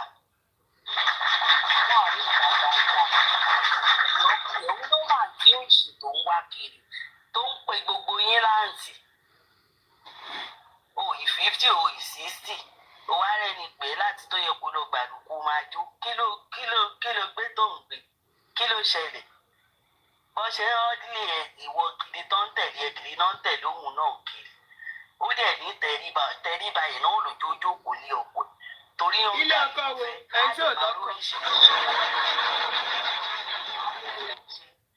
ṣùgbọ́n wò láàmú mọ́ra kankan onítọ́ jẹ́ ẹlẹ́tọ̀ lọ fọ́mọ Haúsá ẹni tó máa gbọ́rọ̀ sí wọn lẹ́nu kí ló dé ẹjọ́ àwọn àyè tuntun kẹrẹ ní àjà rẹ̀ kúrò lẹ́pọ̀ ẹ̀kọ́ kọlà ó wá ń pè àǹtí Fúnkẹ́ inú ẹ̀ ń dorí ẹ̀ wú bíi gàrí Ìjẹ̀bú wọn fọwọ́ o kí ló dé kí ló ṣẹlẹ̀ ó jẹ́ fún ẹ̀ ń gàrí Ìjẹ̀bú gidi láti ìlú mi wá kó wá mú káwá wàrà tó máa dá tó bá mú gàrí tó máa kan gbogbo agbárí ẹ̀ kí ló dé lọ́jọ́ òkòkò lọ sùn kóró rí tó bá mọ ohun táwọn èèyàn máa ń sọ pé gbogbo àwọn tó súnmọ́ ẹ̀ wọ́n ń sọ̀rọ̀ ẹ̀ dáadáa tó lérò pé kìnní mékọ̀pù yìí dẹ̀ ló fi ń gbéra tó yìn mékọ̀pù kò mékọ̀pù ọmọ ni bí wò mékọ̀pù ò ṣe é rí òun á yẹ̀yẹ́ yìí ó jù.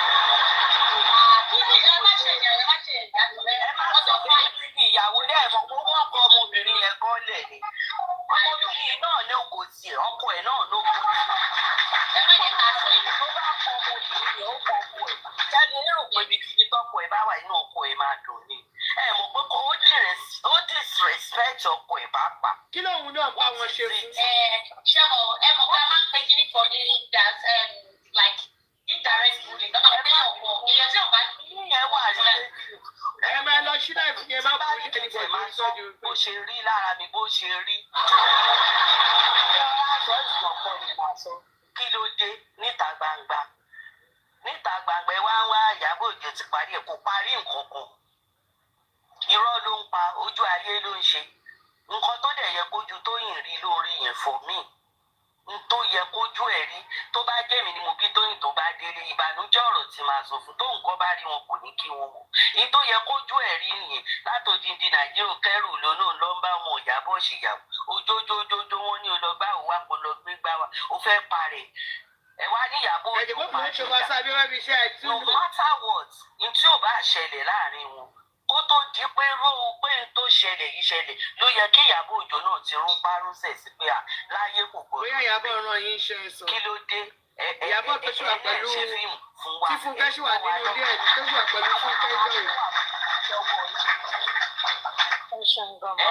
Ẹ̀yin náà la máa rí wà burúkú ìwà tí ò yẹ ká bá lọ́wọ́ yín ló bá wáyé ẹ̀ máa ṣe fíìmù ẹ̀ máa bọ́ síta kọ́ wá bá yín wò sinimá kankan ìwò òṣì wa ránù ó dẹ̀ kàn wọ̀ yín.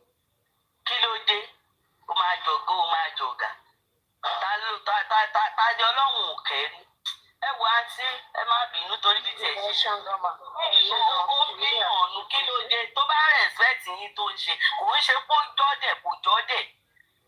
Ó wá píìsì ni. Bọ̀ píìsì tó ń wá tí ò rí yẹn kó mú píìsì ẹ̀ dání kó jókòó sáàyà rẹ̀. Kí ló dé kí ló ṣẹlẹ̀?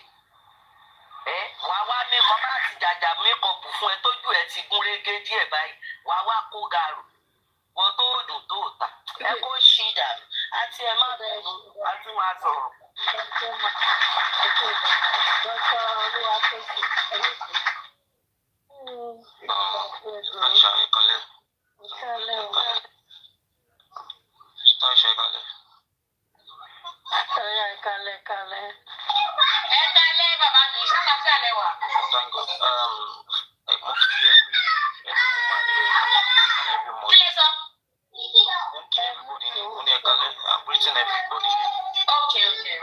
Thank you, sir.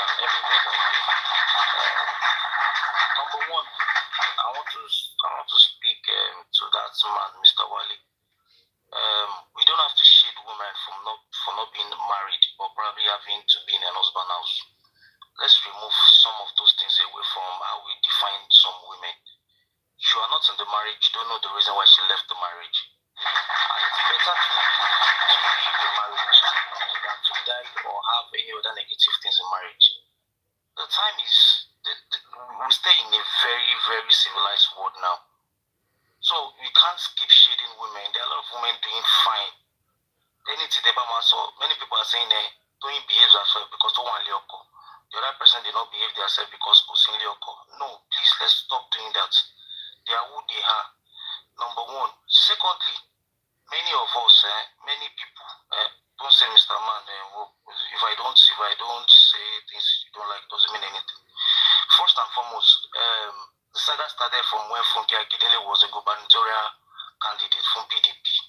You understand? And Tony took a jive at Funke Akindele.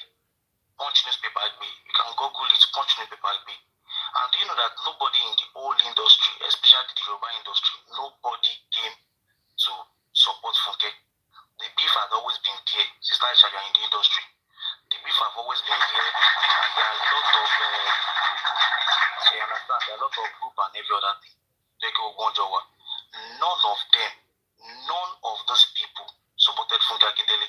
Funke Akindele got endorsement and got part of support from the other Nollywood actors like the English actors and everything. And Funke grew from the rank of not being a Yoruba actor.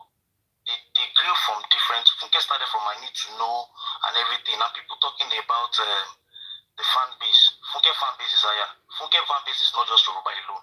You understand? They are both good. Funke Akindele all out of focus. It's not just for the gimmicks of Funke Akindele. She walked her way to that place. Funke Akindele was the same course mate to my sister in the University of Lagos, you understand? So she walked up to that place. So whether Toyin greeted her and she didn't answer, that is not my business. It's not our business. We know them as being an actor. If you want to choose them as your role model, that's another different thing entirely. You understand? But we now saying that some people saying that it's because she's not married, this one is married. Let me tell you one thing. When Umi Toriola did Latifat, Yabo, what is it called? Toyin said something on that thing whereby Umi Toriola said, if you speak to her, she say it back. And Umi came to Arise TV when she wanted to put Arise TV Entertainment, and Umi said it's because she's a friend to Shai. And Shai got married to Toyin X. So that is why Tonya Imakun was not talking to Wumi. He took a fight about that. And Wumi said, you can't expect me to be an enemy to my friend because you were dating her husband before. You understand? So Tonya has her own. You understand? Has her own. Sometimes the way she does, but when she see cameras, she adjusts. These people are actors. These people are actors. Don't let us buy their markets. As I don't want to be by. There's some things she will do when she see the cameras, and there's some things she will do in her private homes. You understand? So be actually move Iwasi. Mr. Tosmi, I have said it me, but when I was show. What is up? I never want to be like that. Show me your song. Money acting, you know, acting. Mo kọ́kọ́ rò kó ṣẹlẹ̀ tẹ́lẹ̀. But Sister Aisha, by tomorrow, let me be honest with you, my people. Publicity sponsors, it might be there. Whether it's it or it's not, you understand. The fact remains, anybody can act the way they see things to be. I have always, even on Twitter, if you go to Twitter, you see every time Tonya Imakun said this snob. Okay, you bet you answer Aisha, Tebabu Funkensi. Tonya will like that post. She will like it. You understand? She will like it. Okay, when Mule was having a dig at Funke, everybody know that Funke was the creator of dancing to promote their music and promote their films and all that. You understand? You took a jive on it and you understand, you liked it, you dropped an emoji of that, you understand? So the major thing has been a compilation of what you have been doing to that lady. Mr. Wale. Mo profile you say, voice is already to Momo, so but no one say one yes. I think you are one of us. Yeah. Now you're not much about the industry. Yes, we should go profile. But then we come on for me one of them. Now follow back now. So the thing is, bro, you understand better. But you know, about online, there's some things. You know, but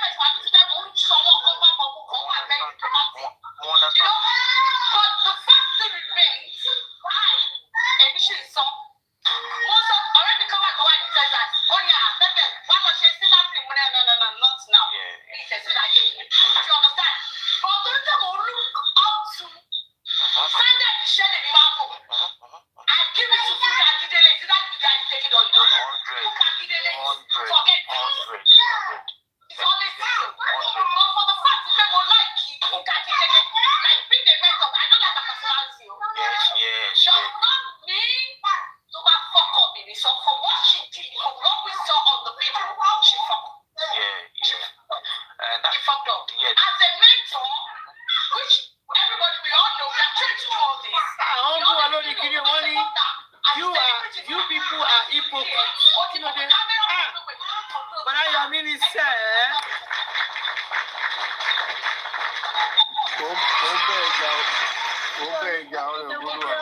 mo ti ka kọ́mẹ̀ntì lọ ní sàǹgbà mo ti ka kọ́mẹ̀ntì lọ bí. ó ń bá ẹ jà ó ń bá wà àti àṣàbí ó ń bá yín jà.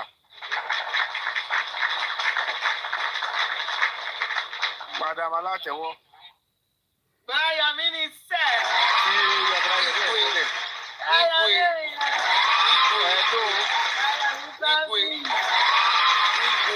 Igwe ní sẹ́ Igwe. Kóbí Igwe.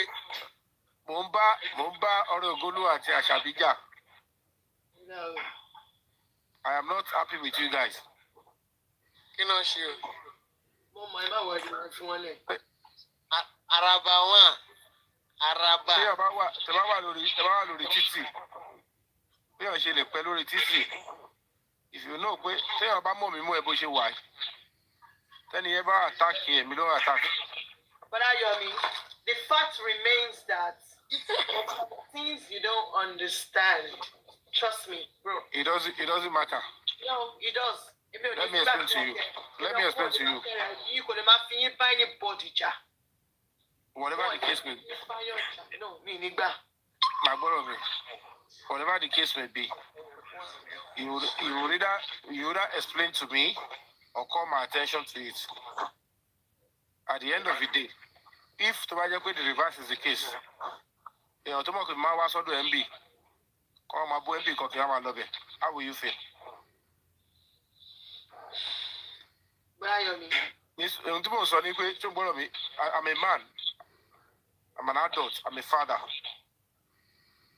I want to buy the platform.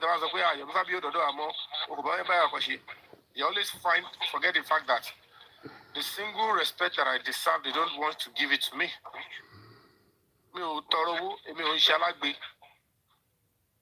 Or justice so far that would have taken me to anybody because it is a very expensive project.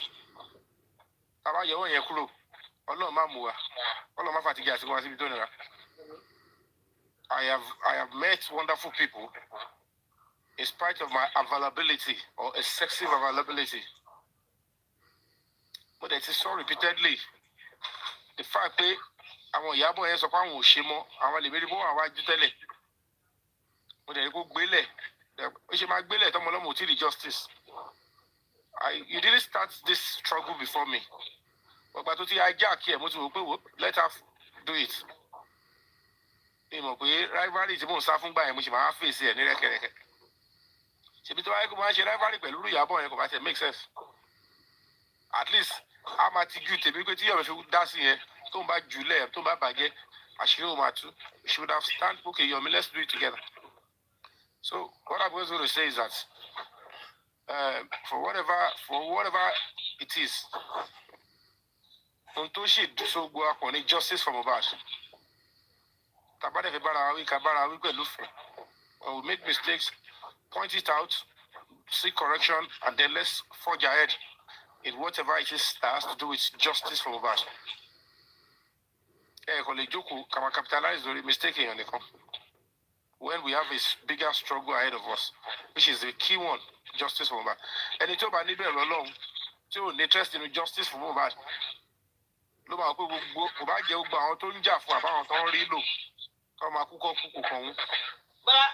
Ayomi, she has to pay the money. She's owing somebody money. It doesn't matter. See, let me explain to you. She has to pay the money. There's one better and one for you.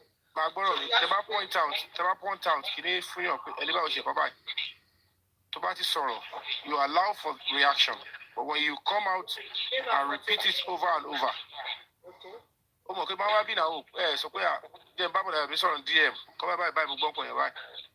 no, but I remember got to trigger me. I want play video call. So it was that video that triggered me.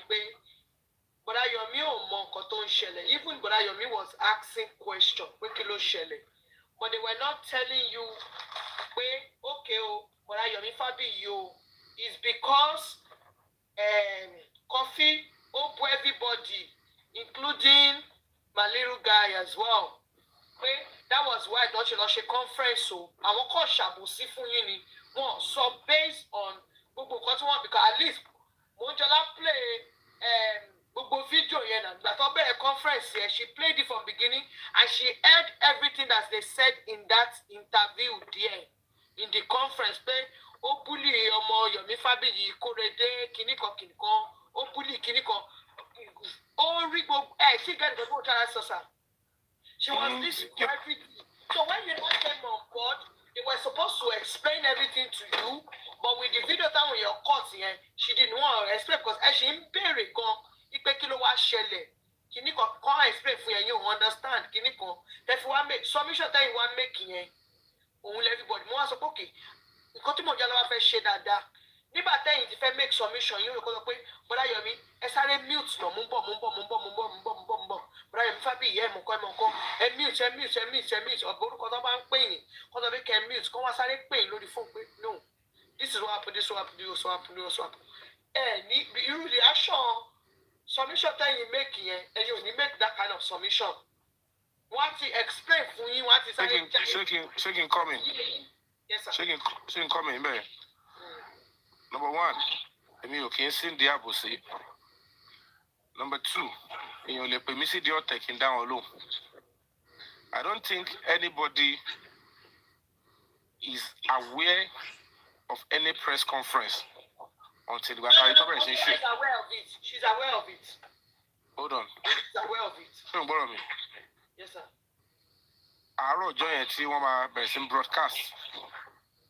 Is what everybody got to know what was going on. Do you understand? And naturally, just like Biro Paparino, I see everybody should analyze. Like I'm saying, no, every other person, they like to analyze anything about TikTok. My own is justice, human rights. Like I said, the woman or the lady confused. I will comment section, Brian. Everyone is at one she meeting. Everyone is. She cannot lie. No, everybody is aware of this. Emi o aware. Emi o aware. Because I don't really want man play game when you really want for the TikTok that much. Yeah. So I don't think I don't want to speak for her whether she's aware or she's not aware. But what I'm trying to say is my own reaction. Are you get I'm saying? When I saw it, are you get I'm saying? Maybe if you think body the person pé confuse bully or mommy. Àbúrò mi tí wọ́n pa níjọ́ birthday and on his final exam. I get I'm saying? On a big picture àbúrò mi yẹn náà. And the pain she's trying to cause is not just for me. It's to my father. I get I'm saying? Ìyàwó possibly no be. But me worry. But at least people saw it and they knew what she did was bad. So when they had the press conference, I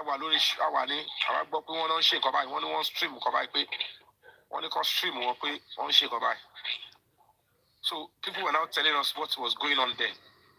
Like I'm saying. So the next thing was like the she press conference, Lori Confi, number one, she's not in Nigeria, she's a mental case. And thirdly, it's going to be counterproductive into Paparano as a person.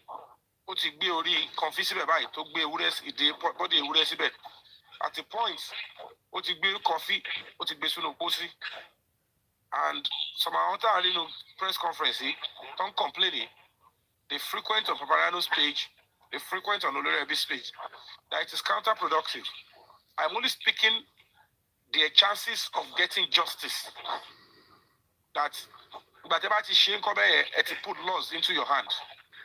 It's just like you, King White, yes, Bush, attack or any press conference. Come on, attack here, father. Kawashi has a press conference. Attack coffee, press conference, coffee, but I mean. What I'm trying to tell you is this. I'm only telling you my own reaction that angle. I want to like I'm saying, this woman, she has a mental case and she's going to counter back and want to bully or not father. That the next thing we should do is avoid bullying. And to my bully, we can take cases against them and we shouldn't react back. So it has nothing to do with Mojola Olua. Do you understand? And whether you like it or not, you really sorrow. Other platform, I'm disrespecting you. Like I'm saying, one of the basic and one of the tenets of human rights is freedom of expression. Any platform, so you need to expect him to give you submission as usual. Can I expect him to caution me? You're asking too much from her. Like I'm saying. Money at least go explain because every one of us are aware that they're doing press conference that day. Even me, go back.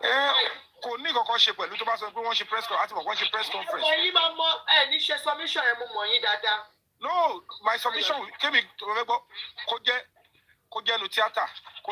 governor, president.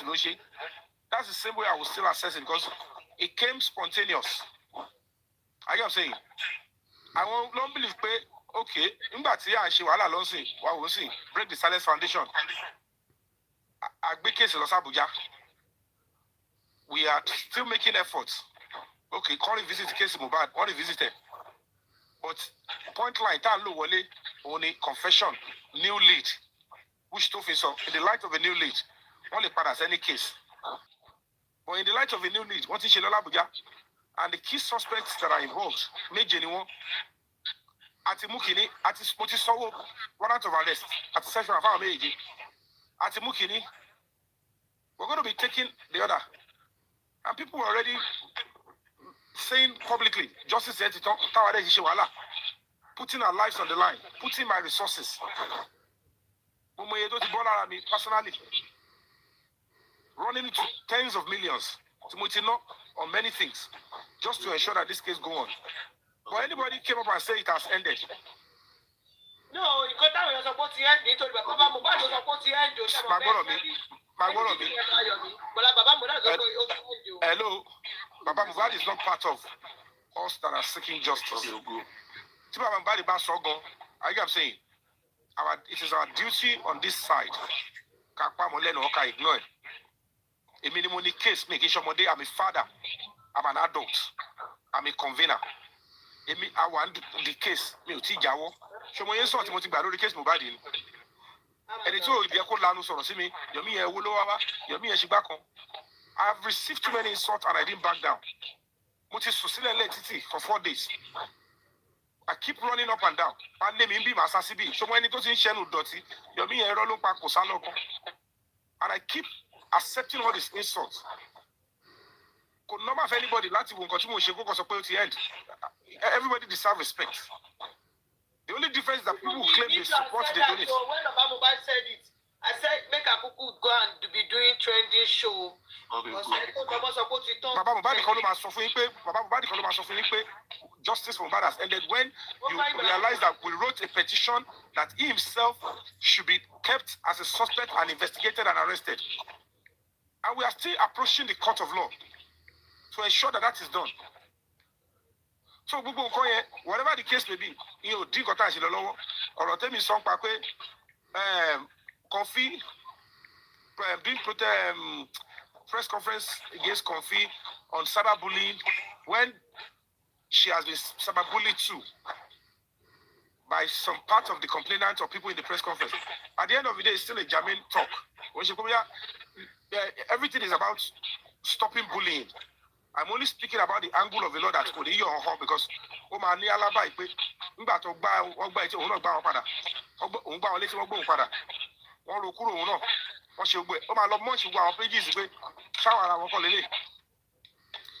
is not that one, but when you go to your car, baby, go see. Monjola has nothing to do with that one. Anybody that wants to face me on that one, they should confront me. When you go to me, your justice from about the crew. I can advise anybody on whatever they are doing that is good, but it may not yield results. When you put your film talking down, I'm going to commit a shape a lot of party paparano in my joku. Olomo better. Kile te follow pa ni wo kini ko bai. Kile te se ra phone follow pa. Ori on solo ni platform na. Show encourage our time femi la kumbe ni. She Nigeria police ta mo leni. Ka ba ni ko wọ́n fẹ́ download iCloud àdúrà. Ṣé wọ́n jẹ́ ní tó máa lọ fún wọn ra iPhone 17 àbí iPhone kini kan. Change topic, please. Change topic. Do you understand? So what I'm just trying to say is that to ba mo yan mo mi. To mo ko afẹ́ pon ra wálé. Ó máa ń dàgbà mí. Nígbà tí mo fẹ́ gbé kin tó gbé King White yẹn. I am saying tó bá wo approach mi, mo kọ́ lọ sọ́dọ̀ Gani Adams. Orúkọ ẹ tí mo gbọ́ tó pè wọ́n nìyẹn. Ẹ tó fẹ́ pẹ́lẹ́ ayé tó mọ̀ palẹ̀ ayé nìyẹn o. Everything is not about social media. Èmi òun wo àtàlù máa mú mi o. I respect people a lot. Tí máa gbọ́ pé èèyàn gidi kan wà pẹ̀lẹ́ ni. Ẹni yẹn kọ́ ló ṣẹ̀ mí. Màá fẹjọ́ onítọ̀hún sùn. Nígbà mo fẹjọ́ King White sùn mo realize pé wọ́n ti bá wípé ṣé mọ̀ pé ọ̀dọ̀ Yomi tó lọ ṣe rubbish yẹn. You are not supposed to do that. Àwọn ti wọ́n ẹ̀ 4 times. Wọ́n dẹ̀ jẹ́ pé yé mi pé Yomi ní bínú àrà tó bá rí sẹ́rí àtúbá wọn tó fẹ́ dá fún lọ dá fún. And I was able to move on that. Thank you, sir. But all realize pé mo pa wọn lé mo wá bá wọn. Are you get what I'm saying? A lè máa jẹ kankan lójú ara wa o. But respect tẹ̀ wò yẹn kò ṣe fowó rà o. Wọ́n bá ta ìfúnyàn kéèyàn ta ìfúnyàn padà ló dà o. Do you understand? Whatever it is, tẹ́ bá rò pé ní ṣe ẹ correct ẹ pẹ̀lú fẹ́. Provided tó wáyé pé nǹkan tó ṣe kò block justice for Mohbad. Tó bá ní àlébù mi tó ní ẹ sọ fún, tó bá ní correction tó yẹ kó ṣe ẹ sọ ní tùbínùbí bí ọmọlúwàbí. Ẹ má jẹ́ àsáré kówó. Kò sí kan tí èèyàn mú wálé, kò sí kan tí èèyàn mú lọ. I get what I'm saying. Mi ti bá wí nígbà tó ń ṣàlàyé ọ̀rọ̀ yẹn fún mi. I've said my own part to her. where she needs to make amends, she will make amends. Àwọn kan lọ sí DM yẹn, mo ti sọ yẹn ti pẹ́. Torí bó ṣe tún gbọ́ kó sọ pé ó lọ DM, a ti sọ yẹn tẹ́lẹ̀ náà. And I've corrected her, she's not doing that again. No, she's still doing it. She's still doing it, sir. She's still doing it, okay. I have no proof of that. Maybe you have a proof. I get what I'm saying. She's still doing it. Do you understand? But she will lose pẹ̀lú. No, ìyá tí mo mọ̀ ló ṣe pẹ̀lú. Ẹni ẹ wá complain fún ẹ. Yeah. Kí ló tẹ́ni yóò complain fún ẹ? Ọ̀pọ̀ ìgbà. Èmi lẹ́ni ẹ mọ̀ kan tó ṣẹlẹ̀. Ọjọ́ tí ẹ play game. Èmi ni mo sọ fẹ́ ni ẹ pé mo lọ sọ́dọ̀ bọ̀dá Yomi. Ẹ wá support mi. Ẹni ẹ wá ní pé káwọn máa gbá account kan wá. Account táwọn jẹ́ fún ẹ̀ mọ̀ máa wọ́n mọ́. Táwọn sí ní ẹ ti yẹ yín kò sẹ́ni ẹ̀ ò sí lórí jẹ́ fún ẹ̀ bọ̀ wọ́n máa kàn ń yọjú wo jẹ́ fún ẹ̀ lẹ́kọ̀ọ̀kan. Àwọn alẹ́ account táwọn jẹ́ fún ẹ̀ mọ̀ tí ì rá wọn tó as a new account. Àwọn máa gbé wá ní ẹ wá gbé new account wá gbà yẹn. Immediately ẹ ṣe wà lórí ṣọ́ọ̀gàn wọ́n sì ń ṣe kinní báyìí wọ́n ti send kinní sẹ́ni yẹn straight. Well, you know that because I've actually called, message, had a phone call to correct her. Anyway, I apologize if she did that again. Like I'm saying, I sincerely apologize on her behalf because the reason is this: she is useful to the crusade. Torí pé kò ń ṣe ọ̀pọ̀lọpọ̀ èèyàn lálẹ́ pé kó ká bọ́ sí orí field physically. Èrò tó lè bọ́ ta ò tó nǹkan. And we are not ready to lose any of our foot soldiers. Anybody to buy DM, please ignore her. I get what I'm saying. Please ignore her if you're not comfortable with it. You understand what I'm saying? And if there is any restitution she needs to do, she will do it.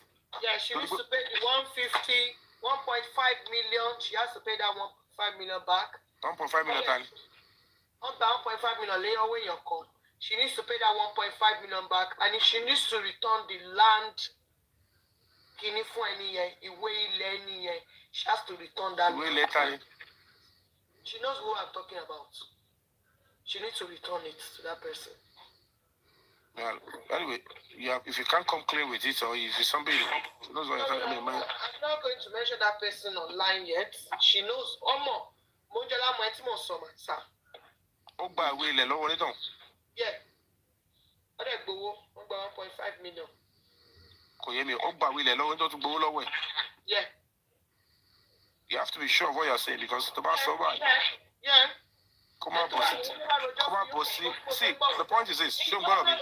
But she know why I'm fighting with her. She know why she blocked me. I'm not worried. What I'm trying to say is this. Am I for sure or fracas? No, fracas. My boy, no. Anybody. Fracas is said. She know when they talk. And the only one that's stopping affect any. She knows what I'm talking about, sir. What are you mean? What of a play game that in a teeny and yet back there or no ajay. And I feel just Sherry, you got our shade. Or a party shall I shade. At I want trending thinking is not about justice. But she know the thing that they of she knows. I can let her just to me so I can talk to her. At least she's still some talk about something. My mom say, hey, because you got turn back in me. Lay out more read. I don't jagunkiri. The suspect if you want her to correct herself or make restitution, you report her appropriately. So that's all right. I would think your fracas was in your abu. She knows. Say it openly now. You are legging her. You are already putting her picture there. I'm not legging her. Seriously? You are legging her. Put in first to come already. No, it's what she did. Oh no, let's so now. Oh no, they got like so now. Online is something she they've given her 40 Emma. Sherry, if I tell me me tell me she sorrow.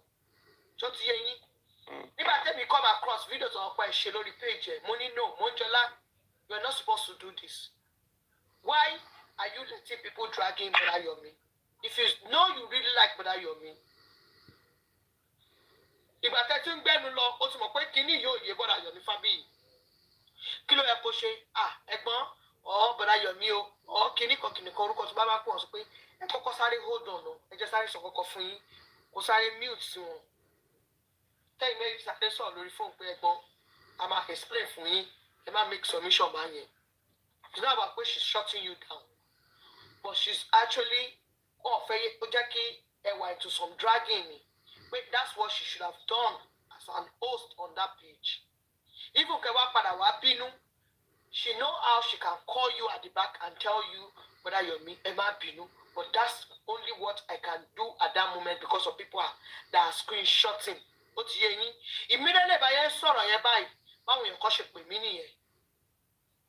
Alright, that's if I just sorry mute. Okay, if I'm going to get you right, into the most of press conference conflict, they want to learn DG. No, I don't want to bring that down. No, they're not bringing that. Oh, but nobody's bringing that down. I know she said. But I me mono she. I'll tell you what is so. I realize both of them are on she. Oh no, juju ogun. Oh, Simba when you look. Share every video you thought to analyze it. My video. Okay. And you have proof of that. So do I analyze it online going to want to play now. I want to analyze it online, not to analyze it now.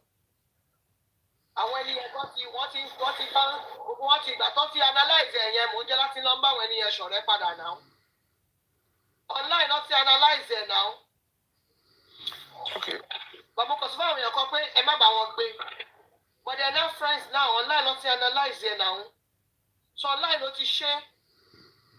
Okay, now, what's the solution to all this now? That's what I want to know. She needs to pay that person's money. Cost 1.5 million. I got that big will only left.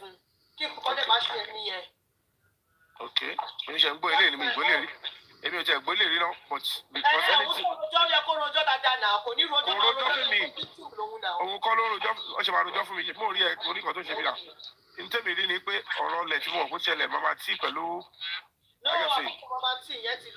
another one lele. The same with Mama T, yeah, you're making lot of fun.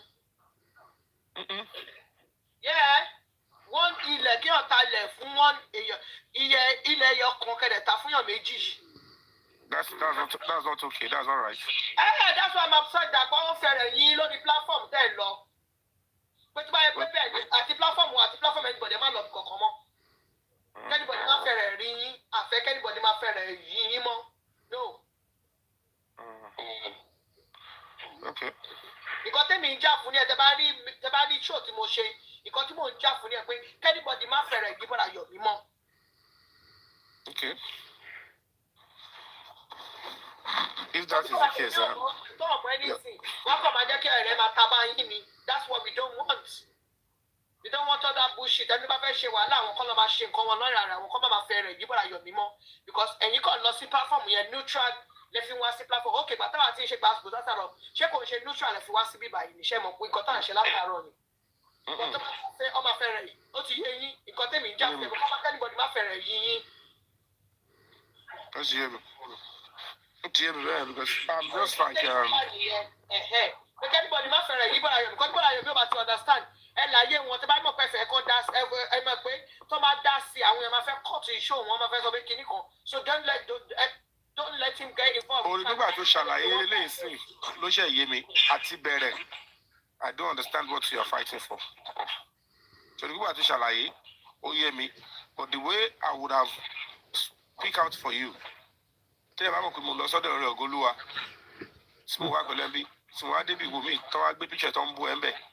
me there. Then the other I laugh, I joke with you, you are my close person. Then you're there, and you're in caution me. Don't do so easy. Go she might get book on bed. Oh, let's offer me to my madam.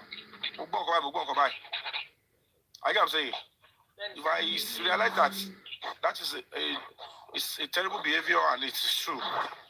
Well, for my self-dignity, I have to distance myself truly. You understand? But the only reason why I was skeptical. Go and check on Instagram. Everybody seems to be saying, Yomi Fabi said this, Yomi Fabi had already predicted this, but Fabi, that's what we want to be hearing your name from. We don't want to hear your name from all these shenanigans of nonsense of people on TikTok. Of course. Because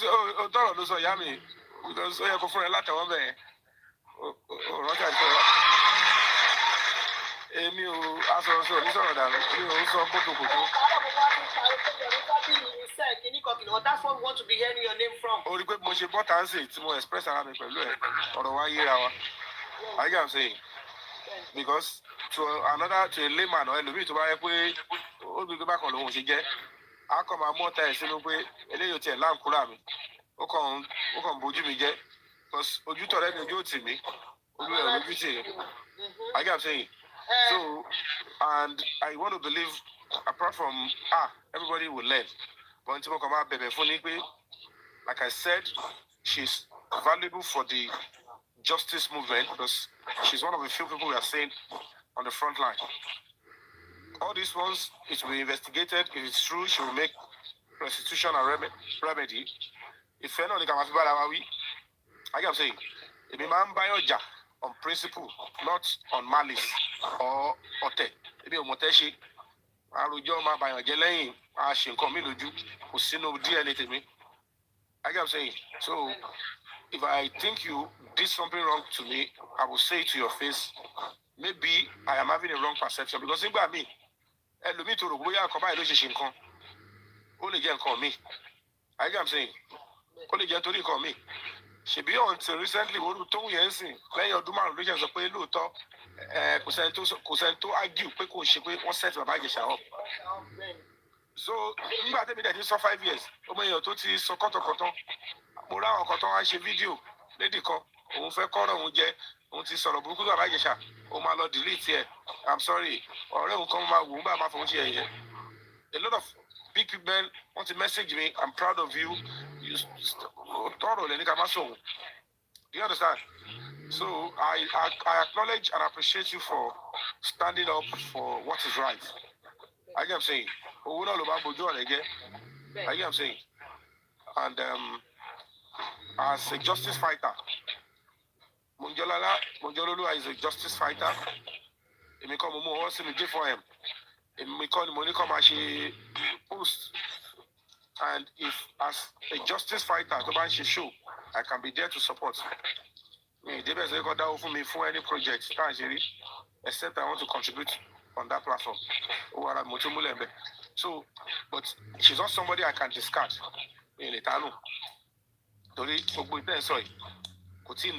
Justice for Mohbad.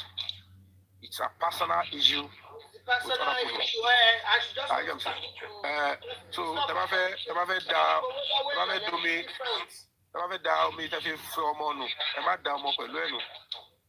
I am saying. No, I will ask her. I will have to hear her own side of the story because we are not suffering, we are not. So, because everything is suffering. We have a lot of blogger, not she suffering me. So I they want to no. Now a blogger to man share to man go viral. So every day is come and pull us in. My brother, me. See about to see come in bed. I want to let la ko pe any ẹgbọ́n ṣe òótọ́ ni tó bá ṣagídí gbogbo tí wọ́n yìí ṣe yẹn ẹni tó lè pè personally but nítorí nǹkan mi ti wà lẹ́nu ó búlọ́ọ̀kì ẹ̀ ó sì gbá kan ọ̀ ẹ̀ ṣá ẹ lọ sùúrù sí I get saying ó yẹ ẹ lọ sùúrù sí there are so many negative people in this struggle that we should deal with nobody is talking about that one yet so it's quite unfortunate but I will speak to her I will ask her tó bá sòótọ́. It make sense. Whatever comes out of it, at least the whole world can see. Because to another person, you may lose all your good way, or then boom, Jala, or then bound in bed. We have a color sharing. Sansi could tell you, Wally. To most only the Alabos in your mirror. I will tell you about the Wasidi Bawas or my justice of Tony Cotaman Sorrow, Fancy one. Because I have justice very. Ìyá mi ọ̀nà máa ń bu wa ṣé mi tẹ́yọ̀ ọba láìfù dé yìí ṣé nígbà tí fẹ́ ṣe solo protest mú fún yọ ni èmi nìkan tó òun mi tó. So wọ́n máa máa sọ pé justice ni ẹ̀ bá wa sọ ẹ̀ tí gẹ̀ẹ́tì gbọ́dún òtẹ́ láti sọ. èmi go sub I'm enough to speak on my own page. ṣé bíbá yìí àwa ń sọ̀rọ̀ míì ní bíbá yìí. Ojúolúwa is a justice for Mohbad fighter. Tó bá ṣí platform ẹ̀ máa lọ sọ̀rọ̀ justice for Mohbad mbẹ́. Bẹ́ẹ̀ ni. I get what I'm saying. Well, nothing is going to chase me away from that. Bá a rí i pé conduct tó wá wù ó show pé monofiki nǹkan tí ó true. I am saying, then I can excuse myself until she sort herself. You know, me you are condemned. It might be a different story, but I will only appeal and appreciate correcting herself with love. Emma come over escalate. I'm about to get it. And it's all over. Go to I'm to go to a long battle. Oh yeah. Somebody someone yet. One about someone yet. And come with new leaf. Yeah, I will only ask her whatever she wants to do with it. She will do with it. About the is something that is germane. She about necessary will take right steps. About take it. You can take the right. We are justice fighter. Tell him by she know we are not about your phone. So me in the yomo. I don't take what does not belong to me. It's quite unfortunate that, you know, in the course of fighting for this case, a lot of, you know, misconception, but I have to endure it because you have to go through all those deaths. A lot of stuff has happened, so okay, let me just express myself because you know, you're not somebody I'm not sending negative stuff against. What is soon? What is soon? When I shall be to soon. Sleeping panelist is one.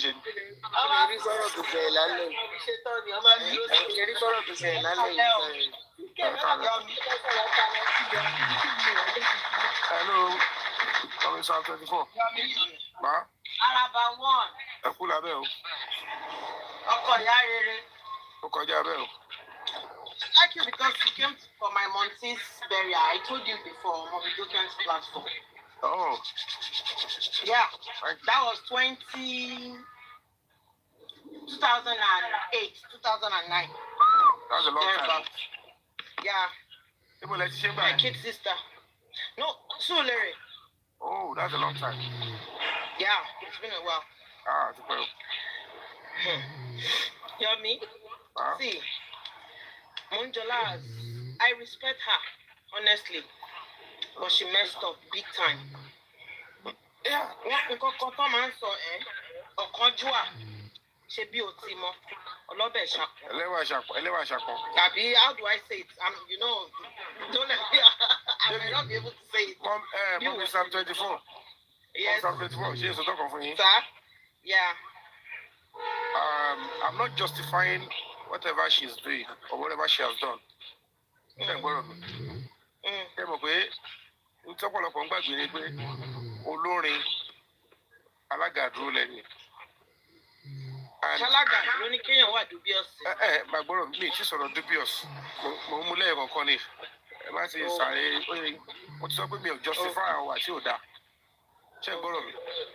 Yeah. And this person, she started with and people appreciated and they were embracing her. So see here you go also.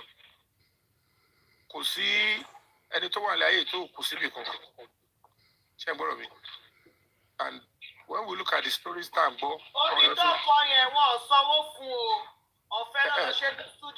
me dispute. What I'm trying to say is that when it comes to a musician, I am saying, to clamp on. Oh, okay. She get almost oh yeah, so I'm going to say,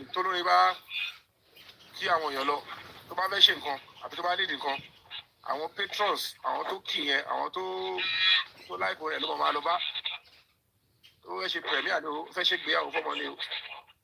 you understand what I'm trying to say? I need to deceive her. That was the link point. See,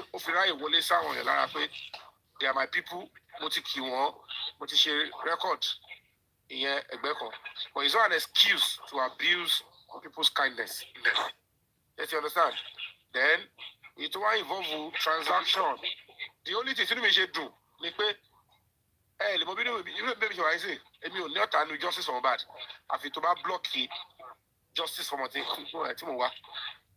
wọ́n dóyàn kan o wọ́n do ní òdi o wọ́n do láti ìwé tí o èèyàn kan la òbólẹ̀ o èèyàn kan lẹ́pọ̀n ẹ̀pọ̀n ẹ̀fọ́gbọ̀n náà o tí ò bá ti dó òbò àbókó tó máa block justice kò kàn mí ẹ ti understand ẹ rí i pé gbogbo àwọn tẹ́mi bá ní problem pẹ̀lú on fundamental reasons torí pé àwọn ìyá tó àwọn tó tí ọmọ Mohbad yẹn ti ara ẹ̀ jáde gan mo wojú wọn ẹ ti understand mi ti wà rẹ́ni tí mi lè wojú ẹ̀ gómìnà Lagos State mo ti wojú ẹ̀ lórí case Mohbad commissioner of police tó jẹ́ pé òun ló ń kó ó lè arrest anybody wọ́n anybody lọ sẹ́wọ̀n mo ti wojú ẹ̀ lórí case Mohbad ó máa ń fọ́nì sí mi people see me on TikTok èèyàn ká máa rò pé bákan lóhùn ṣe jẹ́ ó lè ṣe any other thing kí n gbójú but if you block justice for Mohbad I will come for you because nǹkan jẹ́ wá lógún jura lọ ló ti yẹ kọ́ mọ̀ nǹkan jẹ́ wá lógún jura wa lọ and this thing is crucial because a lot of emotions are involved. Àwọn mi ò ní miss àti wá physically. They hard earned money they are putting into it. Ẹlòmíì kò ní owó tó máa múlẹ̀ ṣùgbọ́n ó ń sacrifice ara ẹ̀. Tí n bá dárúkọ Mọ́jọ́lá, màá sì dárúkọ Ìyéníkì. Mo lè má fẹ́ dárúkọ Mama T because òun àti Mọ́jọ́lá lọ́jọ́ wà involve ní gbogbo kínní. Bọ̀ kí lẹ fẹ́ sọ sórí Ìyéníkì yẹn? Kò wọ́n DM anybody. Kò gbọ́ owó ṣùgbọ́n anywhere tó bá pè é. Kọ́ wá pé struggle ẹ̀ bàbá ń bẹ̀.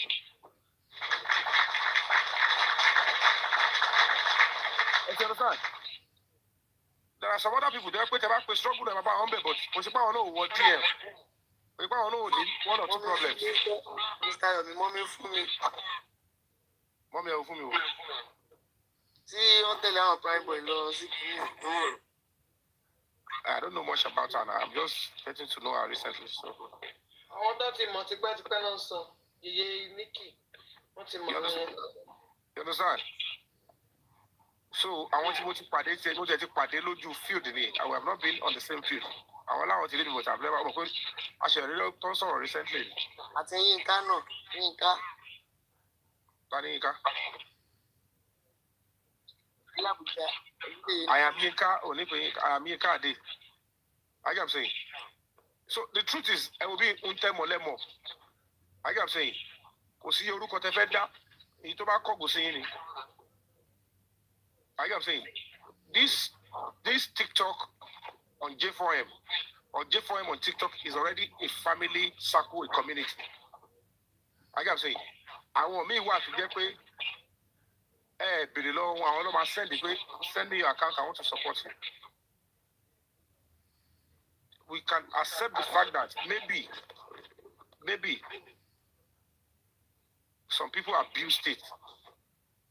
They take their personal problem. Don't tell them Okada I can buy on Shelly. I mean, if you want family, come what DM you put it being family.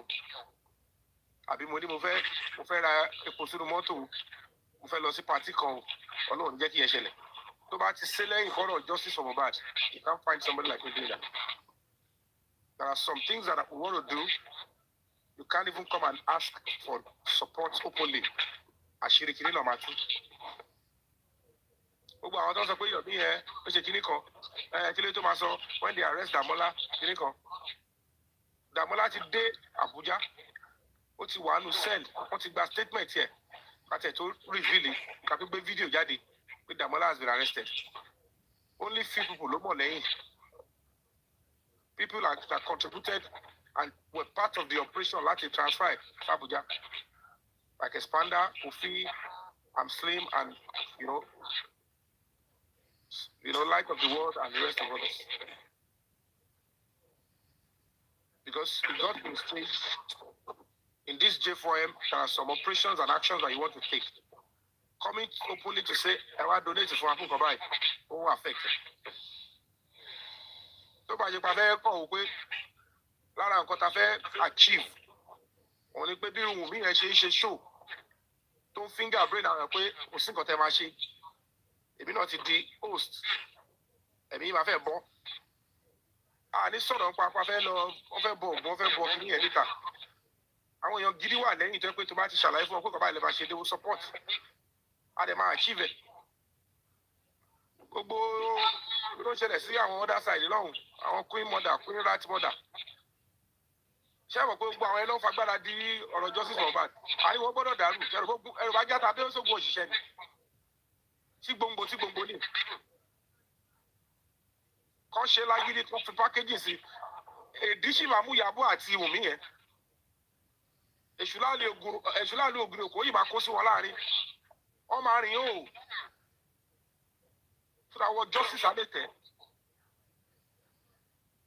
àwọn kìíní ìmọ̀ ibi tó ń lọ ọmọ mi kan tó fẹ́ tọ́ ọ bọ̀ wọ́n ń ṣe kakọ̀ jókòó sórí social media ká máa ń fẹ́ wá justice ẹni struggle wo lè rìn wọ́n jàre tí ò ní ọwọ́ spirituality náà èwo ni Mandela jà tí ò lọ́wọ́ ọwọ́ ṣẹ̀ṣẹ̀ nú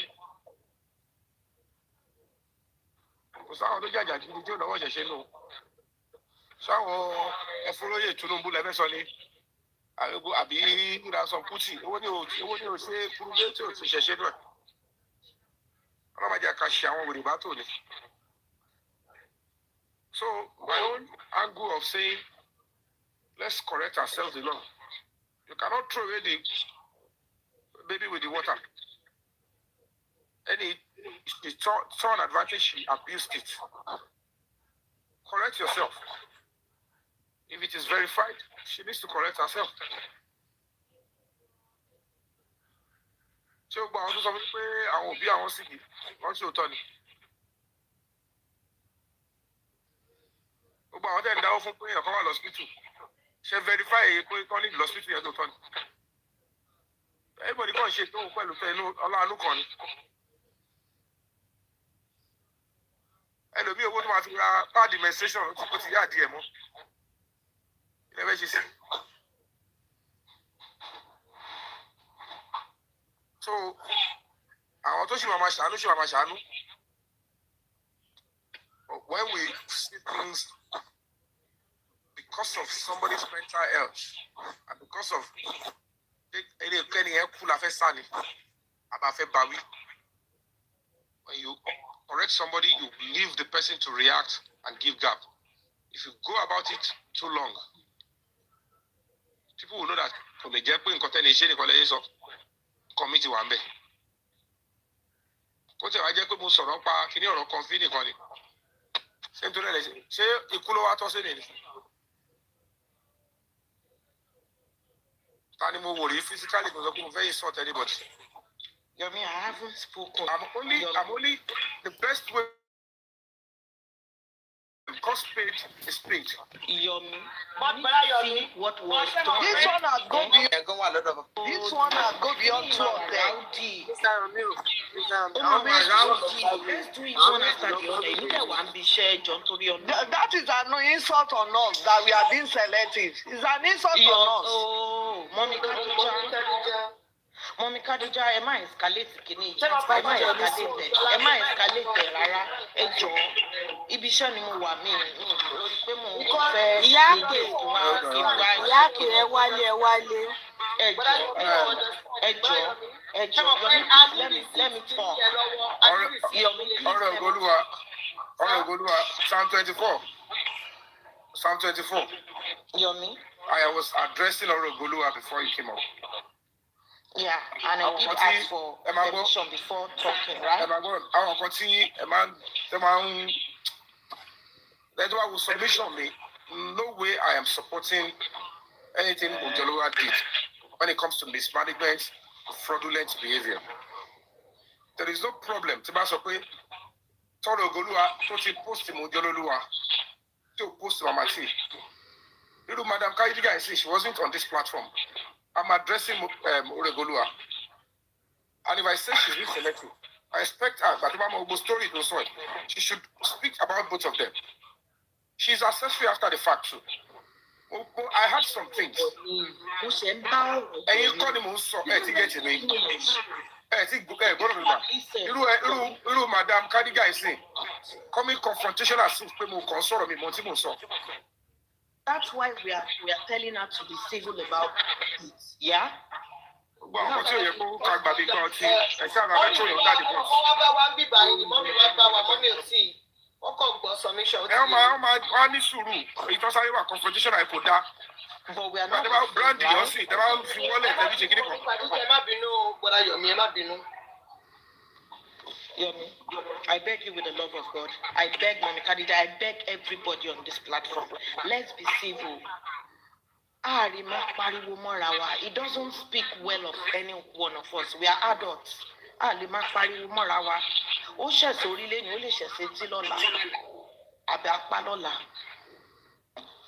So let me continue. Yomi, Amy personally had called Mama T, blast them. Because Sherry, it's as if me, from the first day I saw them wearing the same clothes. Yeah? People in my and Kapo Muti Mongbai, Mati Pe Monjola, Moman chat Pelu Monjola, Moman chat Pelu Mamati. I started chatting with Monjola way back before Mamati. Ìgbà mi mo kàn lè pé Monjola mani ẹ send account yín. Ìgbà mi kan mo kàn lè send owó sí wọn mani I sent you something. Wọ́n ṣe máa dúpẹ́ èmi ò like kéèyàn máa sọ pé thank you fún mi. Ṣé ló má dàbẹ́ pé wọ́n kó mi síta ni I don't like it. So, ìgbà tí mo rí pé ìwà tí Monjola ń wò is becoming unbecoming. We are not dummies now, we are adults. Ìgbà tó yá tí gbogbo tí mo bẹ̀rẹ̀ sí ní rí wọn, I wanted to call her pé tẹ́ ń ṣe yìí, ẹ bára yín lórí justice for Mohbad bí ní kẹ́ má ṣọ̀rẹ́ o, but kò rí kò sùn tẹ́ ń ṣe yìí, ẹ máa tẹ́bọ̀ ni. It was as if I saw now, then, nígbà tó ń bẹ̀rẹ̀ kòròkẹ́rẹ́ movement wọ̀nyí. As God will have it, ìjà yẹn ṣẹlẹ̀ láàrin wọn. Apart from Timamati, Yomi, could you believe pé ìgbà tí Monjola tán gbé ọ̀rọ̀ ilẹ̀ Mamati yẹn lẹ̀? Believe me, she took money from another person for this same property. Simultaneously, same time. That's horrible. That's horrible. But it's crazy. I was still asking. Sorry, apart from that, you don't know. Woman to commit so many atrocities. Me, so we come up with a Milan. I was saying she has to pay the money. And everybody, why would you commit the atrocities? One pay Jesus. I want to tell you about Jesus. Mother Celestia, if I must say, Mother Celestia, but the point is, Tomba tin bi ọ̀rọ̀ Jésù wá. Tẹ́ bá bèrè lọ Mọ́mì Ọrẹ Ògo. Wọ́n sọ fún pé tó bá tin dọ̀rọ̀ Jésù máa fẹ́ sùn torí hypocrisy wa ti pọ̀ jù. Èmi máa sọ pé ẹ jẹ́ ká lo Ògún. Kò yẹ yín ká lo àwọn alálẹ̀ yẹn. Àwọn èèyàn ń ṣeré rárá. Kò sí ṣeré kan bí nínú ọ̀rọ̀ wọn. Ẹ má fi Jésù kó àwọn èèyàn lómi ọbẹ̀ jẹ. Ayé titun tó bá ti ń sọ̀rọ̀ Jésù ẹ̀ torí ìyẹn mo mọ̀ pé èdè òyìnbó ni òyìnbó ló gbé wá kì í ṣe tìlú wa wọn ò mọ̀ wá. Àwa là ń tan ara pa mọ́ Jésù ò mọ̀ wá wọn ò dẹ̀ mọ̀ wá níbì kankan akàn fi ń tanra wa ni. So ìyá yìí ti ṣe so many things. Èèyàn kárí ẹ̀ ò yá. Yomi, I want to tell you pé most people tó máa ń dá owó fáwọn èèyàn lórí platform yìí ẹlòmíín fi tọrẹ àánú ni. Wọ́n lè sọ fẹ́ lómi pé ṣàánú and ó lè bọ́ sí àsìkò yẹn tó sọ pé kó ṣàánú ẹ̀ kó lọ ṣètọrẹ àánú lèèyàn kan máa jáde pé òun fẹ́ ṣe kinní kan. Everybody will come out. Owó gbẹ́kú lọ gbárùn lọ ni kò séèyàn kankan tó jẹ́ $10 nínú gbogbo wa. Gbogbo wa ń ṣe okay mi ní sí 11 ni máa kúrò bíbà kí n tó drive lọ́lé. A máa ń sọ pé lọ ṣe nǹkan ni. Tó bá wá fún yín nírú owó yẹn pé èèyàn kan ṣe kinní ẹ wá lọ ń kọ̀ tiẹ̀. Wọ́n fún ẹ ní 900, ó fún ẹni tó ní owó ní 600, ìwọ kó 400. And that aside, ó tún wá ń parọ́ fáwọn èèyàn pé ó fún eléyìí. Ó tún wá ń parọ́ fáwọn èèyàn pé ó fún eléyìí lélẹ̀, of which you did not do. Èdè tí mò ń gbọ́rọ̀ 500 gan mo tún wò pé ó lè làwọn pípù yìí ṣá. Lẹ́ni ìjà ti ṣẹlẹ̀ lẹ́ni tán sọ pé àwa put Mama T under the box lọ́dọ̀ olórí ẹbí. Nobody did that. We only wanted her to come out because tó bá yá tí ọ̀rọ̀ yìí bá tún padà wàláì mo mọ Mama T délé mo mọ̀ délé wà láì máa pe àwọn ẹ̀gbọ́n ẹ̀ Naija ni pé ó lè máa labúrò yín I would embarrass her mi mọ̀ pé ó tàn mọ́ mi tó yẹn ìwà tó máa tìyàn lójú ju olè lọ ó pọ̀ kì í ṣèyàn kan kì í ṣèyàn méjì kì í ṣèyàn mẹ́ta ìgbà tẹwà l'Àbújá yẹn ó néyàn kan tó sẹ́ǹdì owó ìyá ìjókòó lórí owó yẹn kò fi owó yẹn jíṣẹ́ ṣé ìwọ tó lọ sùn sí inú eṣinṣin àbí how do I call it inú mosquito ń bẹ̀ yẹn ṣé ìdùnnú ẹ ni pé kò lọ jókòó síbẹ̀ but we all want justice Yomi I will tell you categorically àti 2023 believe me ọ̀rọ̀ Mohbad ní ilé concentrate for 2 years Yomi mo ń rí psychologist ní ìsìn lórí ọ̀rọ̀ Mohbad mo ń rí psychologist right now lórí ọ̀rọ̀ Mohbad mo lè fún ẹ ní details doctor mi lórí ọ̀rọ̀ Mohbad. And we are not backing out. We want justice. Nti gbogbo wa fẹ́ nìyẹn. Ọ̀rẹ́ ti kọ̀ mí. So many of my friends, torí ẹ̀mí kì í lè lọ Toronto anyhow mọ́ sí. Because gbogbo wọn máa ní ìyá Mohbad yẹn. Ẹlòmíì tèpètèpè la fi ń bára wa ṣe lórí ọ̀rọ̀ justice yìí. Ẹ máa wá torí justice. Ẹ wá ń swindle làwọn èèyàn. Ojú kan náà máa fi wo gbogbo wa náà. And tó tiẹ̀ máa ń dùn mí ni pé gbogbo ìrẹ́kùrẹ́ tán fi ń rẹ̀ yẹn. Ìgbà mi máa ń pè I know this guy because I know who my kid sister is. Àbúrò mi kò ń rìnrìn dọ̀tí so for her to know you òun ṣe onídọ̀tí wọ́n sọ fún ẹni lọ́dọ̀ mọ́ mi jókè pé I know you 2009 and I know who Tokunbo is so ìyá yìí ti fi ìgbà mi go so my people tell her at times I come in she say Psalm 24 kìnìkan ìgbà mi ojú máa ń tì mí I want to come I want to be there but ojú máa ń tì mí ó nájọ́ kan wọ́n sọ̀rọ̀ pé ìyá yìí ṣe tí ò dá ìyá yìí the next day ìyá yìí dẹ̀ bọ́ta ó lọ pe olórin wá ọ̀rọ̀ tán sọ yẹn nìyá yẹn kẹ́lẹ̀ wò pé kò lójú tì bó ti wò kéré I don't talk like this but I have to say this tonight.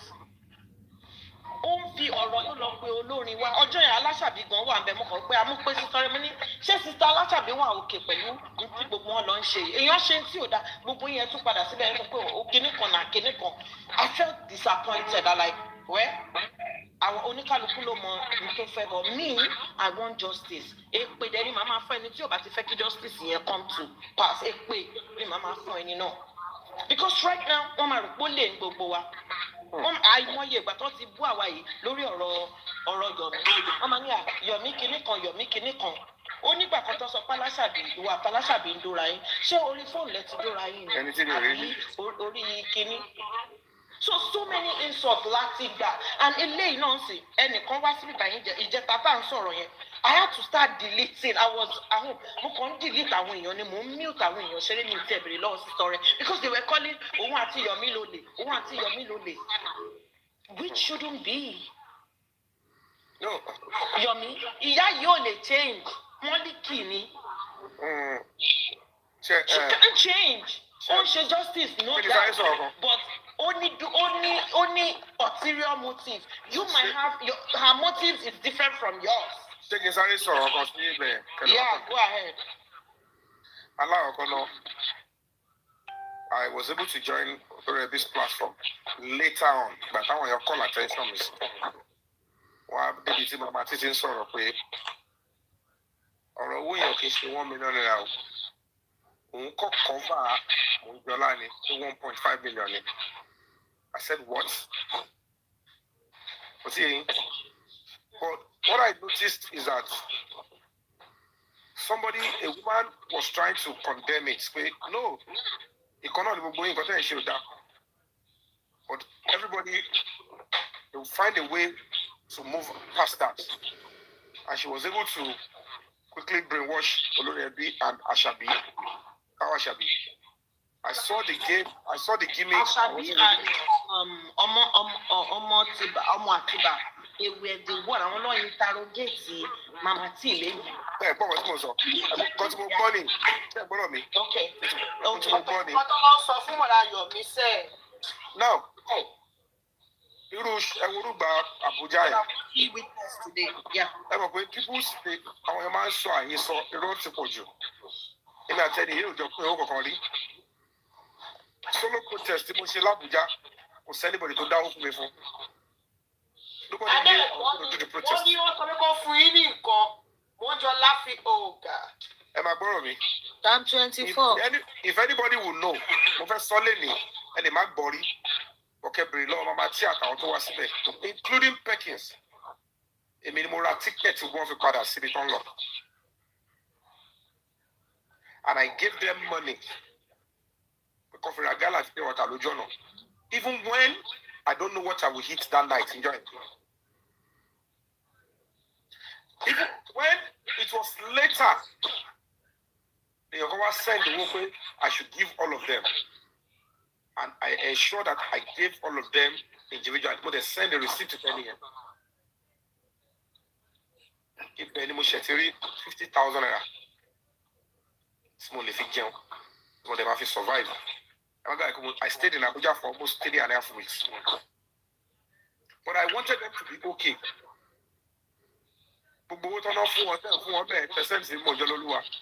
She decided on it herself, and that was just it. It was later on. He said 40,000 to break the silence foundation, not even me. To break the silence, no problem. Later, but what I'm trying to say in essence is that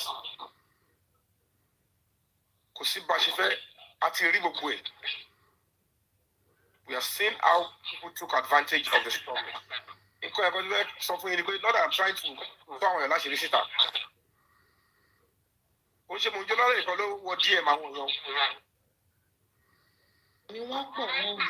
Time 24. Your mama tí kúrò. Tẹ́ bá gbọ́ lẹ́ni lọ́dọ̀ Mojololuwa. Ẹ máa gbọ́ ẹ jẹ́ kí n fele sí, ẹ jẹ́ kí n fi ele kún kẹ́ fi lè mọ̀ yí pé mama tí náà a máa jọ fà wọ́n lẹ́sẹ̀ ni àti Mojololuwa. Ẹnì kankan nu ò ní lọ láì jẹ ìyà tán ṣe. Mama tí lẹ́ni láti máa sọ yí pé níjọ́ tán dá owó fún Leo. Wọ́n dá 940,000 naira fún Leo. Àwọn wá pé Leo pé ìyá Mojololuwa ní káwọn pé Leo. Káwọn sọ fún Leo ipe 500,000 ní Leo máa gbà fún owó operation ìyá rẹ̀. Wọ́n dẹ̀ wá 3.5 million. Owó operation ò tí ì pé. Mojololuwa àti Mama T wọ́n wá fi Àṣàbí kún, which is wọ́n kàn forúkọ Àṣàbí kọ́bọ́dì wípé wọ́n ní àwọn o Àṣàbí o àti Mama T o àwọn máa jọ pín 420 tó kù, which is Àṣàbí ò mọ nǹkan kan nípa ẹ̀. Àwọn méjèèjì ni wọ́n jọ pín balance. Irú weekend báwo làwọn pípọ̀ yìí ṣe ní ìkà nínú báyìí? Èèyàn wá ọwọ́ parọ́ mọ́ mọ́mí Àṣàbí. Ó wá parọ́ mọ́ Àṣàbí. Ẹ wá jẹ̀yìn méjèèjì jọ wá pín owó lẹ́yìn. Ìwọ Mama T wá jáde lẹ́nu. Ó fẹ́ dọ́gbọ́n máa dìbẹ́ǹdì ara ẹ̀. Ó lè gbé, ó lè gbà. Ẹ̀yin méjèèjì 70-30 ní ìdí. Mọ̀ wí àkọ́lé Mojololuwa. Wo èmi dáadáa Mama T. Mi ò ọmọ àti bá I go dey drag you. If I drag Mojololuwa is my friend, yo. Èèyàn mi ni wọ́n náà, but me I don't fucking care because me ò like cheating. Lẹ́yìn ìgbà tẹ́ ẹ gbọ́ owó give away tán, tẹ́ ẹ náà tán, wọ́n tún wá dó owó ẹ̀rọ fún yín pé kí ìyá ọmọ ọlọ́mọ fi máa rí nǹkan jẹun 180,000 ẹ tún wá náà. Ọkàn yín ò ní balẹ̀ o. Ọkàn yín kò ní balẹ̀. Ìwọ Mama T 420 ẹ lọ ná 440,000 naira ẹ wá fún ẹni tó bá ìrànlọ́wọ́ wá ní 500. Oyin tó TV. You understand why I said mo wà pẹ̀lú yín. Another thing, mo fẹ́ kẹ́kọ̀ọ́ wá wà careful tó mo fẹ́ kẹ́kọ̀ọ́ ṣe àkíyèsí pẹ̀lú ẹ̀. Mo ṣe ń preach pé restitution remedy. Mojola must pay. Me, I'm after that money, sir. No, she must pay that money. That's not a problem. Anybody that takes money unnecessarily or wrongly must pay. Hold on. The reason to ṣe ń make our careful ni pé maybe àwọn èèyàn mọ̀, maybe àwọn mi ò mọ̀. Ṣé mo pé Wunmi wrote petition against Mojololuwa? Ṣé ń gbọ́dọ̀ mi? The reason to ṣe wà skeptical. She wrote petition against Mojololuwa with so many lies in it, just to gag her. And Psalm 24.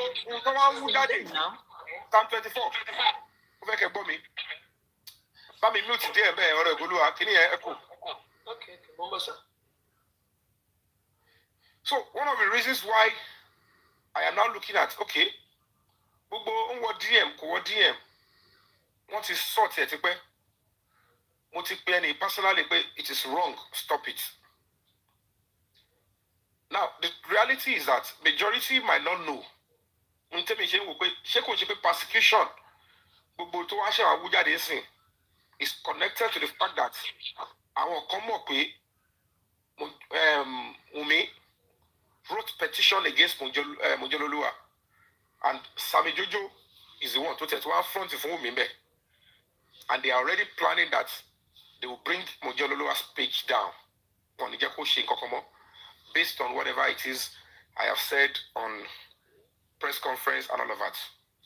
Now, for the past 1 week, take the show, and people now go back to our rotatis was saying, and somebody is now collating what DM what is DM or OLE. Now, when she's now facing that one, as a justice seeker, there is no dignity fighting whoever is on the floor. See, when we have competition against Mojololua based on justice and true page, or whatever she's doing as a justice fighter, it is reasonable that whoever to ban anything against her, also against Olorebio, Paparino, if truly we all are justice seekers, we tone down. We can only tune down on this page if Toba stop Latimalo or Kufawenyo Latima because there's a lot of victims that came to my platform. Me on the evidence, you know. A lot of victims to was on the platform in Milano, Ijetamojumano. Tó wá sọ̀rọ̀. Ẹ̀yin gan lọ wá ògùn kẹ́ fi gbowó lọ́wọ́ tiẹ̀ náà. Wọ́n wá èmi ò gbà wọ́n gbójú wọn wá mi ìgbà kẹ́nìbọ̀dì tó ló fẹ́. Ọ̀rẹ́ Ògbólúwa téèyàn bá fògùn wọn náà fògùn gbowó lọ́wọ́ ẹ̀ wèrè la fi wo wèrè. Bọ́lá lè ṣògùn. Àìkọ̀sẹ́ tí kò sí ẹni tó ní monopoly of ògùn. Kò dẹ̀ sẹ́ni tó ń fògùn gbowó lọ́wọ́ yàn táṣẹ máa kọ́ ni. Èèyàn fún ọ̀ ń ṣe ẹni tó ń ru tó lọ́wọ́ ṣàwúre ni má fi tírẹ́nì lọ. Catch up on Mojola. I kept saying, what I'm sincerity of Mr. Yomi, tá a bá máa sọ òtọ́rọ̀ because ṣe rí téèyàn bá sọ pé èèyàn jọ wà téèyàn jọ ń bá rè èèyàn ṣe tẹ́nìyẹn ń hùwà burúkú téèyàn ò lè sọ fún me I don't care. Kí lẹ sọ pé kàn stop what? Me understand, but Brakunle the journal, Brakunle wá sókè o. Ṣé o fàǹdì? Ṣé kò jẹ́ kí wọ́n ní tí ara ilé ẹni bá ń jẹ kò? Ọba àtibá, ẹ bá mi sọ fún ọ̀rẹ́ Ògbólúwa tó bá ní evidence ibi tí kò Ògbólúwa ó ti ń ṣoògùn.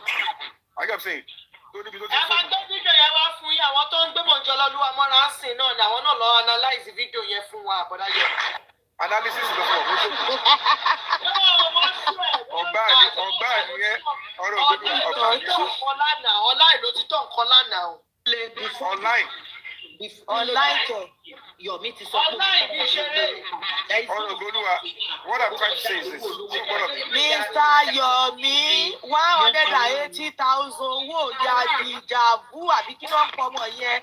Báwo ni Mojololuwa ṣe máa san ọ̀la la fún Mojololuwa dà because it's 2 days la fún wọn láti December because níjọ́ tí wọ́n ní tó gba owó ọmọ ọlọ́mọ yìí wọ́n ní wọ́n dá owó give away fáwọn gangan which ẹ̀yin gangan ti rí owó ti yín why tẹ́ tún máa ná 180. ẹ má accuse bọ́dá Yomi bọ́dá kúlẹ̀ ẹjọ́ ẹ má bú bọ́dá kúlẹ̀ ẹjọ́. ẹ má bú wọn 180,000 why téèyàn máa tún wá ná irú owó bẹ́ẹ̀ yẹn.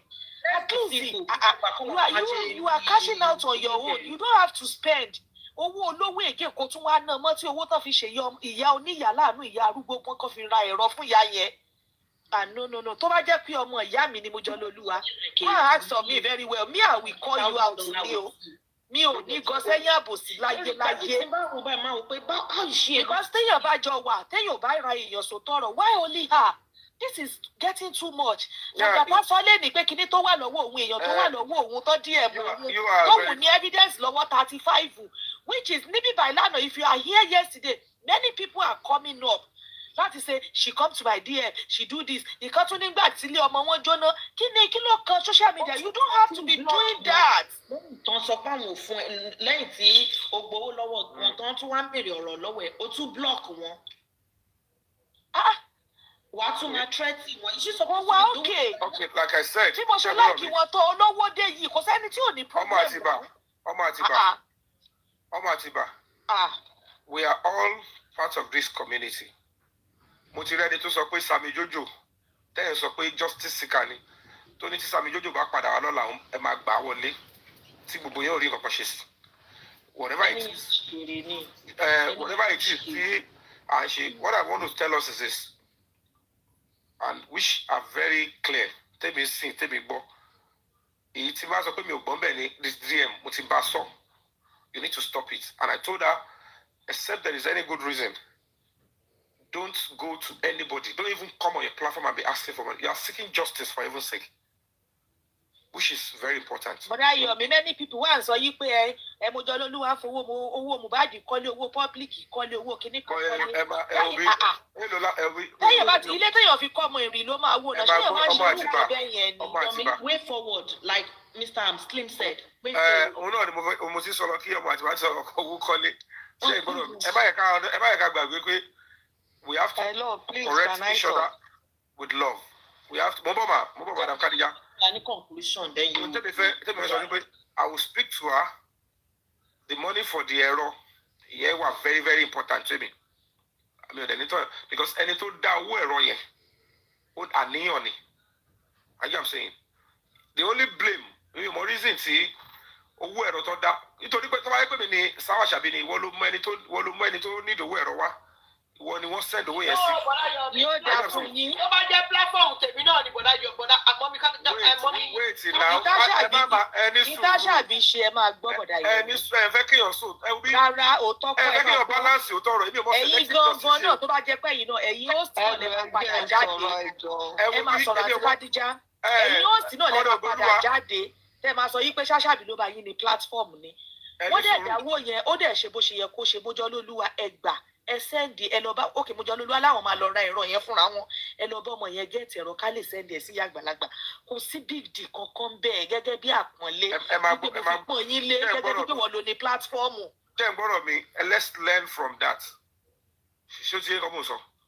Ohun tó ti wà important tó ti make sense jù èèyàn yẹn tó bá ti send owó sí ẹ in case of tomorrow we have to speak true to ourselves. Hello, owó ẹ̀rọ yẹn I will send it to you. Ẹ̀yẹn wá send owó rice sí mi. Owó ẹ̀rọ tó mú fún mi ẹ̀mí ni yọ́nú ẹ̀ fi ṣe owó rice. Because ẹni tó dáwó yẹn náà, ẹ̀yin lè máa wò from your own angle, party kan. Ẹni tó mọ àṣàbíyá ọba ìpè, even if you want to ẹni yẹn ló ní right lórí owó yẹn, ẹni tó ní program ló ní right lórí owó yẹn, send the money for the ẹ̀rọ. Owó ẹ̀rọ tó ní kó fún yín ọba ìlélẹ̀. Tó bá wá fẹ́ kọ́ sọ́wọ́ rice or whatever it is. Because the moment tó ti sọ pé ó yẹ ẹ̀yẹ owó rice inú ẹ̀, ẹ̀yẹ kẹwàá send the buy sí mi. I get what I'm saying. And what is going on? At the end of the day, it's still not going to be coming straight. Into the power call, okay, I won't believe our me. I feel all and error one right. And it told the you should have saved the audio and said, again, Laura error can lawyer picture and can be funny since it's your platform. It's very simple. Enjoy me. Oh, yeah, it will be overturning here. Me, first of all, call me. I don't want to talk about it now. Later, myself, He's not blaming Ashabi. He's not blaming Ashabi. We just learn. You know me. Oh, change or. I don't blame Ashabi. Don't blame Ashabi. Ashabi is my sweetheart. Even though some people Mojola do some people tell like Mojola láti sanwó yẹn. Ṣé Mojola ti gbogbo akẹ́nu bò yín náà? Ṣé kò ṣe kan tó da ara ni? Gbogbo àwọn tó ń blame lẹ́nu ìṣòwò kan ní fún wọn tí wọ́n dùn tán fún ló. Ṣé kò bá protest ni? Ṣé gbogbo nǹkan náà ni òfin ṣe dáadáa ni? So ẹni tó bá sọ pé kó má blame òun kó lè gbọ́n tọ̀nà. If we are just à ń yára wa ní brain ni. Do you understand? À ń yára wa ní brain. Ẹ bá tọrọ ọlá ẹ̀yin oníkọ́mẹ́ǹtì òfò. Ẹjọ́ máa ṣe pálapàla wọn màtí èkó bóyá mo lọ yà mí sọ̀rọ̀. Ìyá ọ̀rọ̀ Ògolúwa ni màmá Ṣàbí. Ó ti yé eyín kẹ kó ṣì lọ. ìyá olùkọ́ ní ẹ̀ lè dá wàhálà lẹ́fẹ̀ẹ́ kókó kọ́mẹ́ntì lórí. mo bẹ̀ ń rìkọ́dù ẹ̀ lórí Facebook mo ń rìkọ́dù ẹ̀ lórí Facebook sọ ẹ kó kọ́mẹ́ntì òṣì yín lọ́kẹ́ kọ́mẹ́ntì òṣì lọ ìwọ́n tó kọ́mẹ́ntì ẹ̀ wò bla àbí kí lórúkọ ẹ̀. mo rí ẹ tó ń wá bíbà látàárọ̀ tó ń wọlé tó ń jáde wá ṣẹ̀ṣẹ̀ kọ́mẹ́ntì ń ṣe olórí burúkú bẹ́ẹ̀ ṣe máa ń dájú alẹ́ nìyẹn. We'll see what we can do. Ó ṣì dànù ẹ bá mi blọọkì yálà ìyá ẹ̀ dànù kó ṣì. Ẹ fílẹ̀ ẹjọ́ máa gbọ́ lọ́nà. Ẹ máa instigate ìjà ìyá olóògbé. So the right solution is I will speak with Mojola Oluwa. Are you saying? Ọlọ́run jẹ́ kó gbọ́. I don't have right to. Ṣé gbọ́dọ̀ mi?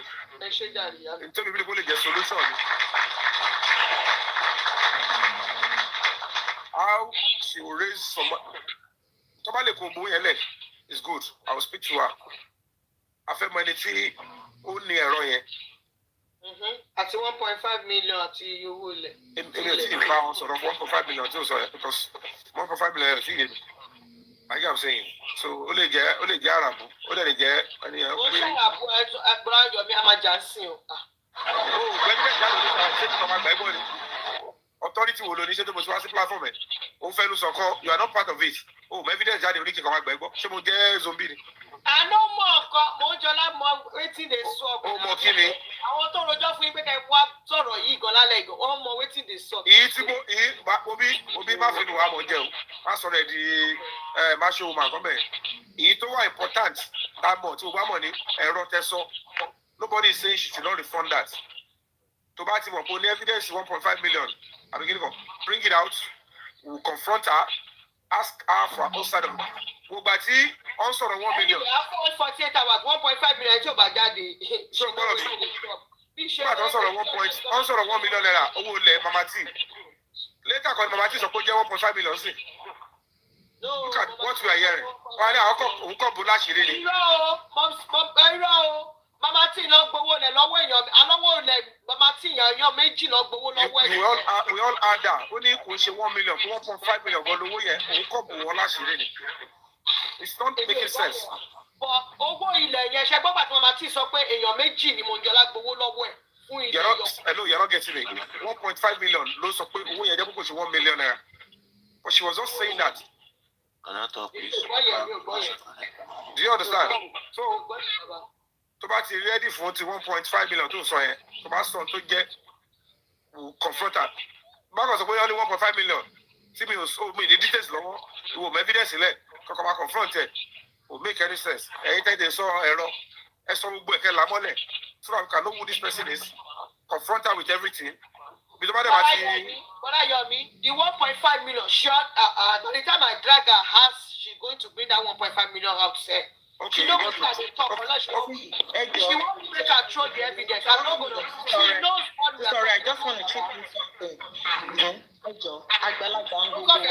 Ọbẹ̀ fọ́nbọ̀ pẹ̀lú mi lọ́rọ̀ orúkọ ẹni ẹ̀ ti máa jẹ́. Ẹja máa sọ̀rọ̀ ká máa ta sí ẹlòmíì ọ̀tọ̀ lẹ́ni tá à ń bá sọ̀rọ̀. Let's be matured and reasonable when talking. No, I'm just me because kì í ṣe gbogbo ìgbà la máa lọ máa. Ọ̀rẹ́ Olúwa, Psalm 24. Everybody, I think I've been able to interfere and interface to the best of my ability. I will do it for anybody that I think are close to me. Okay? And when I say I will still confront her and find solution to this. Like I'm saying, and find a way that it will stop. If it's a menace, it must stop. So I want to go now. Thank you.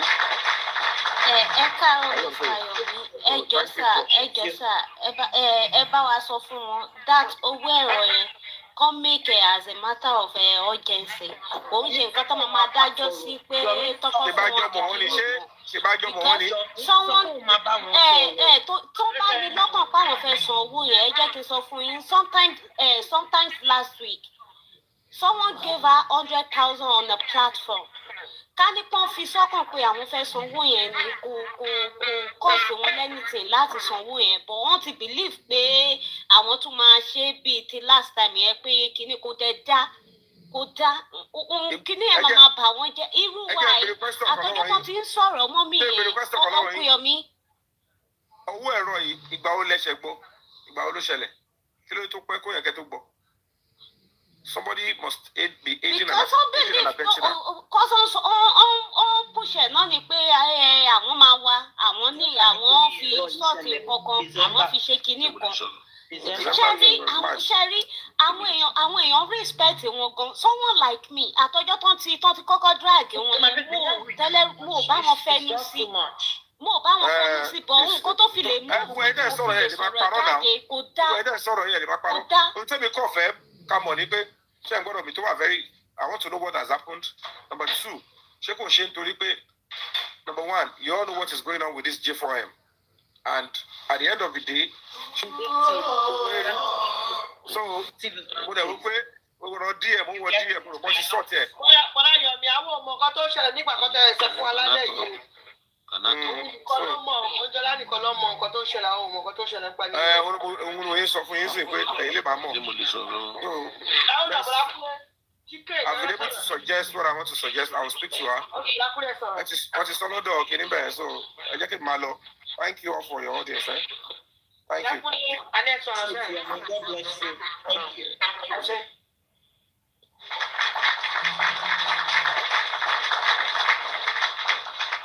Lọ́dá kúlé mo ní kẹ́ sọ̀rọ̀. Kíbra kúlé gbọ́ mi.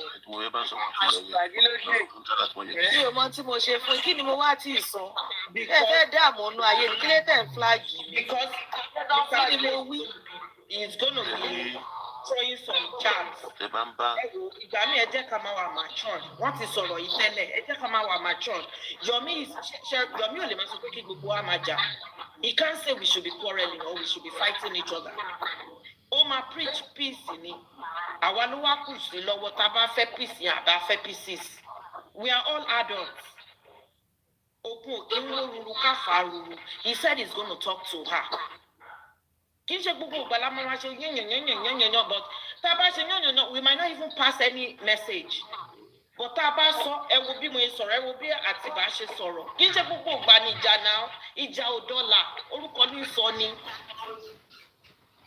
Actually, kì í ṣe gbogbo alẹ́ la máa lọ níta máa how do I say tí ọkàn wa máa fuse ó máa dàbẹ́ pé fuse tí ò ṣiṣẹ́ ta máa ṣe kíní kì í ṣe we are mature dájú gbogbo eléyìí lọ olórí ẹbí ti sọ̀rọ̀ yẹn lénìí ó ti yanjú síbẹ̀ òun dẹ̀ làwa náà tún sọ fún Yomi ní ìsìn most of these things Yomi ò mọ kankan tó ṣẹlẹ̀ but ìgbà tó máa pè lólè wọ́n pè lólè náà ni at least ìgbà tí mọ́mí ọ̀rẹ́ tán ṣàlàyé fún Yomi to an extent Yomi ní bá pé báyìí ni gbogbo kìíní ìṣerí táwọn bá dẹ̀ find out tó bá pé tòótọ́ ni he will step aside. Yeah, but most of us tá a bá fẹ́ sọ̀rọ̀ because we have this ulterior motive because we have this vindictive attitude towards Yomi a máa fẹ́ escalate issue and this will escalate from here now and go to olórí ẹbí platform tomorrow and wọ́n lùkọlù tún máa ṣẹlẹ̀. At times I look at it pé ṣé àwọn ẹlòmíì ṣọ́ fi omi fìjà bíbí wọn ni.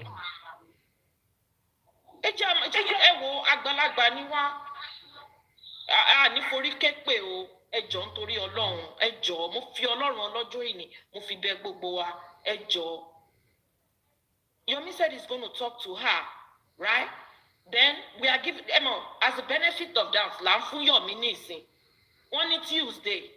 Bójá Yomi máa ya lówó ni bójá Yomi máa ṣe kinní kan ni àwọn náà mo bọ́ ṣe máa sọ but the point is he's going to talk to her and he said he's going to clamor on that ironing àbí kí ló máa ń pè kinní yẹn blender they are going to get that machine at all costs. Chikena ẹ jọ̀ọ́ nítorí Ọlọ́run mama tí o mò ń jọlá o bàrà o banza làwọn méjèèjì o lè paraku làwọn méjèèjì because owó tẹ gbà yẹn owó gbẹkú lọ gbárùn lọ màlá pé èèyàn tán forúkọ tán fi kíní how do I say it èèyàn tán fi orúkọ yẹn shit I don't know how to say it èèyàn tí wọn okay the person they are doing this donation for èèyàn yẹn sick ni èèyàn yẹn sick ṣé gbàdúrà káwọn ọmọ yín sick àbí kẹ́yìn gan ṣàìsàn ni ẹ ti jẹ̀gún mọ́yán màá kọ́ calculate gbogbo owó ìkẹ́ lọ wá o àìjẹ́ yẹn èpè lẹ́gbà sórí o tẹ bá fi owó yẹn ná fún ọmọ tìyẹn bá yín tẹ bá fi kọ́lé ìyàlẹ̀ máa jẹ lórí ẹ̀ ẹ lọ bẹ ṣe máa ṣe tẹ máa dá owó join àbí kí lórúkọ lé o kẹ lọ dá owó yẹ ẹ padà. Ẹ kàn jẹ́ ká kí so many people máa wò pé 70-30 lẹ́ ń fi gbogbo platform ṣe. What kind of a thing is this? Ẹ lójútì o, ẹ lójútì bó ti wò ó kéré mọ́. Ẹ lójútì rárá. Mo fẹ́ imagine àwọn òbí tó bí yín mínú yín wọ́n bí yín rẹ̀ bọ̀ ẹ̀ túnra yín bí ẹ̀ kàn ṣe bí mi ìfẹ́ sọ F word. Ṣé bí o ti mọ ọlọ́bẹ̀ ṣàkan you cut your coat according to your material not according to your size torí o lè jọ́rọ̀ bọ̀ wá kàn fi rán tube ni ló bá tán. Kò di dandan kẹ́ fi rán size yẹn torí ìmí inú wa kéré ìmí wa tóbi. Ìmí inú wa ìdí la ṣe sí ẹ̀kan fi rán tube kan rí pé iná wà ń kó ó ti tán n tó ń pè ní cut your coat according to the material tó ní kì í ṣe according to your size because tó bá lọ jọ́rọ̀ bọ̀ ṣe tó ní owó kékeré ṣé wà lọ jalè kún ni. Tó bá gbé kinní lẹ́yìn ẹ̀yìn yìí lọ́ máa bá ń bẹ̀ kí owó wèrè wo lẹ̀ ń gbà kiri gan ọ̀sẹ̀ owó wèrè wo lẹ̀ ń gbà kiri ẹ sọ̀rọ̀ ayé di bambi alákiri orí burúkú ẹ̀ ṣóṣì kiri. Ìmí inú yín ṣe bẹ́ẹ̀ yàn tó bá torí àwọn Nigerians ó yẹ kéèyàn máa bẹ̀rù yín ìmí inú yín ò níṣẹ́ ẹ̀ lábọ̀ ẹ̀ ń ṣe makeup bí olórí burúkú. Àwọn èèyàn tó ń ṣiṣẹ́ lójú méjèèjì gan wọn ráyè makeup ẹ̀ á máa swindle làwọn èèyàn. Ìdá máa kọlù yín tẹ́ bá jẹ́ kó rí yín pé o ìdá máa kọlù yín kẹ́yà lọ wówó àwọn ènìyàn ká pè mí lọ́wọ́ pípọ̀ ìmá ti fi èpèlé fún yín ni because èèyàn wà ní ìṣòro. Bẹ́ẹ̀ náà wọ́n ní Oyin TV ní 3.something million wọ́n fún ní 900 ẹ̀dẹ̀ ṣẹ́ owó yẹn sọ́nà mẹ́ta kò ní dá fún yín pẹ̀lú wà burúkú tẹ̀wò yẹn. Èèyàn ṣàìsàn wọn ì tí ìrówó kínní ẹ̀pin sọ́nà méjì olóòbùkún ní fún yẹn. Kí ni gbogbo eléyìí gangan sef kí ló à ń lé kí ló à ń ṣe ẹ ti jẹ́ kí n ṣe tí mi fẹ́ ṣe. Mi fẹ́ bínú ní season yìí rárá bọ̀ ẹ ti ń jẹ́ kí n máa sọ̀rọ̀ tí n bá dẹ̀ sọ fún yín ẹ má jẹ́ ń tàn yín bó ṣe máa rí nìyẹn o wàláì mi fi ṣeré o torí ẹ̀ máa ń sọ pé ìmí inú wa ẹ máa wà kẹ́fù torí ẹ̀ tó bá ti ń ṣépè máa ń kúrò bẹ́ẹ̀ because mi ìgbúdọ̀ sọ àmì sí fún yín. What's all this? Kí ni gbogbo eléyìí gangan sef? Ìgbà mi gan máa bèrè lọ sí tọrẹ pé ṣé mi ì ṣí àwọn èèyàn mọ̀ báyìí wọ́n máa ní no don't say that.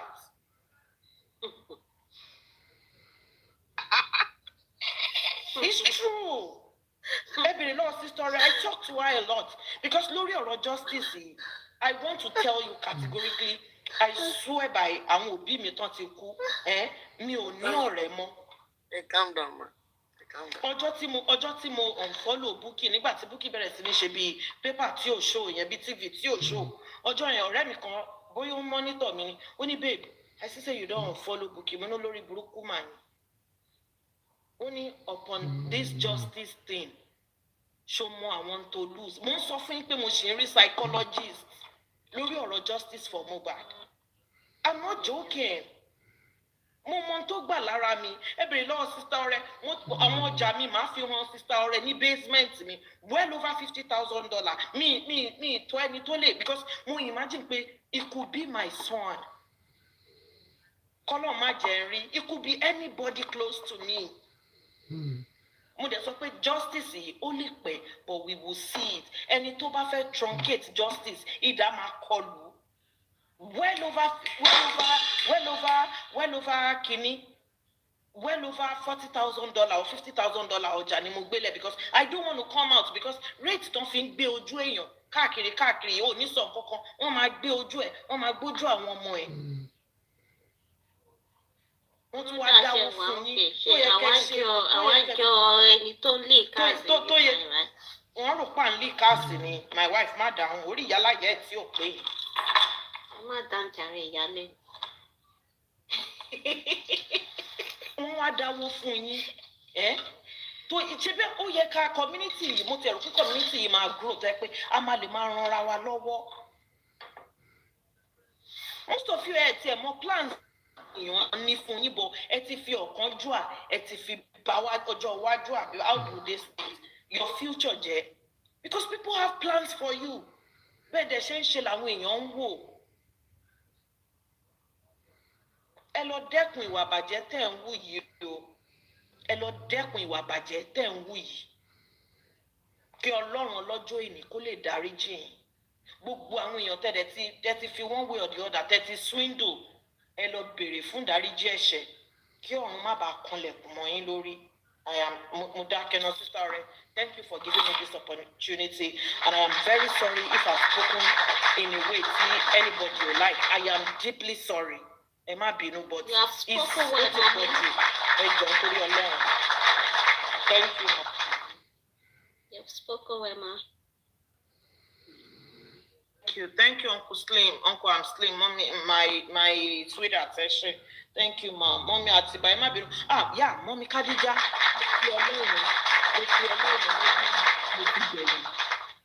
Mo fi ẹlẹ́dàá ìyá mi lọ́rùn. Thank you so much, sister. Mọ̀mí Khadija, ẹjọ́ ẹ bá mi bí Mọ̀mí Khadija. Mo mọ̀ pé kán máa sọ̀rọ̀ ni because she was upset. Mọ̀mí Khadija she left on her own.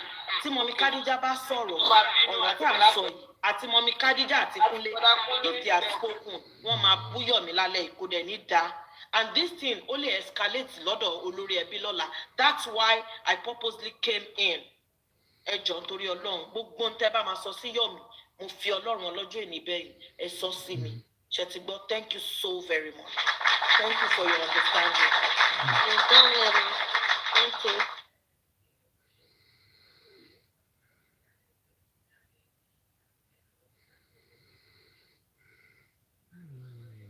Ẹ sọ̀rọ̀ náà ẹ dẹ̀ mú tì síbẹ̀. Ọmọ Àtìbà. Káwọn èèyàn sọ̀rọ̀ náà. Ọmọ Àtìbà yóò máa ti sọ̀rọ̀ sí. Bí iná sun mo kúkú wà pẹ̀lú mi. Ẹ̀ẹ́dì jẹ́ kọ́ fúláàgì ní ẹ̀yà mú. Káwọn èèyàn sọ̀rọ̀ náà ṣé mi nìkan fẹ́ máa sọ̀rọ̀ ní kọ́kọ́. Fúláàgì àwọn. Torí bí òun tí mò ń sọ fẹ́ bẹ̀rẹ̀ sí ní da fúláàgì ìbò mi kí n mo ṣe. Olùkọ́ olóòótọ́ lu òun nìkan. Suspend èmi náà 3 days ní TikTok fi suspend the gift mi. Kí ló dé olóòótọ́ lu òun nìkan ni? Èrè ni wọ́n fi bá mọ̀ ní wọ́n náà. Ṣé rí hypocrite làwọn èèyàn láyé mo ò mọ̀ bóyá àwọn kan after ẹjọ́ ẹ má bínú break mi ti over mi mọ̀ bóyá táwọn kan tó bá ṣe show wọn ẹ̀ tán bóyá wọ́n máa ń jókòó tán máa ń listen sí show wọn because àwọn kan ṣe rí tán bá ti sọ̀rọ̀ yẹn tó ti jábọ́ lẹ́nu wọn ibẹ̀ náà gbàgbé sí wọn ti gbàgbé nǹkan tó ń sọ àwọn wèrè kan tó yẹ pé àwọn lọ́wọ́ kọ́ start láti máa dráàgì Mọ́míjọlá ẹ̀ tó yẹ pé gbogbo ìgbà yẹn gan-an mò ń ṣe hà nígbà tó ń ṣe gbogbo orí burúkú yẹn mi wá mọ reason tó fi wá jẹ́ pé àwọn náà believe pé àwọn wá lè kú fún sìn nígbà tí òótọ́ ọ̀rọ̀ wá ń jáde táwọn tó lọ́gbọ́n tó ń lóye tó wá ń dá sọ̀rọ̀ pé òkè báyìí ló ṣe máa ṣe kíní kan kí ni àwọn èèyàn ti sọ tó pọ̀ jù ẹ wá máa play show oníṣòw ẹ wá máa ṣépè fáwọn tó bá sọ̀rọ̀ ẹ wò ẹnu tẹ́ fi ń ṣépè ẹ ní fi ṣe nǹkan tó dáa àwa òkú yín jẹ àkówèrè jẹ ṣẹgbọn àkówèrè jẹ aláwọ̀ òkú gbogbo yín aláwọ̀ òkú níyẹn elépè ẹ̀yin elépè wọ́n ti ṣépè fún yín àwa ò kì í wò yín ẹ bá ṣe ṣó fún wa látẹ̀ní dọ̀tun là wà láyà kì í wò yín ẹ wo ọ̀rọ̀ yín inú ẹlẹ́dẹ̀ ló ń gbé inú ẹlẹ́dẹ̀ yìí ló máa kú sí ọkọ ẹni tèmi ò ní wò yín burúkú ní ẹ ṣe ṣó fún mi eléyìí tẹ́ ṣe ń jọ sí wọn sọ fún mi ní pọ́n ṣe ṣó mò ń fi yín rẹ́rìn ní olórí burúkú ní ẹ wá máa tákù àwọn tó bá ń sọ̀rọ̀ kiri lórí gbogbo platform mò ń wo lórí burúkú kan lọ́jọ́ kan bíi téèyàn kan ti ń bú mi lórí platform kan tèmi rẹ́rìn tèmi ẹ wò má darí kan gbóná bẹ lára tèmi ẹ má gbé gẹ̀ẹ́sì ẹ get eléyìí tẹ́ bá ti lè forí yín gbé òun ni kẹ́ṣẹ́ ẹ̀yin olórí burúkú má ṣàǹfààní bákan náà gbogbo yín bá ka aṣọ yín máa pọ́n kú ni ẹ̀yin olórí burúkú. Dẹ́rì tó bá sọ yí pé tó bá là tún bẹ̀rẹ̀ o tó bá sọ pé a tún bẹ̀rẹ̀ o Fímì àti olórí dídó olórí burúkú ọmọ tí ìyẹn wọ́n tún ti bẹ̀rẹ̀ o. But màá play mo ti record gbogbo show tó ṣe màá play rẹ̀ so that everybody á tún gbọ́ because if we start kọ́ máa sọ pé àwọn kan aláṣejù àwọn kan ló ní wàhálà because olórí burúkú làwọn pípù yìí o bí akádẹ́ switch so kéèyàn dẹ̀ tún ká tún bẹ̀rẹ̀ pẹ̀lú wọn. Àwa ní trendy show ẹ̀rí trendy show láti ṣe látara àwọn olọ́pọlọ. Àwọn ológo 6 view ológo 10 view àwọn ológo yesterday. Wọ́n ti fọwọ́ ara wọn fi platform mọ́ra wọn lórí ìgbà táwọn advice wọn táwọn sọ fún wọn bẹ̀rẹ̀ pé kò lè máa rí báyìí lọ tó jẹ́ pé èpè nìkan lè máa ṣẹ́ lórí platform everyday. Ṣé gbogbo èèyàn wá ní elétò ṣe wà lọ látàárọ̀ ìgbà tó pé ẹ mọ̀ nǹkan tó ṣẹlẹ̀ àti Fímì o àtàwọn tó wà lórí platform ẹ̀ wọ́n lọ́pọlọ lórí ẹ wo àdúrú show mélòó táwa ti ṣe bíbá ilé ni àwọn òlọ́pọ̀ tó bá lọ́pọlọ lórí wọn ni máa wù wá máa ṣépè fún ìrandíran wọn Fímì ṣẹ́ni Fímì bóyá ń ṣépè yẹn ayé àwọn ọmọ tó bí ò dáa àkọ́bí ẹ̀yàwó ló ń ṣe ó kàn ń parọ́ fún yín pé òun èèyàn kan lọ nọ́ọ̀sì kò sí nọ́ọ̀sì olórí burúkú kankan.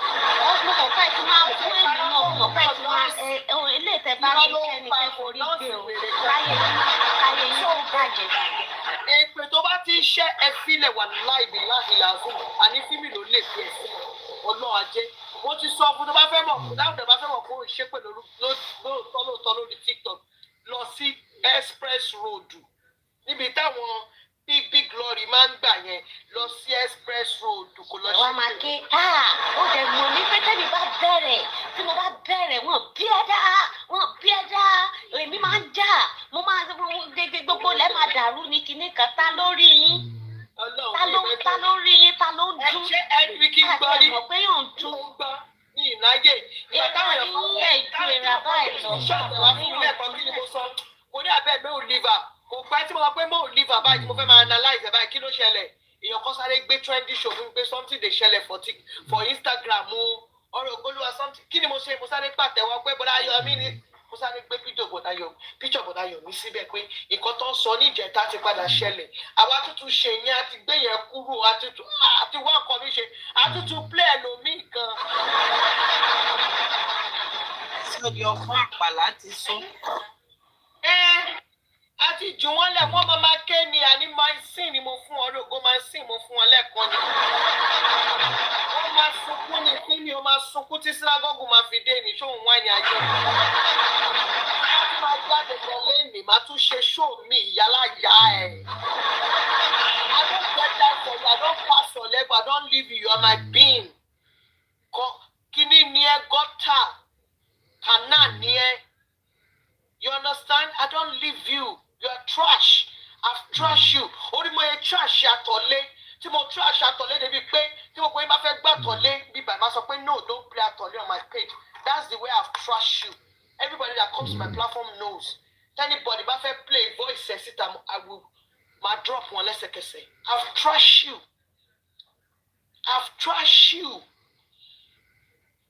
Òun wá yín ni. Kí ló tó tún ṣe pé ìbálòpọ̀ fẹ́ hákì fóònù mi ẹ fẹ́ hákì péjì mi ẹ fẹ́ gbé péjì mi wálé ẹ ṣe.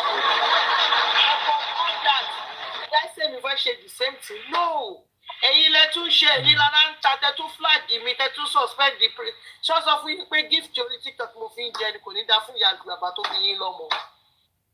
Ẹ ṣe kí ni ẹ suspend mi fún 3 days. Ṣé àdé vex ni I no vex now? Ẹ kórìí burúkú lọ. Na trendy show me I dey do now. You to go look for trendy show. Lórí Instagram sef àwọn èèyàn ti oríṣiríṣi èèyàn ló ti cut show yẹn. Even on TikTok go to go viral lórí TikTok gan sìn. Go do something better for your life.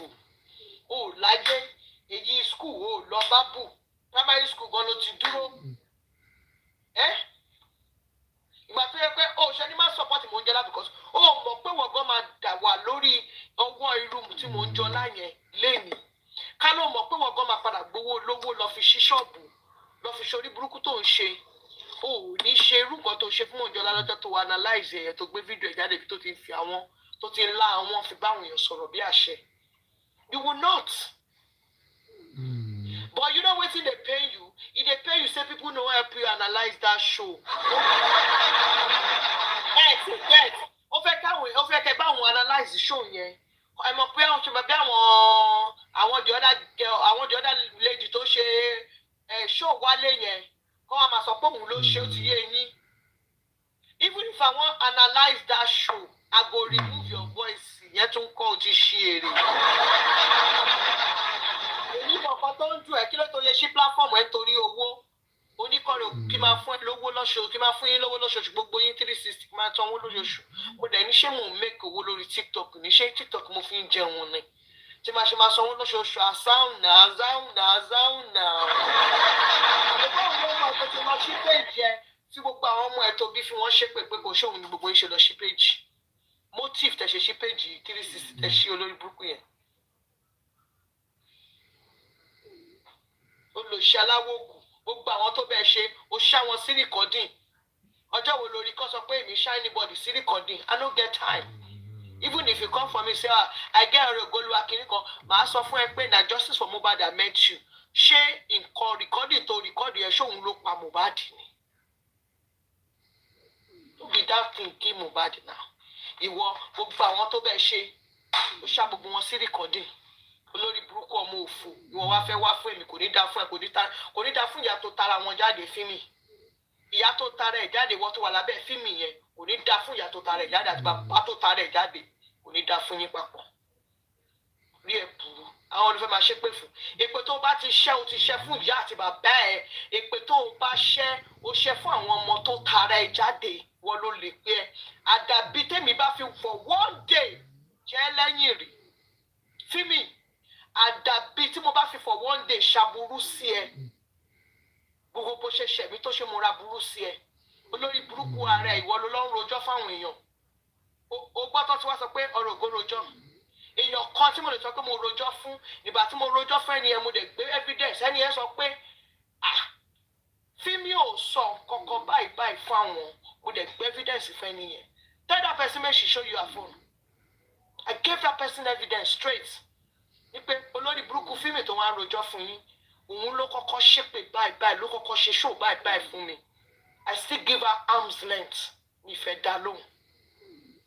And still yet àdàbí tó bá yẹ pé nígbà tí nǹkan kan bá ń ṣẹlẹ̀ lẹ́yìn mi ò ṣe kí ń gbèjà wo lórí burúkú ọmọ tó wà lọ́ndà fíìmì yẹn. Ní gbogbo èpè máa mú mi ṣùgbọ́n tí ò bá ń ṣe bẹ́ẹ̀ sórí gbogbo èpè tó bá ṣẹ́ gbogbo àwọn ọmọ tó tara ẹ̀ jáde wọ́n máa pín nínú èpè yẹn kan tó jáde láyé. Àfi tí ilẹ̀ ò bá tún ní gbérí mọ́ ló kù. Àfi tí àrọ́mọdọ́mọ tó bá máa tún jáde wọn ní tẹ ilẹ̀ mọ́. Má jẹ́ ń gbé ṣépè fún mi.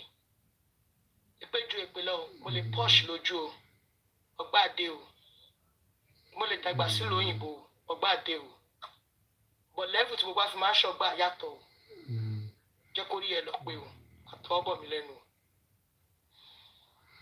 lórí burúkú ọmọ òfò. Ààrẹ máa ṣépè olórí burúkú ààrẹ ṣèbó ló sọ pé kọ́lọ́ máa bẹ̀ mí lẹ́yìn last time tí wà fi good àtijọ́ tó sọ pé ò fẹ́ kọ́rọ̀ ògódà sí o ò fẹ́ kọ́rọ̀ ògódà sí o lórí burúkú olófo kò ṣùgbọ́n tó fẹ́ kọ́ máa bẹ̀ mí lẹ́yìn olóṣì olórí burúkú ṣó sọ fún àwọn wèrè tó kó sórí panelist ẹ̀ kó sọ pé kọ́ máa bẹ̀rù ògo lẹ́yìn no be that's the reason why I solve better for you lórí burúkú ọmọ òfò kò sàyẹ́ ń jẹ́ kó mo fẹ́ dá sọ̀rọ̀ good at olórí burúkú omú good at òun rárá bú fún. You know deep down in yourself pé wọ́n fi ọmọ yẹn ṣe fracas ni wọ́n fi jà ní olórí burúkú olófo olóṣù afẹ́màgà fight kò ní bá mi yẹ kò ní rí àwọn òbí tó tara wọn jáde ó ṣeré àwọn ọdún fẹ́ máa lé kurukuru mọ́ wọ́n dẹ̀ máa fẹ́ fún ó ti tọ̀ sára bó ṣe wà yẹn olórí burúkú àtọ́pátọ̀ lé ń tọ̀lé ó ṣe ń fẹ́ fún wọn ó ti tọ̀ sára bó ṣe wà yẹn. Èrè ń gbó bí ajá ó gbó bí ajá àdìgbò olúbi. Ó gbó bí ajá ni àtọ̀rọ̀ bá wà olójú bí ojú ọmọ tó ń tún ibà sáwọn èèyàn lọ́lọ́ ń tọrọ owó olófo wọ́n á máa fẹ́ fún òṣì aláyé wèrè tí ò ráyé wa ọmọ aláyé bàjẹ́ ọmọ aláyé polúkọ ó ti sọkọ ẹ̀dí oníbàárà má jẹ́ lọ sọ́dọ̀ òwò yẹn. báyẹn wọ̀n lọ ẹ̀ nípa ọ̀rọ̀ mi. olùsí alágbe tó ń falágbe. àwọn lọ bẹ̀bẹ̀ lẹ́yìn ó bẹ̀bẹ̀ lẹ́yìn níṣẹ́ pé kọ́rin kó má dá sọ́rọ̀ yẹn kìnnìkan. mo ní ìgbà tóun fẹ́ máa gan fight pẹ̀lú good àti nǹkan pẹ̀lú mi tó lọ ń parọ́ táwọn wèrè kan àwọn latrine tó wà ní ọ̀dọ̀ ẹ̀ àwọn latrine tó wà lọ́dọ̀ ẹ̀ tó lọ ń sọ pé kìnnìkìnnì tó lọ ń sọ̀rọ̀ olórí burúkú olóṣì mo rí kọ́lá àwọn latrine ẹ̀ tó lọ ń comment lọ́dọ̀ àti Bukky jẹ́sẹ̀ mo kàn wò báyìí pé olórí burúkú ẹ̀yin tẹ́tí bọ́ àti Bukky wọ́n lọ ń comment mbẹ́ olóṣì ìkọ́nu wọn náà mo rí tó gòkè lọ sọ́dọ̀ ọ̀bọ̀dá láti ẹ̀dẹ̀ máa ń bú bọ́dà láti you guys are cowards. You're a coward.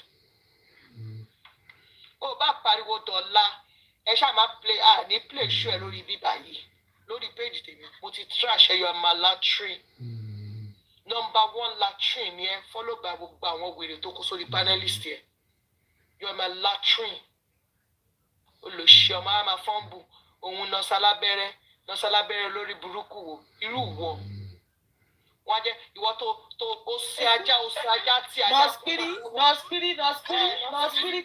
ṣé ló máa pé nọ́ọ̀sì lòun. nọ́ọ̀sìpírì irú náà tó bá jẹ́ pé nọ́ọ̀sì ni ẹ ó yẹ kó ti sáàkì ẹ̀dà nọ́ọ̀sì ló máa sọ̀rọ̀ bí ó máa gbèrò lórí. nọ́ọ̀sì alábẹ́rẹ́ ẹ̀kú. èmi kan tí mo sọ pé nọ́ọ̀sì ni mí lórí mo sọ pé nọ́ọ̀sì ni mí because mi ò lè jẹ́ nǹkan tí mi ò jẹ.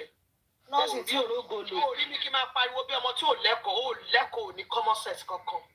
àwọn lórí burúkú àwọn àgbàlagbà tó ń tẹ̀lé ó ti sọ lórí pláfọ̀mù èèyàn kan lọ́jọ́ wo ó ní ìwọ máa tẹ̀sẹ̀ ní àgbàlagbà lójú ẹ̀rù bá mi pé àwọn àgbàlagbà tó ń tẹ̀lé ó yẹ kó sún aṣọ wọn ni torí wàá tẹ̀ sí wọn lójú ló sọ yẹn lórí burúkú ọmọ aláìlẹ́kọ̀ọ́ ó lọ́pọlọ kankan ó lòṣì ó ní ọpọlọ kankan ó ní ọpọlọ kò kọ́ sí dànù má fi mí lajú kò ní dáa fún ẹ lọ gbé ìyá ẹ wá sọ̀n láìkí wọ́n á gbé ìyá ẹ jókòó kò ní dáa fún ẹ kò ní dáa fáwọn òbí tó tara wọn jáde fíìmì ìwọ wèrè tó wà lábẹ́ fíìmì yẹn tó gbó bí rẹ Gálílì ó lòṣì ó gbó bí rẹ Gálílì ó dà ẹ̀rí tó ṣí kámẹ́rà ni ó dàbí ẹ tó fọwọ́ nù lára. sọ̀rọ̀ ẹ má ṣe pé ọ̀rọ̀ ẹ má ṣe ẹ jọ ẹ kàn sọ̀rọ̀ ẹ má ṣe pé. ó dàbí ẹ tó fọwọ́ nù lára. ṣe ti gbọ́ ẹ kàn sọ̀rọ̀ ẹ má ṣe pé ṣe gbọ́. ọgbọ́n òṣì ìwọ fẹ́ máa lajú ìwọ náà fẹ́ máa sọ̀rọ̀ òun wá àwọn èèyàn tó máa fi máa lajú bí ẹ ti dàrú kó ṣì dànù kó ṣì lọ wọ́n sọ̀rọ̀ gidi àwọn èèyàn gidi pé nǹkan ṣe àwọn èèyàn gidi dìdìrín náà ń sọ̀rọ̀ òun náà fẹ́ máa lẹ́nu.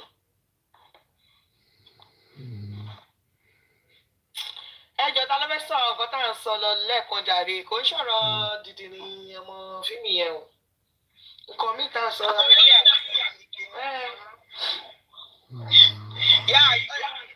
sísọ rẹ ò ní sọ̀rọ̀ mọ́ àfi tó bá fẹ́ kí n kó kúrò lé wọn. wàláì gbogbo wọn ló bá o everybody ló filẹ̀ o lórí ìjókòó ìlọ́pọ̀ ti wo íńtánẹ́ẹ̀tì. ìyọkọ ẹ má sọ̀rọ̀ mọ́ ẹ má bèè ẹ má ṣe pé ẹgbẹ́ jẹ́ ká concentrate lórí àwọn tí ká máa ń bá jáde. mo ní na everybody feel àmọ́ everybody wẹ̀wọ̀ ẹ máa rí bọ́ ti wo íńtánẹ́ẹ̀tì ẹ máa rí pé gbogbo wọn ti. inú àwọn wèrè kan dẹ̀ máa dùn bẹ̀ yẹn ní ìsìnkú náà wọ̀ ẹ́ fẹ́ la. ẹ máa rí pé wọ́n ti wo íńtánẹ́ẹ̀tì ẹ ṣáà rí ẹ máa rí pé gbogbo wọn ti wo íńtánẹ́ẹ̀tì. bọ́sítọ̀ rẹ̀ ṣẹ̀fẹ̀ pé àwọn ilé àwọn èèyàn máa dùn bẹ̀ yẹn pé ká mà ti bá àwọn pípù yìí sọ̀rọ̀. ẹ wo Kóredé gbogbo wọn ni wọn ẹ rí àwọn fẹsẹ àná gbogbo wọn láti wo íńtánẹ́ẹ̀tì wọn ẹ wo. ẹ kò lè kámà yẹn ní o máa pàṣẹwó ní kámà ní mi ìfẹ́ tó. ọ̀nà aṣẹ́wó ní kámà o ẹ wo màmá àgbàlagbà. aṣẹ́wó ní kámà o má ṣe lògùn máa mọ̀. ẹ wo màmá yẹn gbogbo wọn ti wọ kọ́ tí wọ́n yé. inú àwọn bàbá yẹn á máa dùn àwọn bàbá òfò ọlọ́dà ní tìbí. ẹ̀yin ti Facebook sọ́ọ́dì dàrí ṣé mò ń para ẹ̀ má bì í.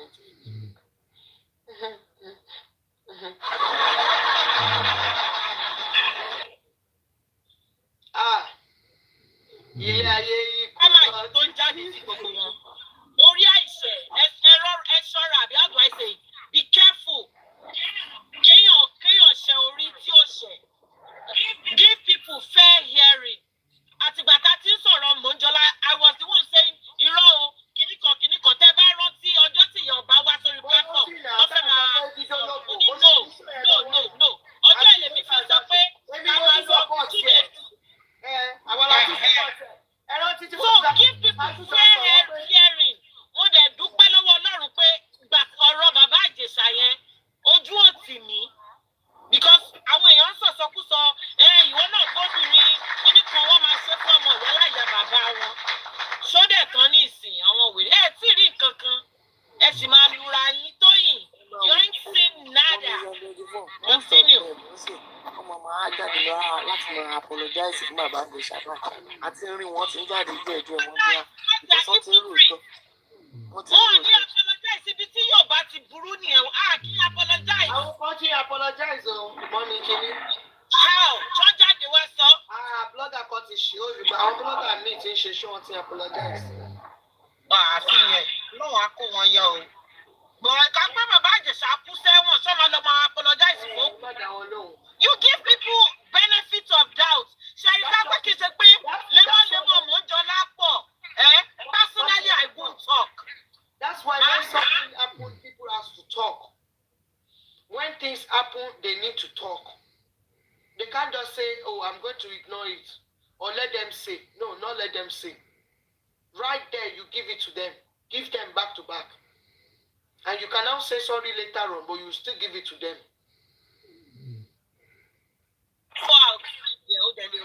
Overreact. Then you apologize. But hypocrisy Nigerians ti pọ̀ jù.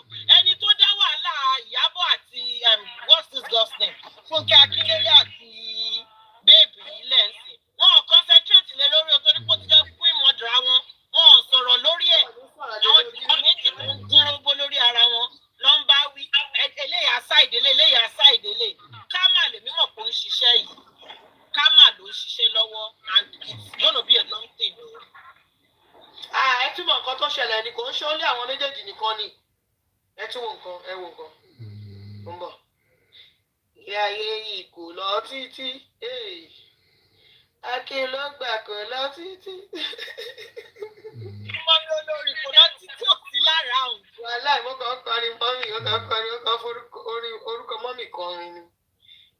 Gángan. La. Mo wish pé mo mọ nìyẹn. Làgàtà dẹ̀ ló máa ń pè orin yẹn all the time. Bá. Ilé ayé yìí kò gba gidi. Gígì. Gángan. Ẹ wò ó yá. Ẹ jẹ́ ń gbé wá. Ẹ tún láwọn míì náà tún ṣe gbàsùgbò.